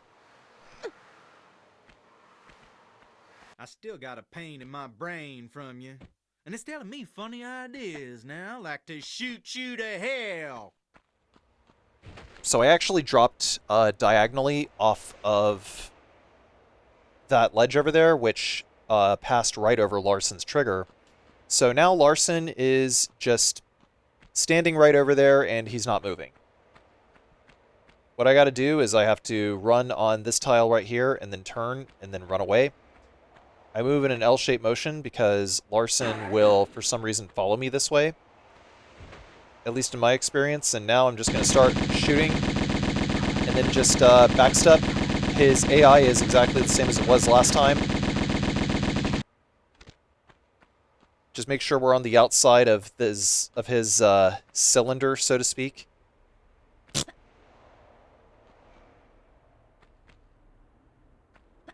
Yeah, the Uzi just melts him. He's done. Bye, Larson. 1 secret, 29 pickups, 15 kills.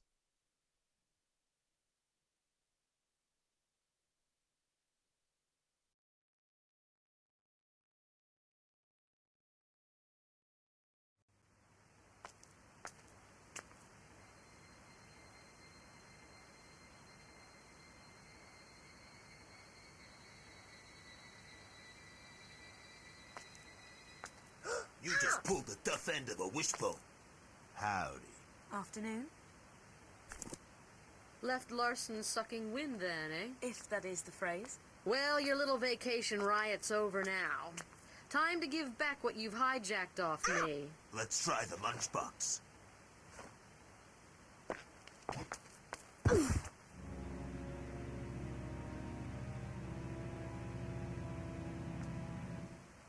Well, kill her!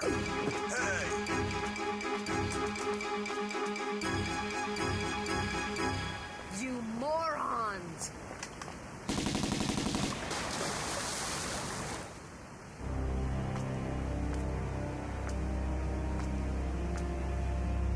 Let's go.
What the heck was that? What?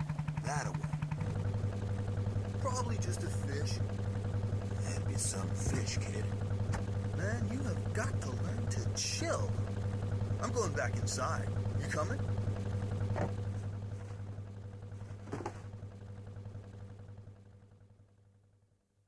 Steady. Here she goes. We ready yet?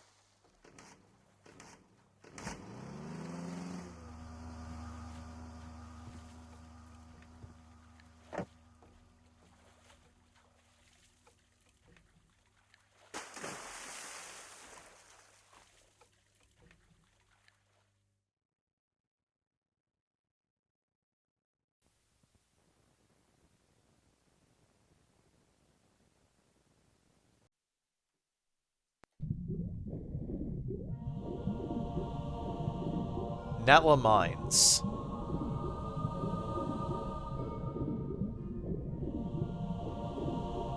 With modern controls, you get forced down a little bit. It's kind of hard to course correct. With practice, I'm sure you can, though.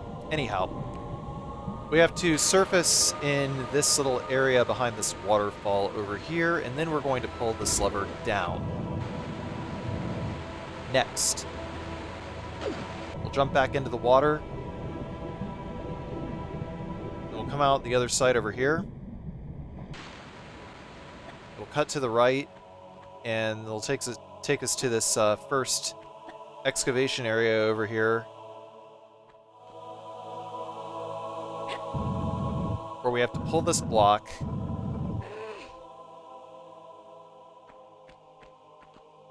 Jump.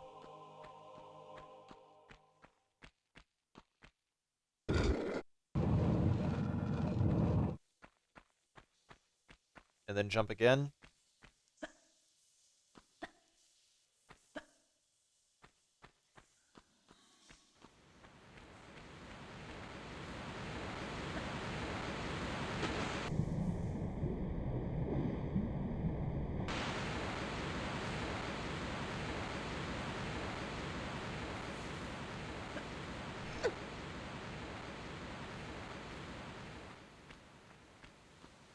Pulling that switch opens a gate on the other side of these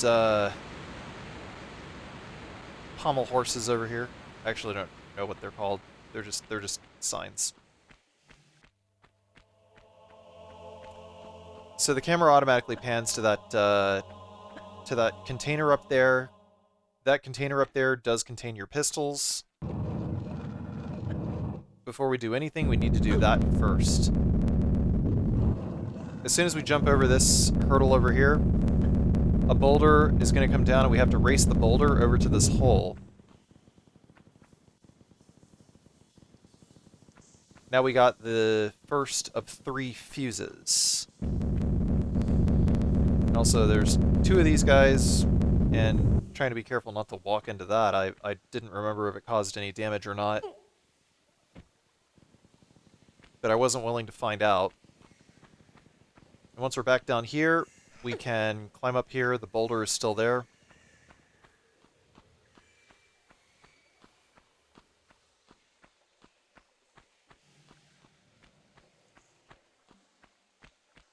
And then we can drop down this hole over here. Then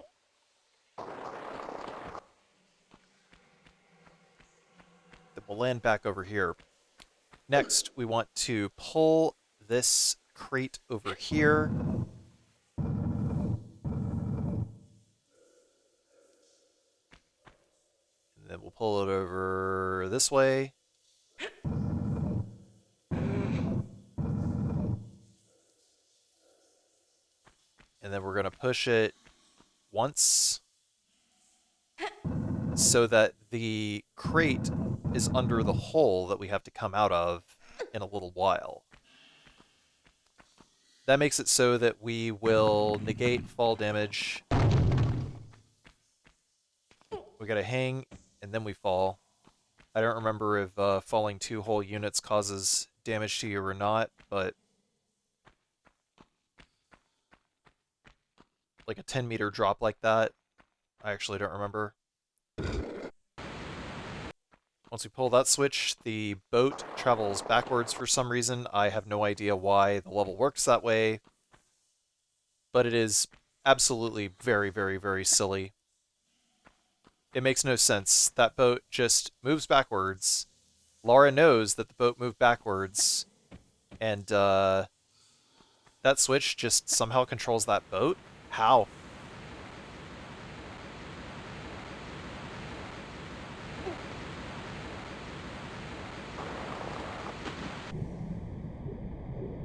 This is such an unserious game. Anyway. Yeah, unserious game. What an oxymoron. Now we jump over here, and there's actually 2 pistol bullets right there that I should have picked up from the start, but It's okay.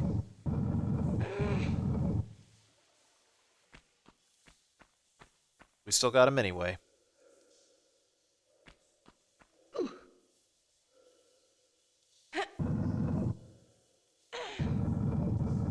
But because of that, I gotta push it a third time so that we can pull this giant-ass steel box.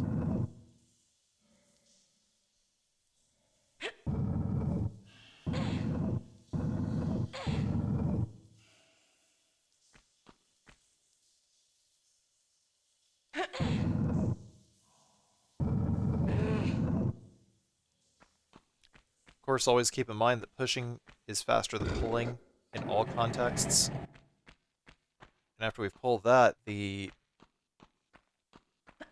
tunnel bore will move. I don't know why that controls that tunnel bore there, but it does. It does. I don't know. Natla Mines is like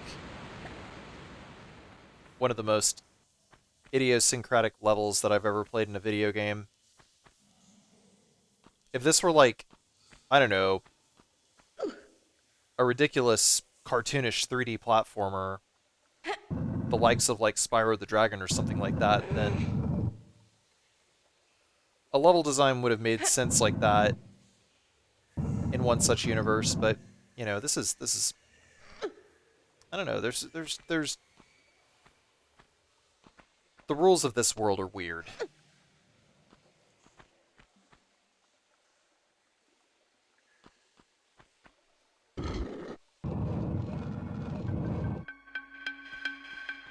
Doing that has opened up another area that we need to go back to in order to get the final plug. As long as we don't move any further than this fuse over here, we won't trigger the appearance of the cowboy. It's better to keep the cowboy in his deactivated, unaggroed state so that we can take advantage of a very specific maneuver to get around him. Which you will see at the start of the next segment, don't worry. This is a pretty long level. These last 3 levels are brutally long, actually. It's like basically the entire, like, last, I don't know, third of the game or something like that. At least according to the way I did them. But they're pretty long. They are easily like, I don't know, 30 minutes each or something like that. More. It's about a good 4/8 of this entire playthrough. But now we're going to go towards this area. The gate is now open, and we can go to the back over here, throw the switch, and now there is a fuse that we can pick up at the end of the conveyor belt.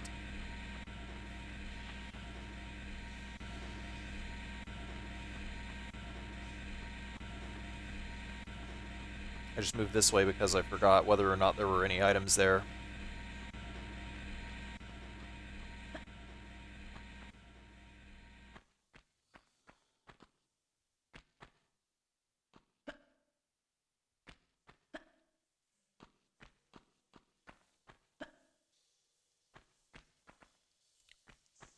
Got a nagging feeling over here past Carsey. What's going on, buddy? Actually, as it turns out, I did forget to pick up these Uzi bullets right here. That's what happened. Someone in chat reminded me that I was missing some Uzi bullets.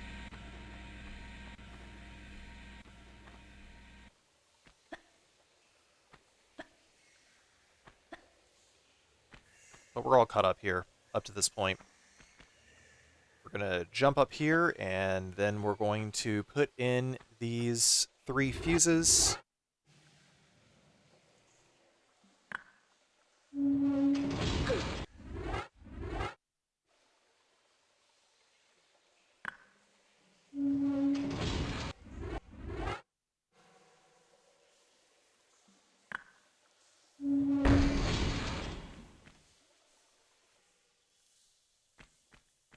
Some magnum bullets here to pick up. Yeah, as you can see during that previous FMV, we were relieved of our weapons, and now we have to get them back.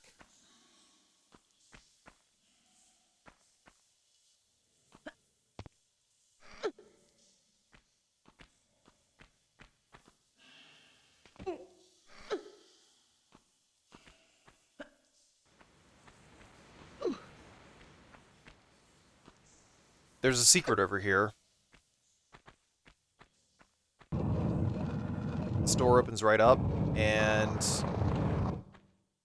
the game attempts to trapdoor us into some lava, but if we keep jumping back and forth, then the trapdoor will reset itself, and then we can walk on top of it and get up, and now we got another health pack and some Uzi bullets. No. Well, technically a MAC-10.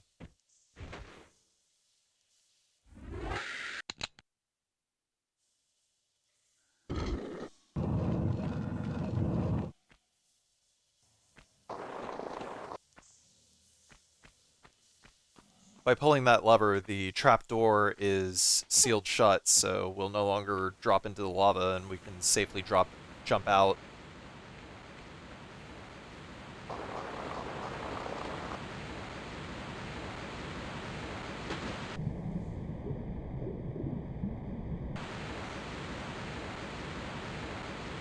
I checked here just to make absolutely sure that I picked up everything. We're good to go.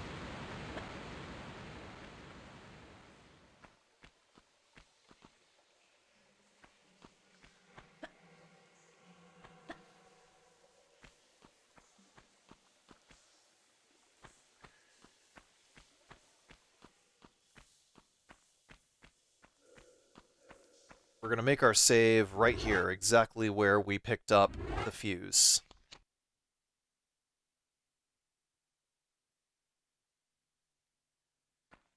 Ain't nothing personal. We're going to move to the right. The cowboy's on the other side of this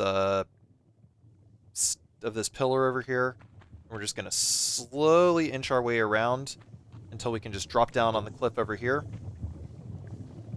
And then drop down again and ledge grab directly below.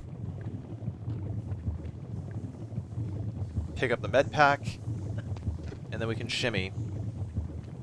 As long as the cowboy doesn't decide to, I don't know, aim down and shoot us, we'll be pretty okay to leave. Because I think by the time we get out of here, we're going to be outside of his hit radius anyway. Remember that 180 degrees in front that I was talking about? Yeah, that.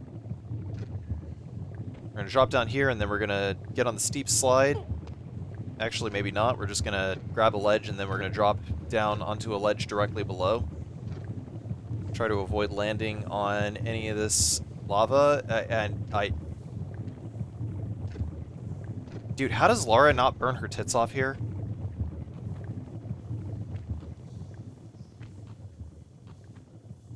Anyway.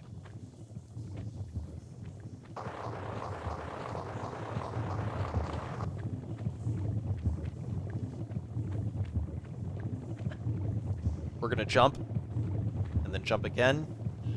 And then there's a hidden area right there. You know, we can just jump, and we don't have to do any running long jumps, just regular jumps. Get to pushing this as quickly as you can, because a boulder is on its way.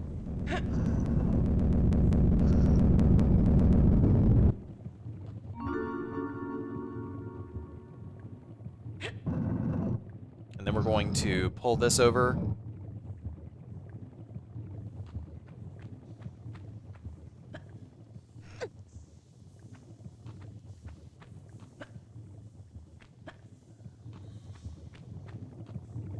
Then we'll drop down.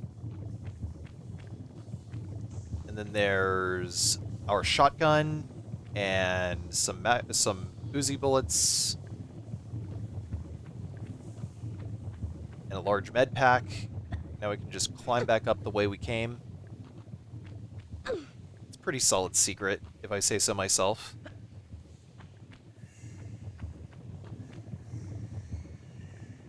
Grab that. Grab that.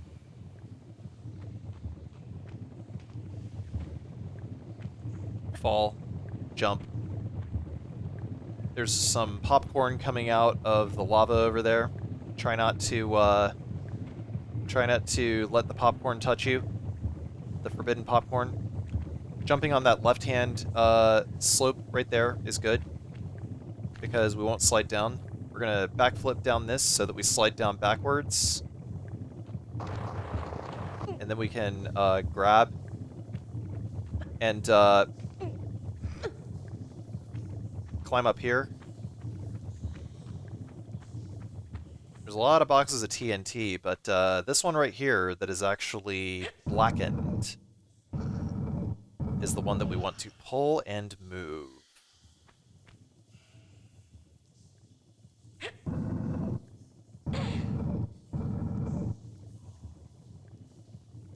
Takes a long ass time to move this.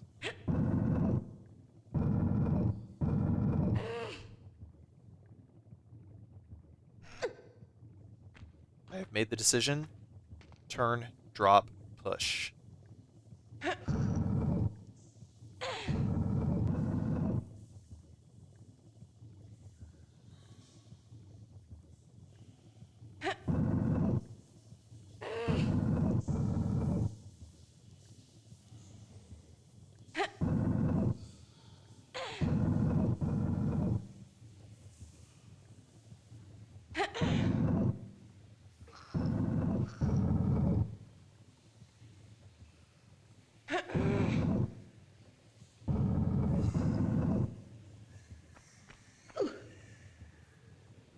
Then we want to push this over here so it is flush against the wall. And that way we can do a couple of short vaults up. Although I probably could have just done a neutral long jump on that one. So here's where things get a little sketchy. That cowboy is back. Okay. Also, we're going to wait for this boulder to, you know...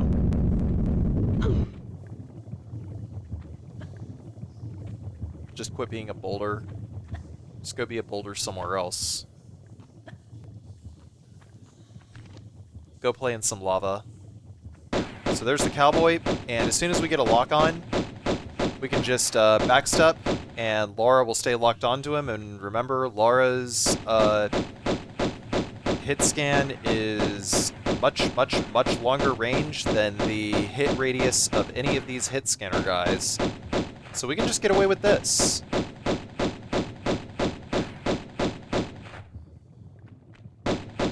Like, literally do this forever. And the cowboy is just going to keep moving left and right, trying to find a place to shoot us from, but that's okay. We aren't afraid of nothing. Just keep holding left trigger, right trigger, and walk. And eventually he will be dead. As long as he's not like on a slope or anything that forces us to pick up his magnums in a weird position. His magnums? Sorry, I meant our magnums. Kaboom. Before we move on, there's some magnum bullets right here that we need to pick up. And then I'm going to do a little circle jump to cross the gap. And now we got to find the cowboy's body. Where is he now? Right there. Easy peasy. We got our magnums back now. We will literally never be in this position ever again.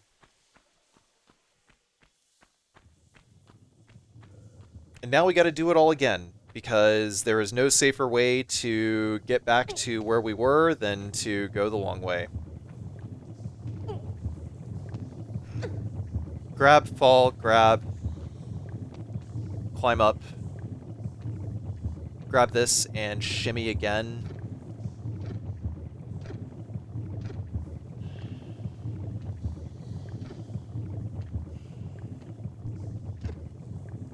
I could just skip past this since we already watched all of this, but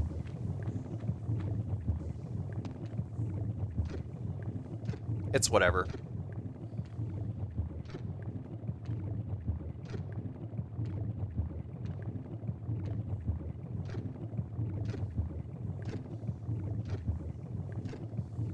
Trying to get all the way to before Skater Boy before we have to save our game. I accidentally climbed up here. Just gotta keep the grab, then drop, grab again. And we're good, we're solid. Just gotta keep on going.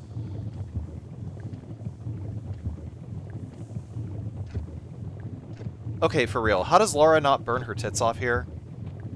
Is she a witch or something?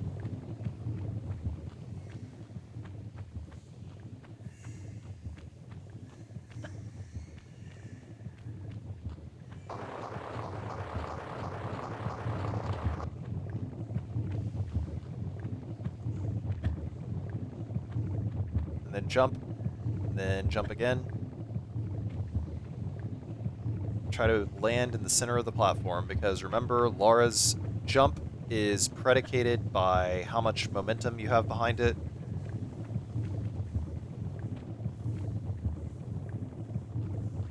And is basically, for all intents and purposes, a fixed distance. Kind of like Ghouls and Ghosts a little bit, huh? The Chimera series, you know?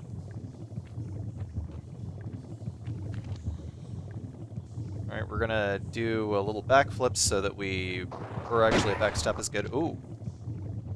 Yeah, just barely. If we were actually facing forward, we would have definitely 100% gotten screwed out of that. Alright, running, jump, grab. Probably could have done with a neutral, but whatever. We had to take the long way around. We could have gone back, but we needed the Cowboys Magnums, and that's why we're here. The TNT that we pushed here blew up, and right here is about where the Skate Kid would spawn in, so let's save the game and figure out how to beat him. And the strategy that I came up with was to use the shotgun, and we'll stand over here and watch where he comes from. It could either be from the left or the right, and he's coming from the right, so we're going to stand over here behind this column, and we have to, if he kicks off, we can just run right behind him, and then blam. You firing at me, huh? Ain't nobody else here. You must be firing at me. That's how it's done.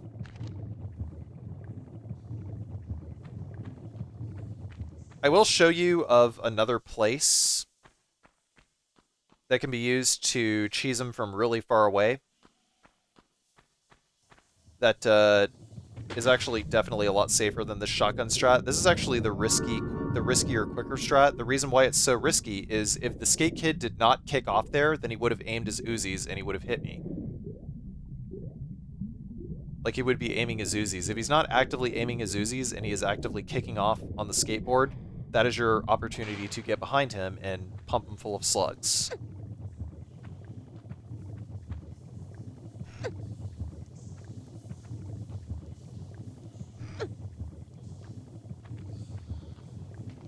Now we can do a turning ledge grab, fall, grab this. I experimented with a lot of ways to try to cheese him, but it just didn't really work out. You know? Like, I could just hang on that ledge over there that I showed you where we did the turning ledge grab. I didn't even mention that was the ledge. Yeah, the ledge where we just did the turning ledge grab in order to get down. If you just stand there and just like shoot him, then Laura will lock onto him, and we can just use the magnums until his HP pool is drained. But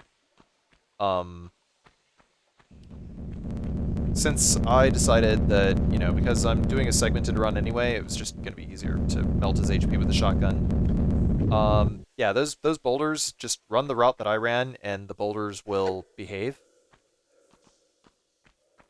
And then next, we're going to climb, and keep climbing. We're almost at the end of the level. There's no more secrets. We got the last secret already, next to Skate Kid.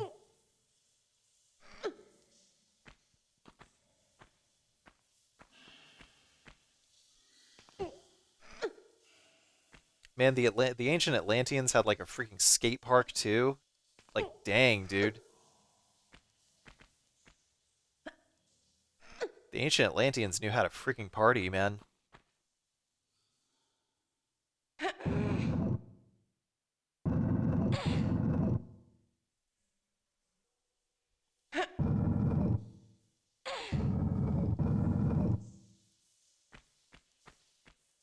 We gotta push that all the way to the edge, and now we can jump up this way and pull this, and then push it to the right to get rid of it, or push it to the left. I mean,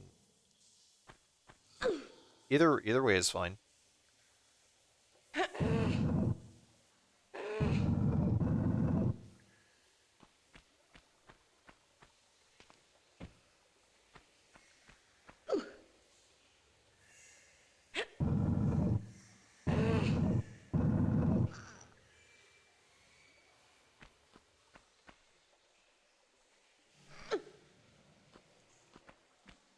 We'll pull that block out, and that will allow us to push the block that is on the other side of it, which in turn gives us access to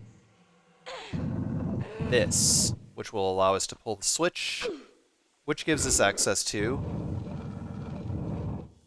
another door on the other side.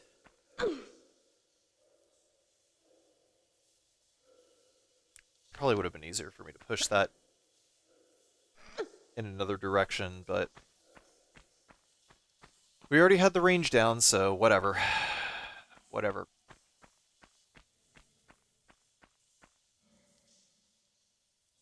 So I push this forward.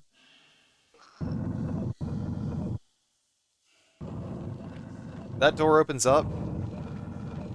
There's another lever that we can pull in order to open that other door over there. I decided to open it in order to help me with the boss fight with Cold Kincaid. Gives us enough range to backpedal, but he comes out of that temple over there. Rather, that pyramid. We're gonna tumble, we're gonna equip the Uzis, and we're going to backstep into that and move forward. And as soon as we start doing damage, we're going to backstep. He's got a shotgun, okay? Just keep backstepping, stay out of his hit radius, and he won't fire at you.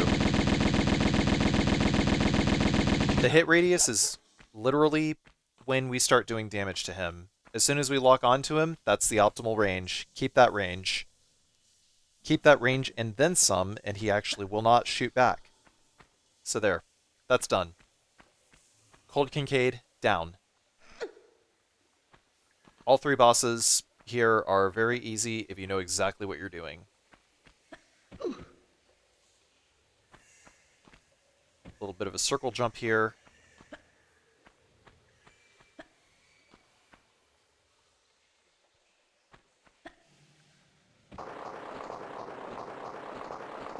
We get to drop down here and pull this lever, which gives us access to one of the huts over here. And also our last 3 items. If we didn't already get the shotgun here, we get it off of Cold Kincaid, but because we've been picking up literally everything up to this point, doesn't matter. He's got shotgun shells instead. That's what we want. And that is the end of Natla Mines. Next is Atlantis.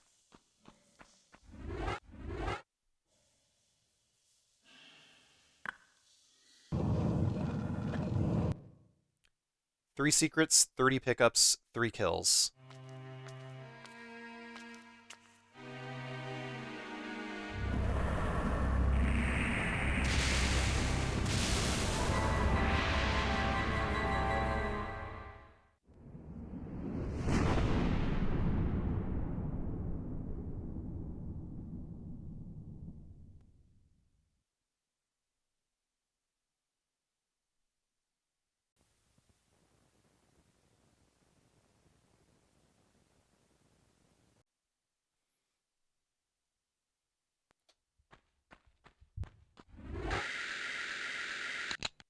Atlantis.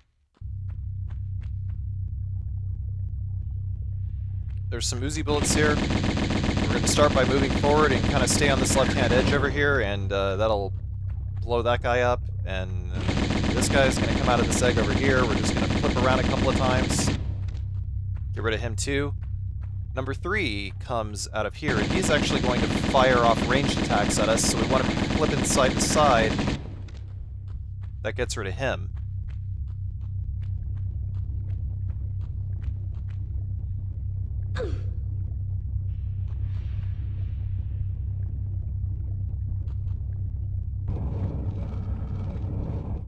Now we'll take these stairs upwards.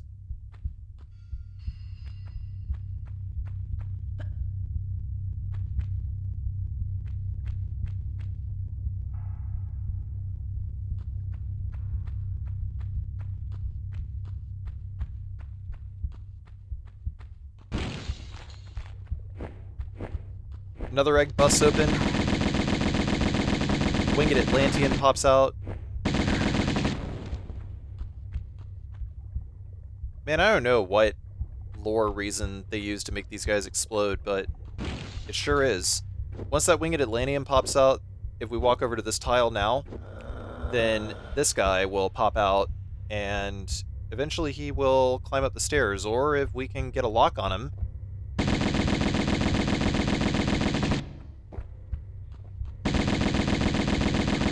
shoot him from downstairs. So that last egg there, I actually forgot to trigger it, so I had to reload a save and come back to get it. So unfortunately, that kill does not show up on my results screen because I didn't want to redo all of the segments that I did after it. I just reloaded a later segment and backtracked and just recorded myself getting the kill.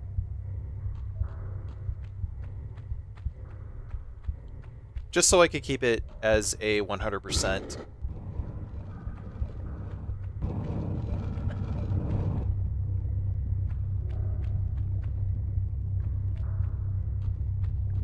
Yeah, Pascarsi turned around because he knew he forgot something.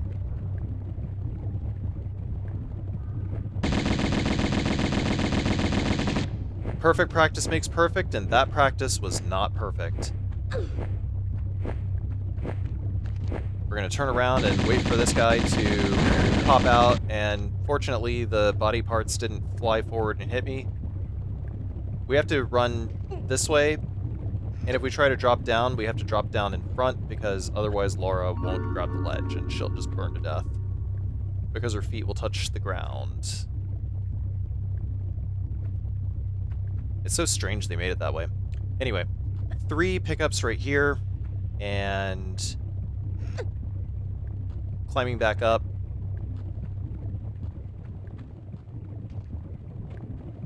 Turning ledge grab, drop down. And then we're just going to walk off the ledge, or rather run full speed off the ledge, because that'll just drop us right onto the platform there. It's one of the nice things about segmented runs is it gives you a lot of time to experiment and figure out, like, oh, this could actually be more efficient, or something like that, you know? We have to do a running, jumping ledge grab here. This guy is just, you know, he's kind of a dick, because he just stays down there all the time, and sometimes he'll come up and land and physically attack you just to be a douchebag. It's not very nice. So anyway, yeah, that's done. We are good to go. I mean, not really. I still had to come back and get that kill, but whatever. Anyway, we're at this part of the pyramid, I guess.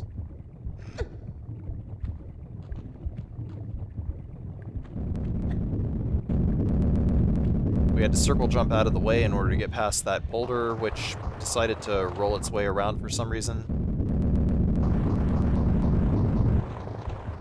And I misstepped, so here we are.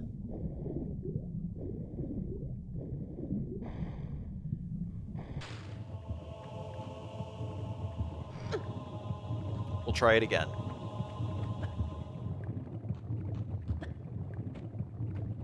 We already got rid of the boulder, so nothing to worry about. We'll circle jump over to that spot right there, and then just circle jump our way up. Just pay very special attention to our trajectory.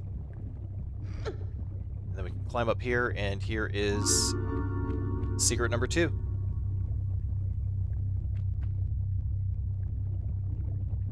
Medkit, Uzi bullets, Magnum bullets.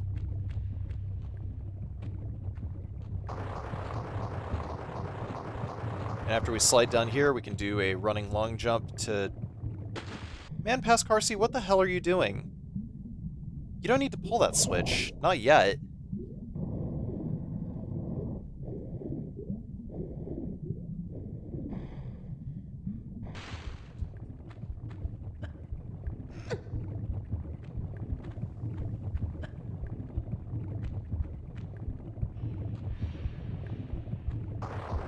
Jeez, I almost landed on top of that boulder.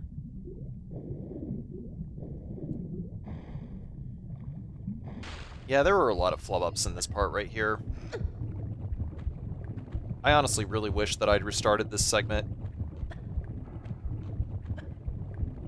But I didn't realize that I was missing the kill at that point. It wasn't until, like, towards the very end of this level that I realized I was missing the kill. Okay. Just run to the end. Well, actually, I just ran inside there just to keep that door open so that I wouldn't have to pull the switch again.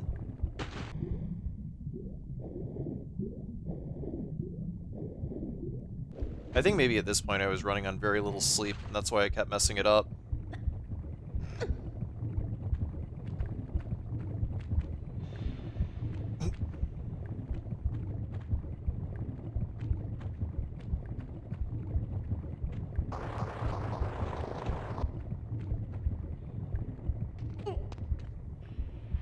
There we go, we finally got it.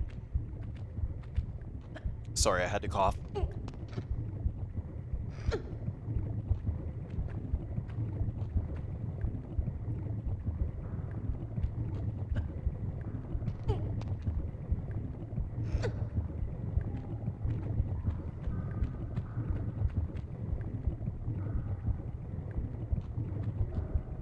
Two Uzi bullets here as well, and now we can pull the switch, and that changes the lava in the next room. So now Pascarsi is deciding, do I go left? Do I go right? And Pascarsi decided on left. Because Pascarsi knew that his long jumps were complete and total fucking ass.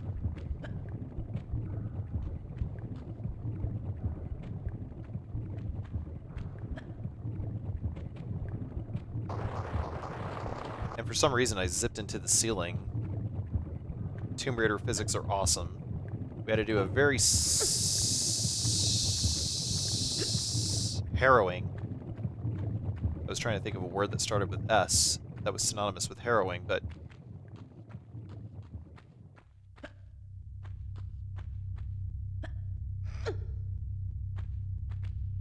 man, this room over here.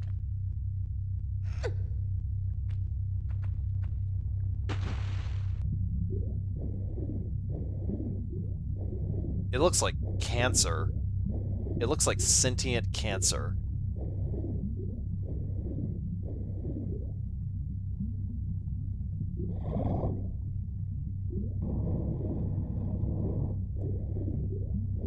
After we pull this lever or open this door, we'll end up in this room, which is... Well, no, we're not ending up in a room yet. Oh! Yeah, that was a little scary. That was too close for comfort, actually. Did not like that.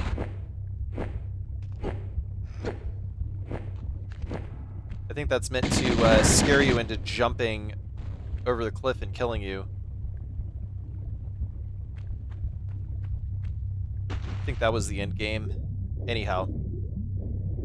We're in the, I guess the cesspool room, or whatever it's called. I mean, who knows what it's called. I decided to make a save here. But, yeah, we'll actually use this as a jumping off point to return to where we were and go get that kill. Man, I wasted so much time in this level.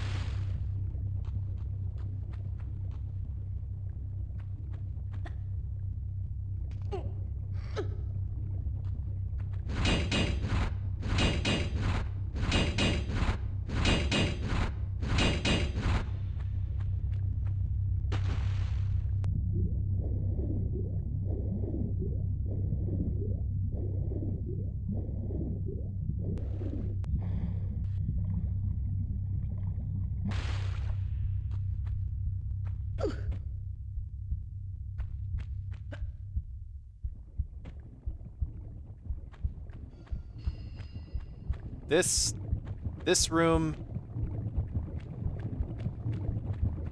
looks exactly how I think cancer tastes like.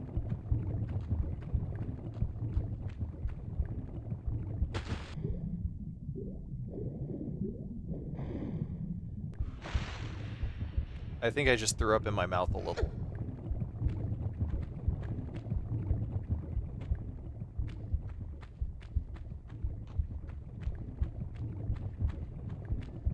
So now we'll do a run and long jump here.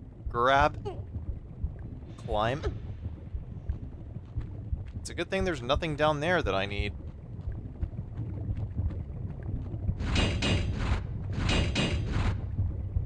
That too is meant to be a jump scare. Okay, so now we're back in the first room, and I decided to take the safe way of climbing all the way up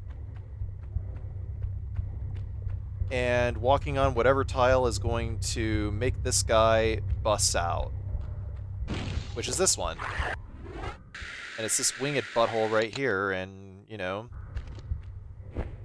the Uzis are probably the best gun to use in general against these guys. I mean, we have and we are getting so much Uzi ammo that we really do not need to use any other gun for the rest of the game. It's an absolutely obscene amount of Uzi ammo, especially because we've been hoarding it up to this point. I don't know if I could have gotten away with using the Uzi. Jesus Christ, I forgot all about that. I should have just taken the secret to get back, if I was smart.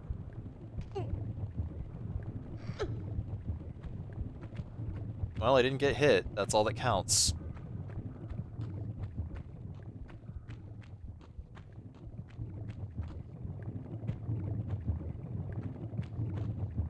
I'm just going back this way because I can at least guarantee that I will not take any damage by running and jumping that route.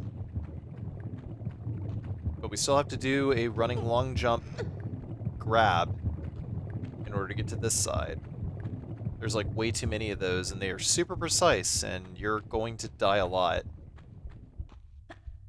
Man, imagine running this game all the way through with a memory card. Without a memory card, excuse me.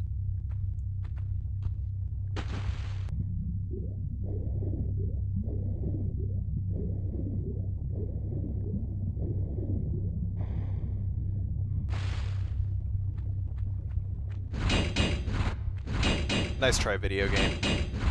I'm trying to set myself up so that I can have a nice running long jump that way without accidentally hitting the guillotine or whatever it is. I don't even know what to call that. It's just big choppy door wall thing. And now we have made it back into the cesspool, and now we can continue. I just didn't want to save over anything. I just wanted to get that kill. So, moving right along. Jump, and then pull this lever, and here's what we gotta do. We have to keep the camera in place, jump, fall into the water, and do not go towards the side of the room the key is on. Otherwise, you see how those eggs are like throbbing, like they got the umbilical cords just like pulsating on them? Those things, like when you see that, that means that an enemy's about to come out of it, so you have to be careful not to step on a tile that'll wake it up. And that's actually the hardest encounter in the room. I decided to get that out of the way first. So pulled that, and there another umbilical is doing the thing. Stay far enough away. We can get a little bit of range and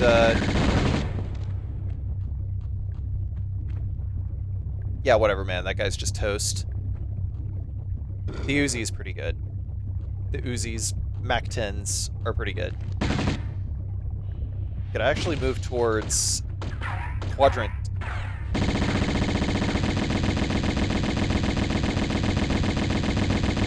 Not Quadrant, but Nonaguant? I don't even know what you would call, like, when a square is split up into, like, 9 pieces. Nana something.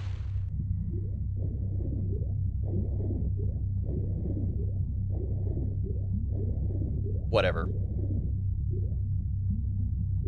It would be number 2 on a Sudoku square.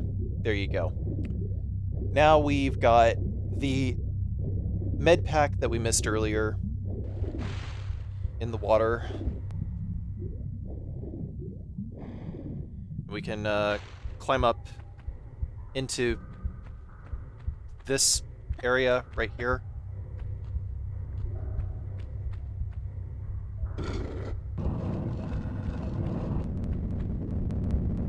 As soon as we open this door, a boulder comes down. However, here's what we can do. By the way, pick up those Uzi bullets right there. We push this forward once.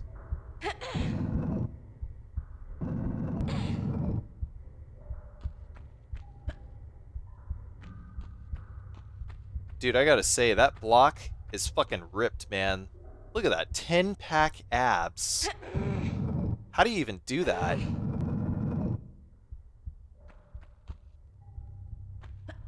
Now we're gonna go back in here, into this pulsating weird place. And then pull this open. And then we'll run right back, and the block stops the boulder and allows us to get through. You can't beat the boulder by running, or even jumping. You have to push that block. And then once we get over here, this winged Atlantean,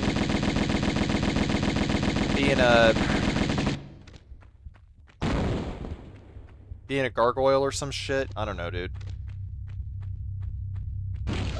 Next. As soon as we come in here, this guy's gonna pop out, and we're just gonna try to get rid of these guys one at a time, if we can. Probably would have been better to use the shotgun. But because these guys are just, like, stacked up against the wall like this, and they're not going to dislodge themselves, I tried to dislodge him by running towards a tether and seeing if he would, like, fly away or something. But no, I'm pretty sure he was just stuck in the wall. And not in a good way. I mean, stuck in the wall in such a way that he'd probably dislodge and actually hit me. So I decided to get out, come back, and I decided to YOLO it.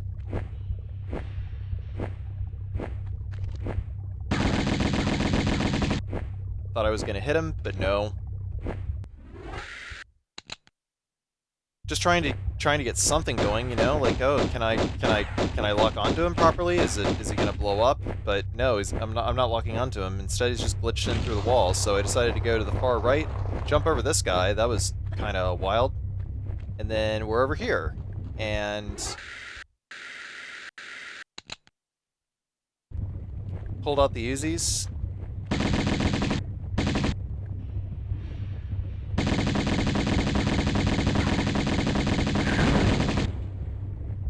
Killed one of them.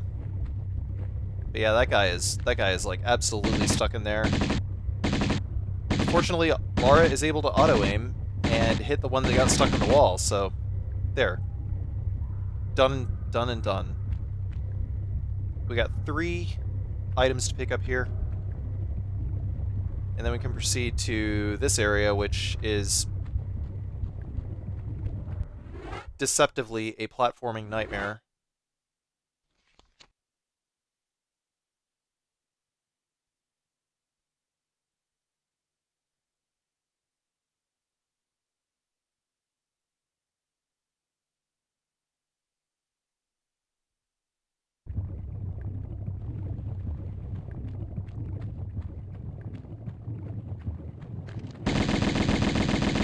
going to start by lighting this guy up, get him out of the way,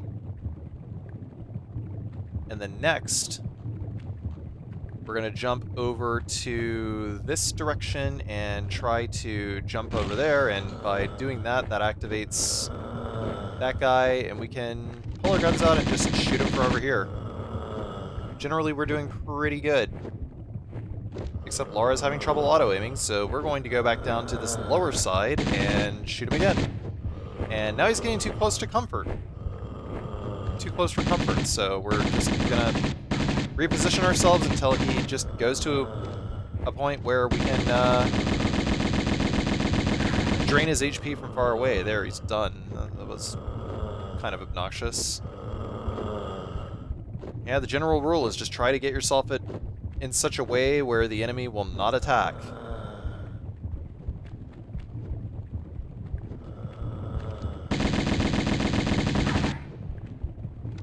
Want to snipe these guys from over here, and yeah, they can fire long-range weapons, so don't get too greedy. If you see Laura is no longer moving, or rather the enemy is just like standing in place, then we have to disengage shooting and reposition so that they will stop shooting and move around in circles. Man, I saw my life flash before my eyes there. Did you see that projectile, that little white spike there? Yeah, the Atlanteans can shoot little white spikes and grenades now, and it's kind of annoying.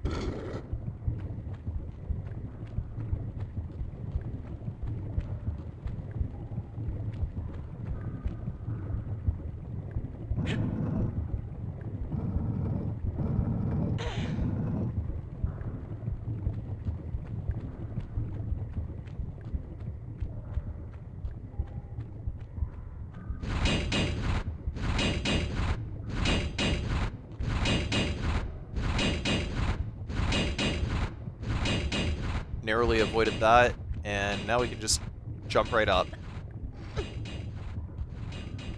You know, I wonder if there's a jump that I can take that allows me to avoid the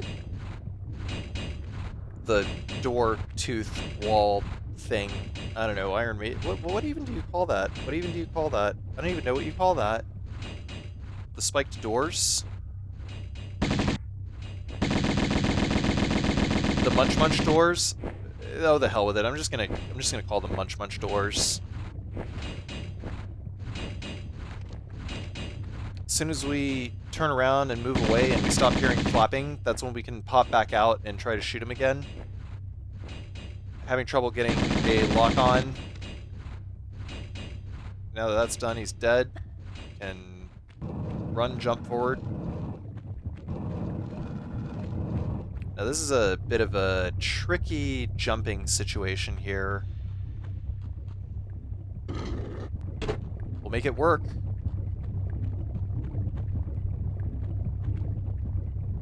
Circle jump. Circle jump.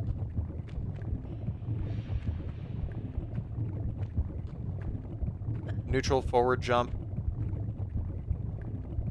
We can do a running jump over here.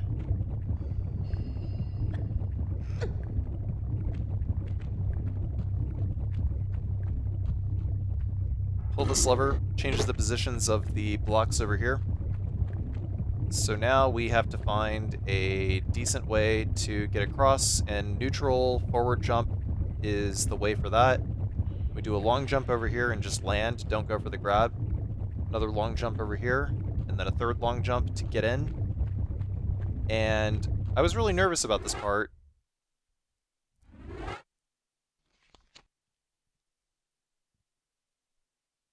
So I saved the game here.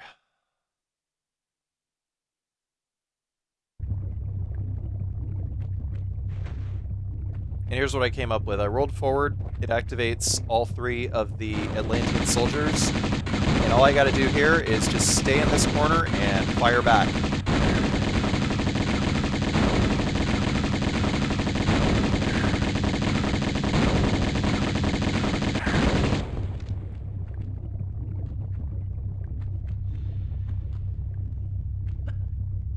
fellow in my YouTube chat who was doing a handgun-only challenge actually told me about that trick. And it's like, wow, what the hell, that worked. Because otherwise I was looking for, like, a pretty long time trying to find the best solution. But I'm glad he came in. I forget exactly what his username was. Pedro something or other. Also, don't go down that way, don't pull that lever, it's gonna release some lava, there's a trap there, it's no good. It's no bueno. We're gonna run, we're gonna jump, we're gonna pick up these Uzi bullets here too, and then we're gonna run forward a little bit, and this Atlantean is gonna pop out. We want to jump over to this side, and I decided that the shotgun would actually be the best gun for this situation here.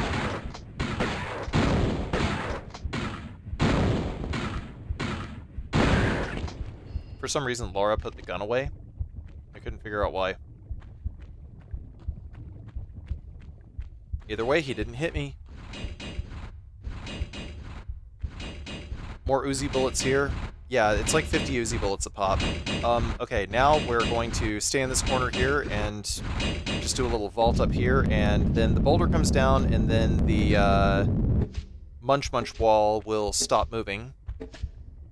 So after the boulder passes, we can go in, and then we push... you can stand on all 3 thrones, by the way, and get an achievement for that, and we have to push the one labeled in for Natla.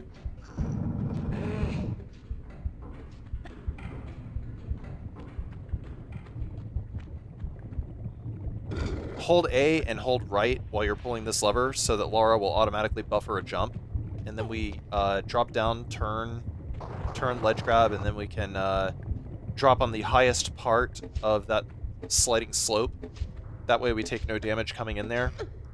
If you drop on any other part of that slope, you take damage. That's the safest way to get through that. The other way, if we pulled the right-hand lever instead, we would have had to get past that boulder that you see right there.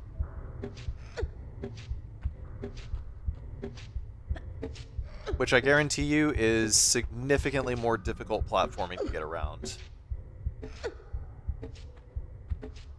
There, now that this is done, we can go straight through the door here. And that leads us to this room, which is pretty terrible in and of itself. Absolutely worth saving here. Definitely had to save here in order to figure this one out.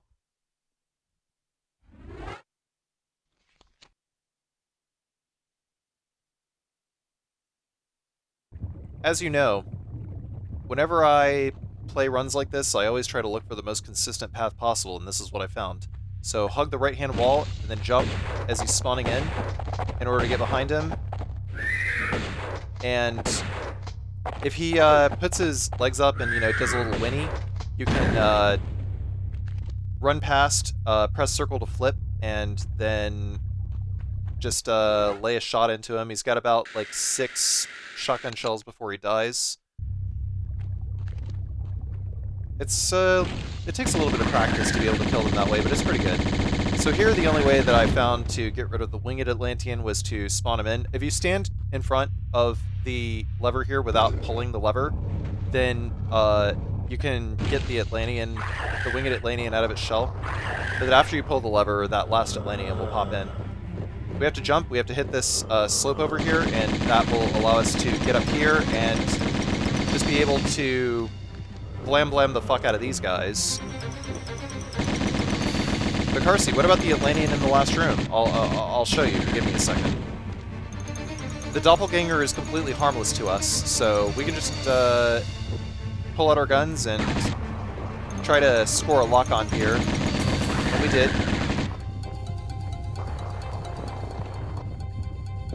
There's a lot of delay frames with the shotgun, so using the shotgun to be able to launch a shot down the hall here probably wouldn't have done much anything good for us.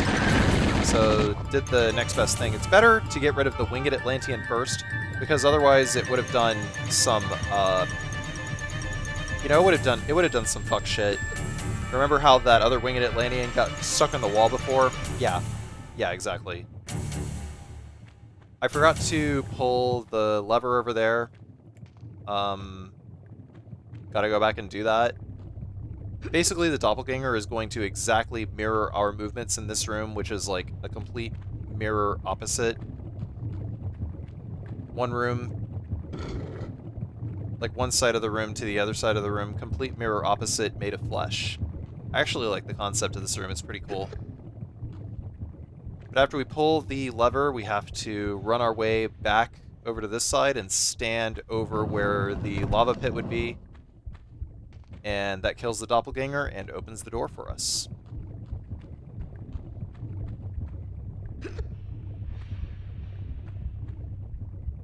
This is the last segment in the level.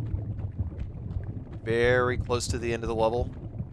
We just have a couple more enemies to get rid of. First things first, we are going to aggro this Minotaur coming around the corner, and we are going to drop down the hole as quickly as we can. We're not going to pick up that ammo. We're going to turn, and we're going to run. We'll pick up the ammo later. We have ammo. What do we need more ammo for before we pull this off? I decided to use the look mode just to see where it was. And then he's over there, so now I can, as soon as he moves the other direction, or actually I can just shoot him from here. Because apparently running over here keeps him active, it looks like. And he actually still tries to go after me? Or maybe he's still wandering. I don't even know what he's doing.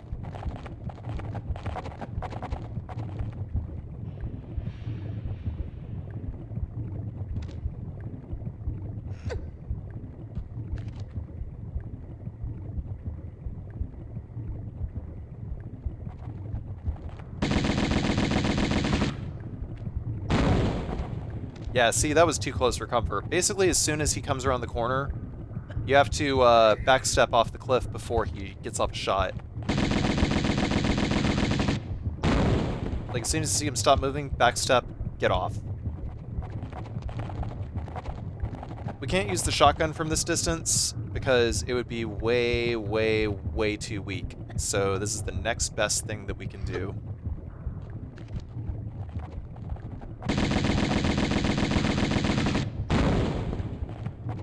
And that's just slowly whittle away his HP with our Uzis.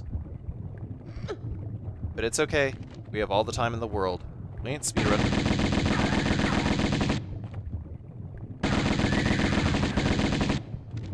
Okay, there, that guy's done. All good, all gravy. So we have one more enemy to worry about, and he is right there. We're just going to repeat the same strat. We don't want to get in a tangle with any projectiles.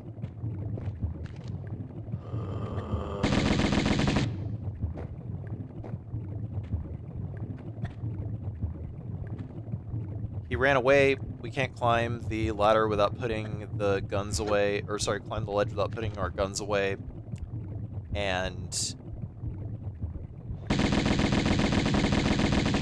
yeah, we have to backstep as soon as the guy's just basically as soon as he comes into view. We gotta drop off. We have to drop our lock on in order to be able to climb back up. That's gotta happen every time. So we're not gonna get any free shots on him. We just gotta be nice and slow. Just do the best we can with what we got. Unfortunately, this guy doesn't have nearly as much HP as the Minotaur.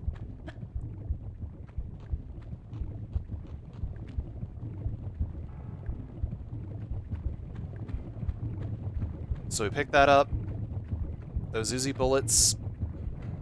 We're going to pull this right-hand lever over here, which opens the door. And now we got to pull the left-hand lever, which will raise the bridge and give us access to the room with the Scion.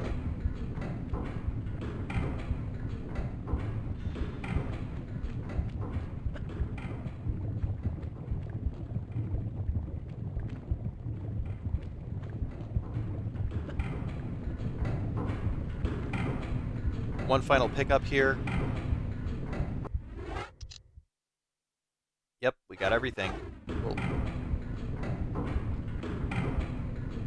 That last kill doesn't show because of... You can't do this. We condemn you, Natla of Atlantis, for your crimes, for the flagrant misuse of your powers, and for robbing us of ours. You can't, Breaking the three bond of consent that our people are ruled and secured under, and invading Tihocan and myself with our army, our warriors, empty from our pyramid, so that you can use the pyramid, its powers of creation, for your own mindless destruction. Mindless? Look at you! Neither of you have one squirt of inventive juice in your heads.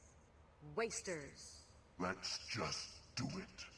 Tihocan! You use the sacramental place as a source of individual pleasure. As some freak factory. They're survivalists, a new generation. A slaughter heap now. And you. We're gonna lock you in limbo. Make your veins, heart, feet, and that diseased brain stick solid with frozen blood. Greet your eternal unrest, Natla! You won't rest either, or your damned continent ends.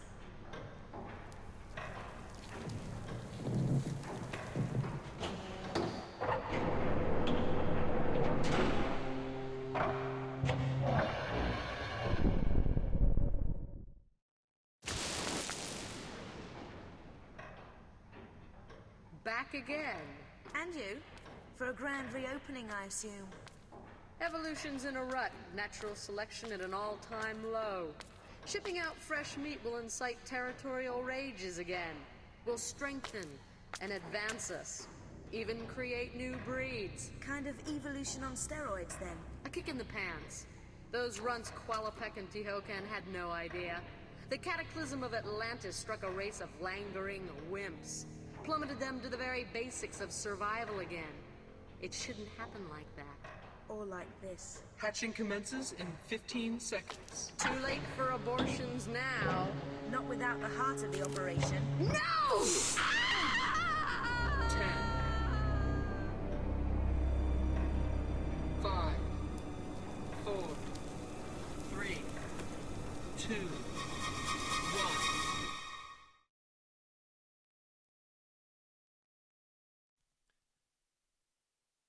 Secrets, 3 of 3.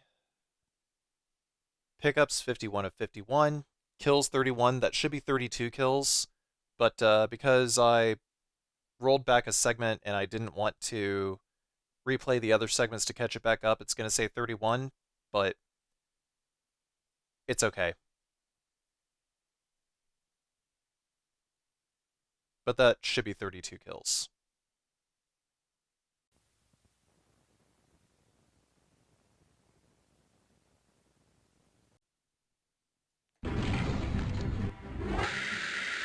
The Great Pyramid. We'll start by equipping the Uzis and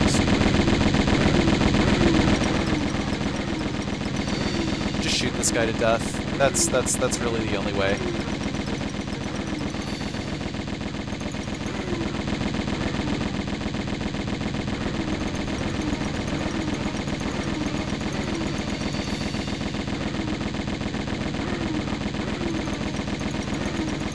Not really a whole lot going on with this boss except keep it away from you. And maybe run in a circle, maybe not. And if the boss is going to be exactly in your way whenever you are about to move in a circle around him, then move the other way.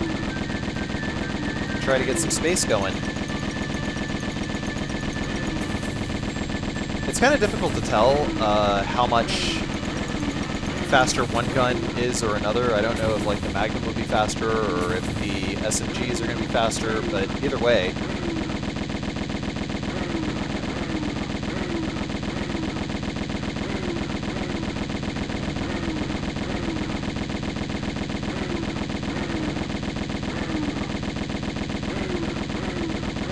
I've heard tell that this boss was originally called the Abortion at Core Design.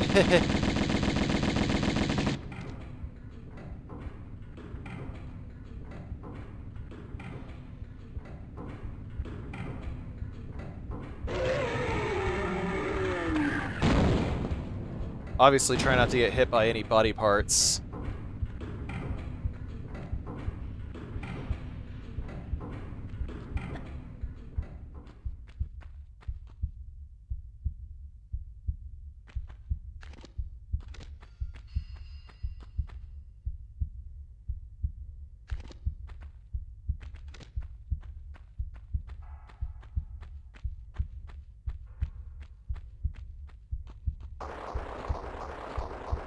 So now we slide.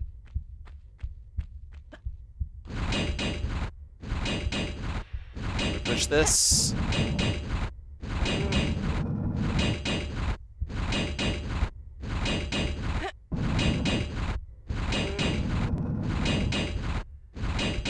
We keep pushing.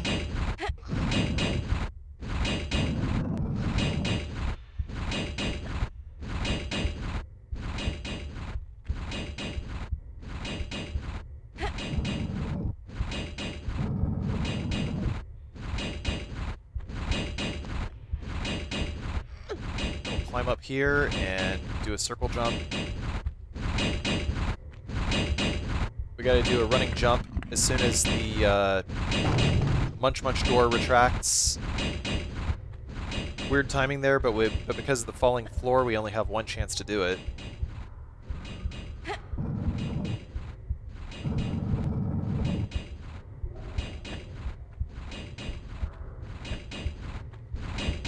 Push that block out so that we can go to the right and climb over once, turn around, fall down.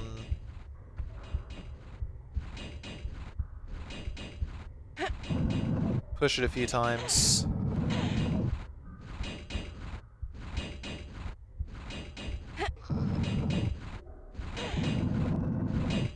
Push it the length of 2 tiles, but that's what we got to do.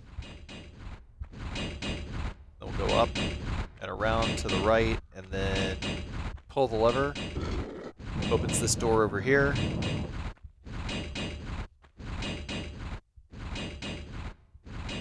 And I decided to make my first save here because this is kind of annoying. Did a little running circle jump here to jump past the popcorn. And again, and then we jump over into this gap over here in order to raise that bridge. Another running circle jump here, and same in the reverse direction. And that will get us access to the first secret. Now, in order for us to leave, we have to pull this lever twice. Pulling the lever once raises one side of the bridge. Pulling the lever again raises the other side of the bridge. It's weird. Another circle jump to get past the popcorn over here. We can't get hit by the popcorn. Those little embers will actually do damage to us. We'll move forward a little bit, trigger the boulder, stick around the corner, and then move. This level is chock full of traps. It's not very nice. Forward again, try to trigger the boulder. Big chill over here. Made it.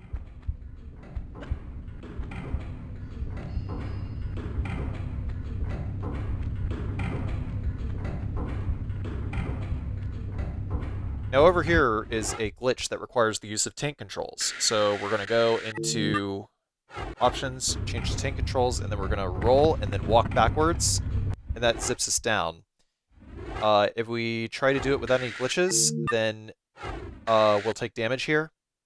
So this is another instance where I had to use a glitch in order to avoid damage. And no, you cannot avoid damage by falling down there normally. You can't even ledge grab and fall. It just does not work. So we had to glitch it. Now that we've destroyed the Scion, the whole place is coming down. There's a couple of no good Atlanteans over here. So we're going to play into them.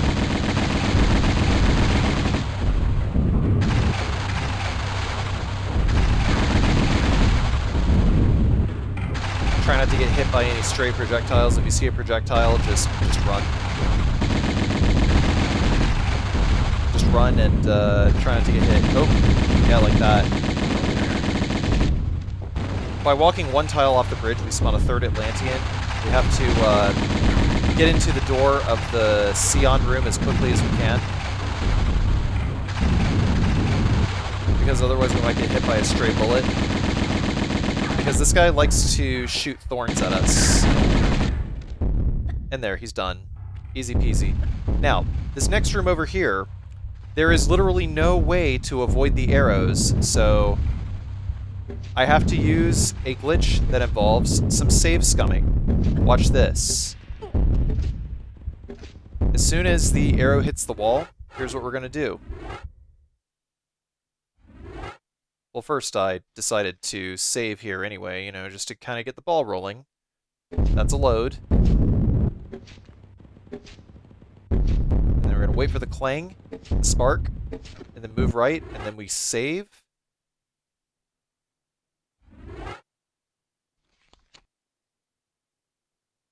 And then we load immediately, and then the arrow starts from its original spot. So that's the only way that we can avoid getting hit by arrows. It's such a dumb trick, but it's the only way.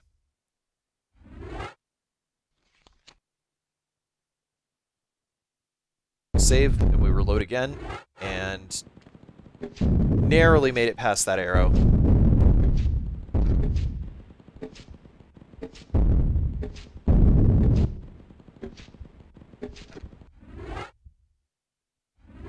Save again. And then load again.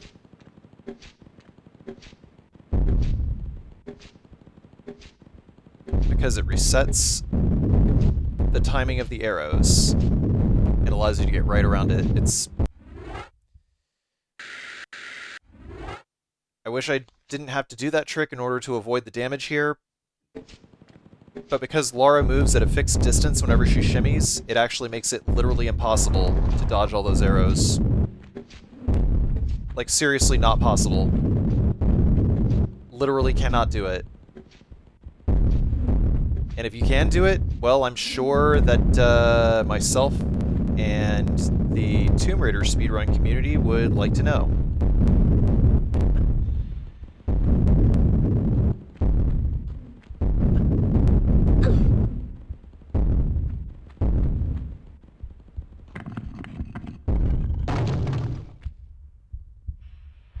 Alright, we jumped and we grabbed and...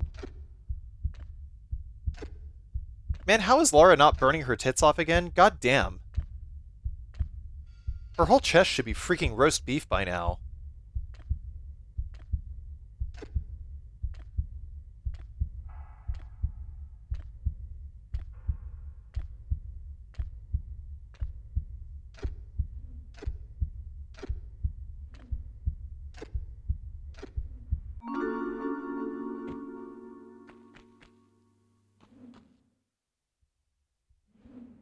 So anyway, we got that. Pretty good. Get all these items and make another save over here because this next section is some pretty brutal platforming.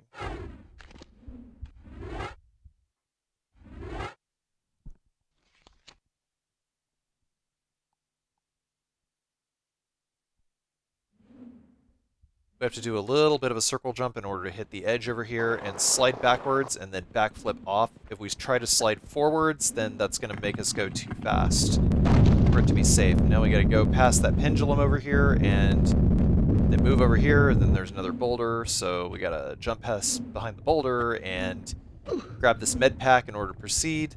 And then there's another pendulum and another boulder, and we kind of have to get lucky with these guys. This is why I saved, because I don't really know how to time this. And I just kind of kept brute forcing it until I got lucky. Because I'm lazy. And I'm really close to the game, and I really wanted to get this project done so that I could commentate this video and upload it to YouTube. And also, this lava is kind of lame because it just, like, moves and then it freezes. I guess it's there to make you think that the entire room is going to get flooded with lava, except not really. And this jump over here is really difficult. We got to pan the camera down, and as soon as the boulder flies past the camera, that's our timing to jump now. And then grab. Do not vault up. Man, how the hell are Laura's tits not burnt off again? Anyway, we gotta do another running long jump grab. And then we do a neutral jump forward. And then another running long jump grab. And then we have to run past here, and I'm just YOLOing it. I'm just gonna jump. I'm gonna crumple that. And we are now in the final secret. This is the final secret of the game. Now, in order to be able to exit this, you have to do a very specific dive. You have to jump from the very center, but for some reason my dive didn't come out. Still got it though. If you jump from exactly the center of that tile, close to the ledge, and you hold right trigger and walk while you are flying and like forward, then you'll seriously land directly in the center of the water like you're supposed to.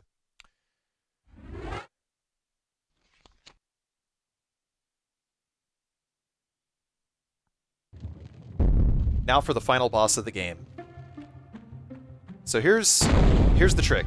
We have to stay over here at the corner of the pyramid, and we have to shoot her a few times. And then as soon as Natla moves from the top of that pillar, that's when we turn and we run. Because she will correct herself in such a way that she will start firing the grenades, and they will actually hit us.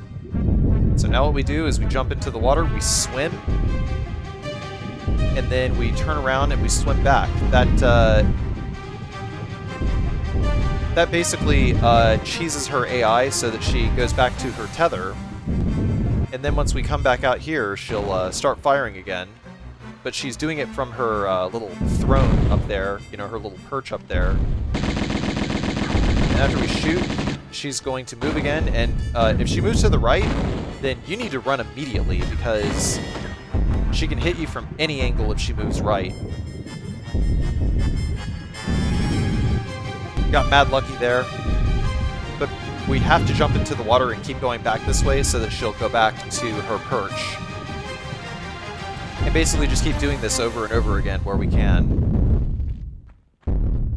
Yeah, this Natla fight is not very nice to us. But just maintain mobility. We can jump and try to get the lock on this way. That's good. And does she move left or does she move right? She decided to move left, so we have to run back to the water now.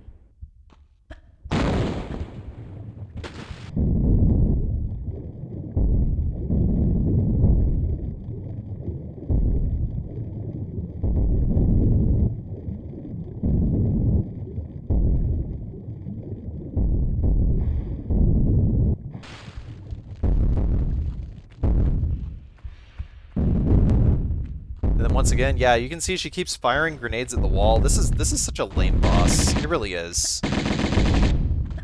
Again, it just really drives the point home that half the enemies in this game are just designed around the idea of just like pumping more bullets to them and having more health than them. And that's really it. You know, you can't dodge any of the attacks. Not unless you really cheese the fuck out of the game.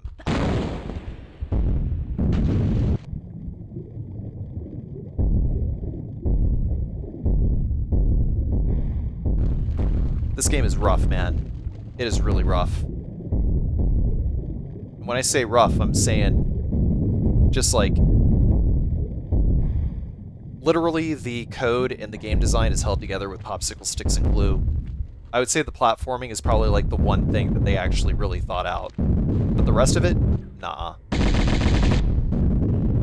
Like this final boss is just goofy. I mean, if I wanted to, that's all I have to do is just keep firing at it and pop health packs. That's all you have to do too, but we're trying to beat the game without using health packs as well, so that's the whole point of this playthrough.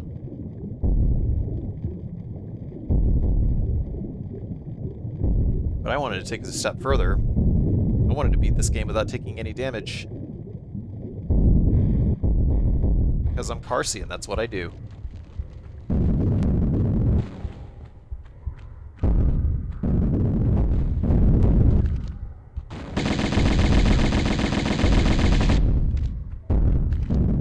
she's down. She's done.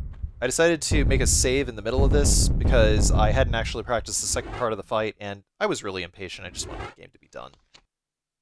Just wanted the game to be done already.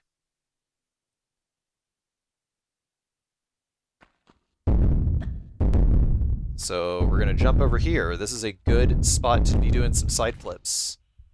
We just have to orient ourselves so that... You can't bump off me and my brood so easy, Lara. She'll run around this corner over here. That gets us a lock. And we can just keep jumping left and right over and over again.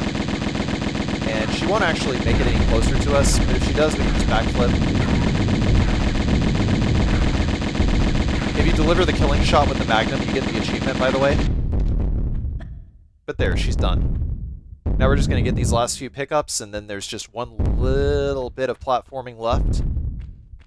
And then we're done with the game.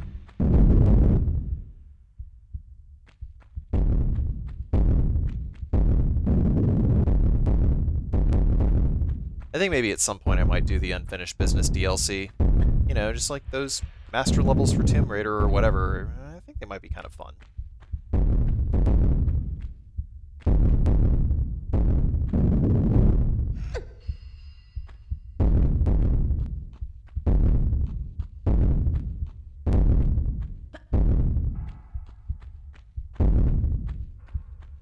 We're not going to do a running jump, we're just going to land in the center. Same with this one. I think for most of these, yeah, we just run and land in the center. You don't actually even need to kill the Natla boss in order to beat the game, either.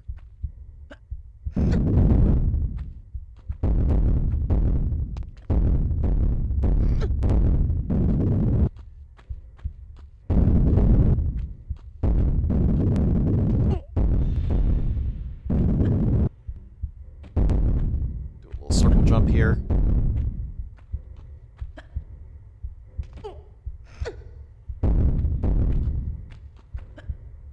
That's the second set of platforming done.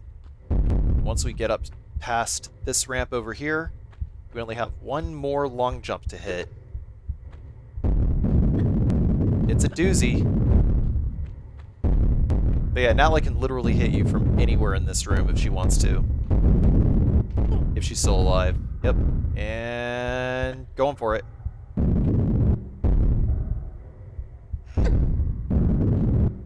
Then we just go down the slide and we win the game.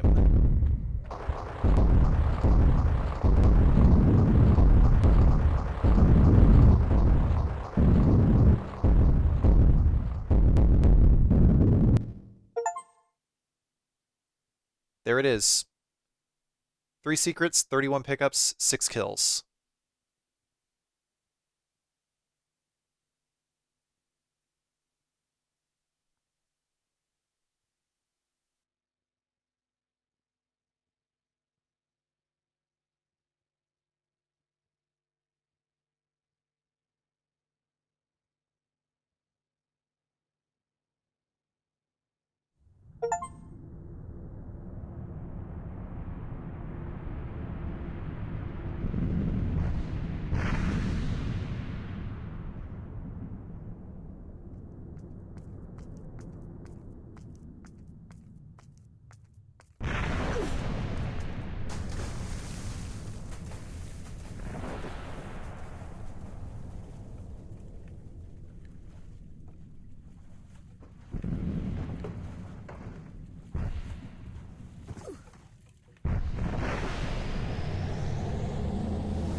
This has been a no-damage playthrough of Tomb Raider 1 Remastered.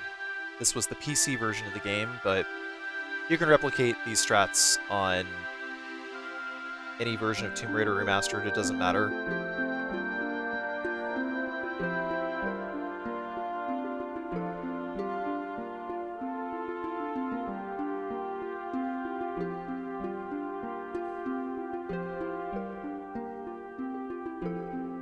overall, after revisiting this game after, I don't know,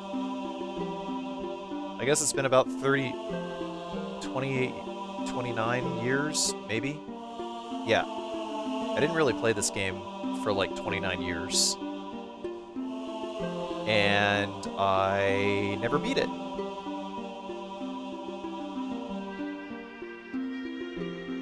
So this was fun.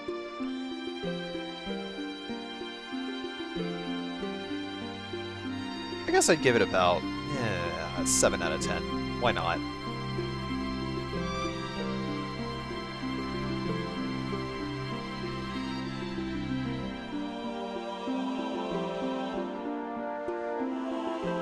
As a matter of fact, I had so much fun that I actually think I want to do a marathon of all the Tomb Raider games over the holidays.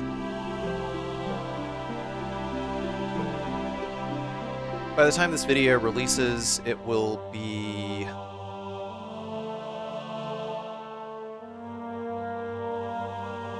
Christmas Eve, I expect.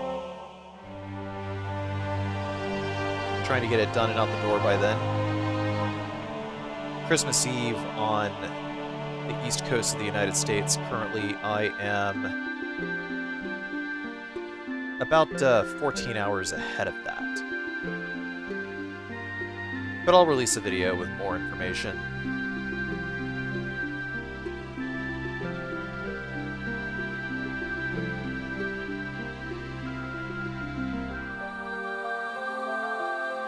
I think it'll be a lot of fun.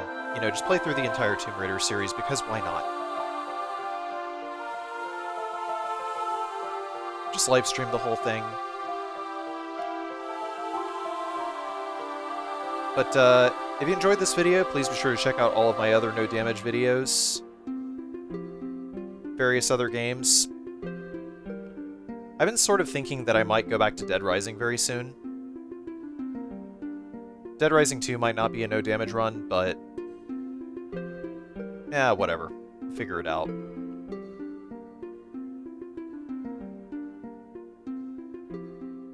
But also follow me on Twitch, twitch.tv/carcinogenSDA. Please be sure to like, comment, and subscribe to my YouTube channel. Check out my playlists if you're looking for a particular game.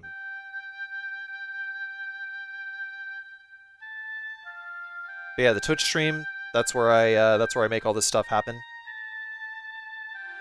That's where the magic happens. And also, if you want to support my bad challenge run habit, you can do so on my Patreon.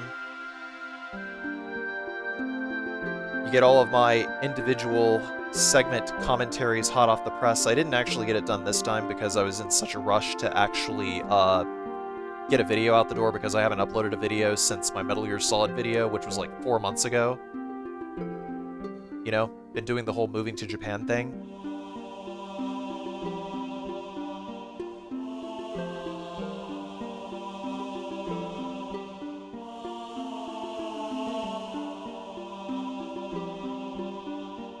But we're good now, so see you guys soon. Real soon. Okay? Be good. Santa's watching.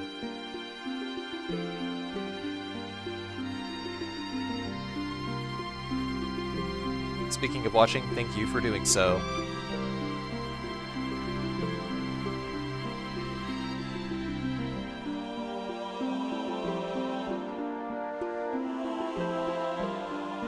Really appreciate you guys, and, you know, if it wasn't for all of y'all's continued support, I wouldn't be able to do this full time.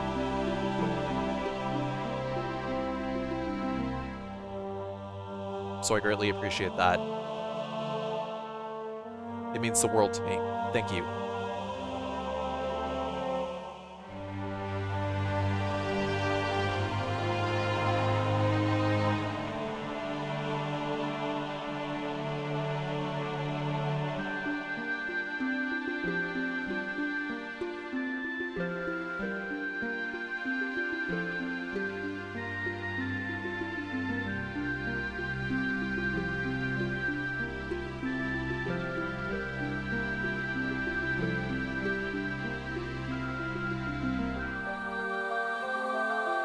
Also, these credits are longer than Chris Judge's speech at the Game Awards.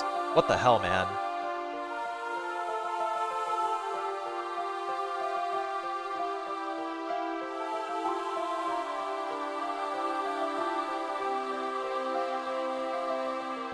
Someone needs to crank the music up on this shit. Wrap it up.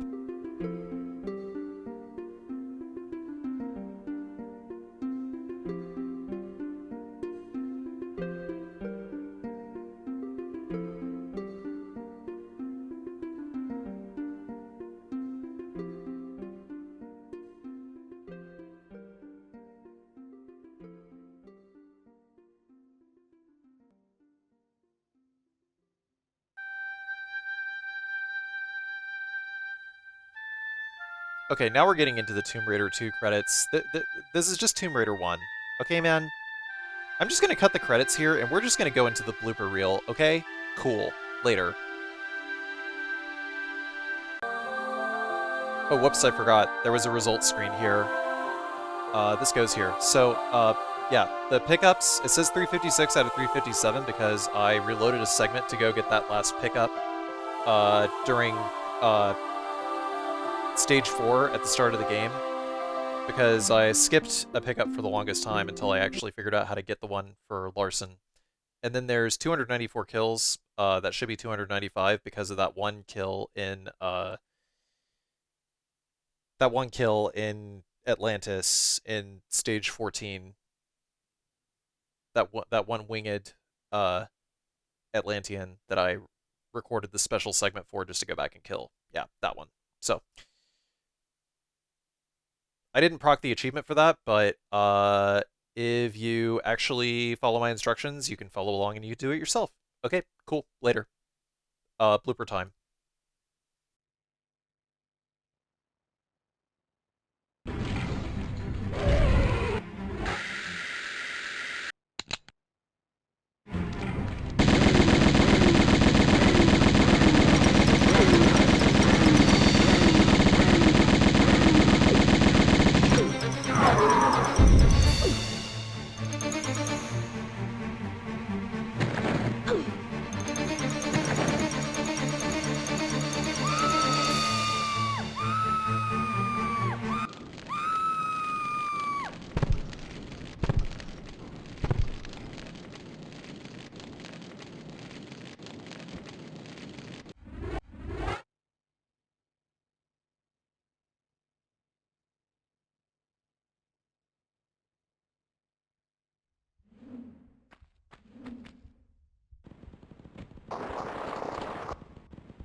Oh! What the fuck? Fuck off! Okay, you know what? You know what? On that note, I'm gonna end the stream.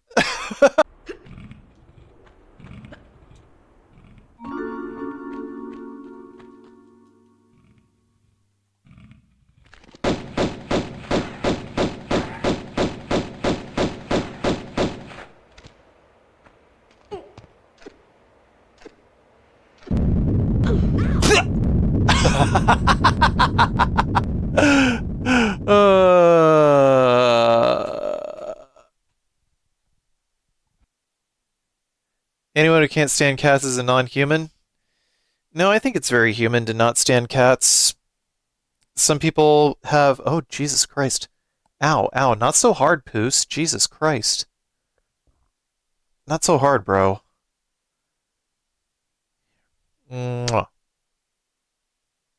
Mwah. Okay. Yeah,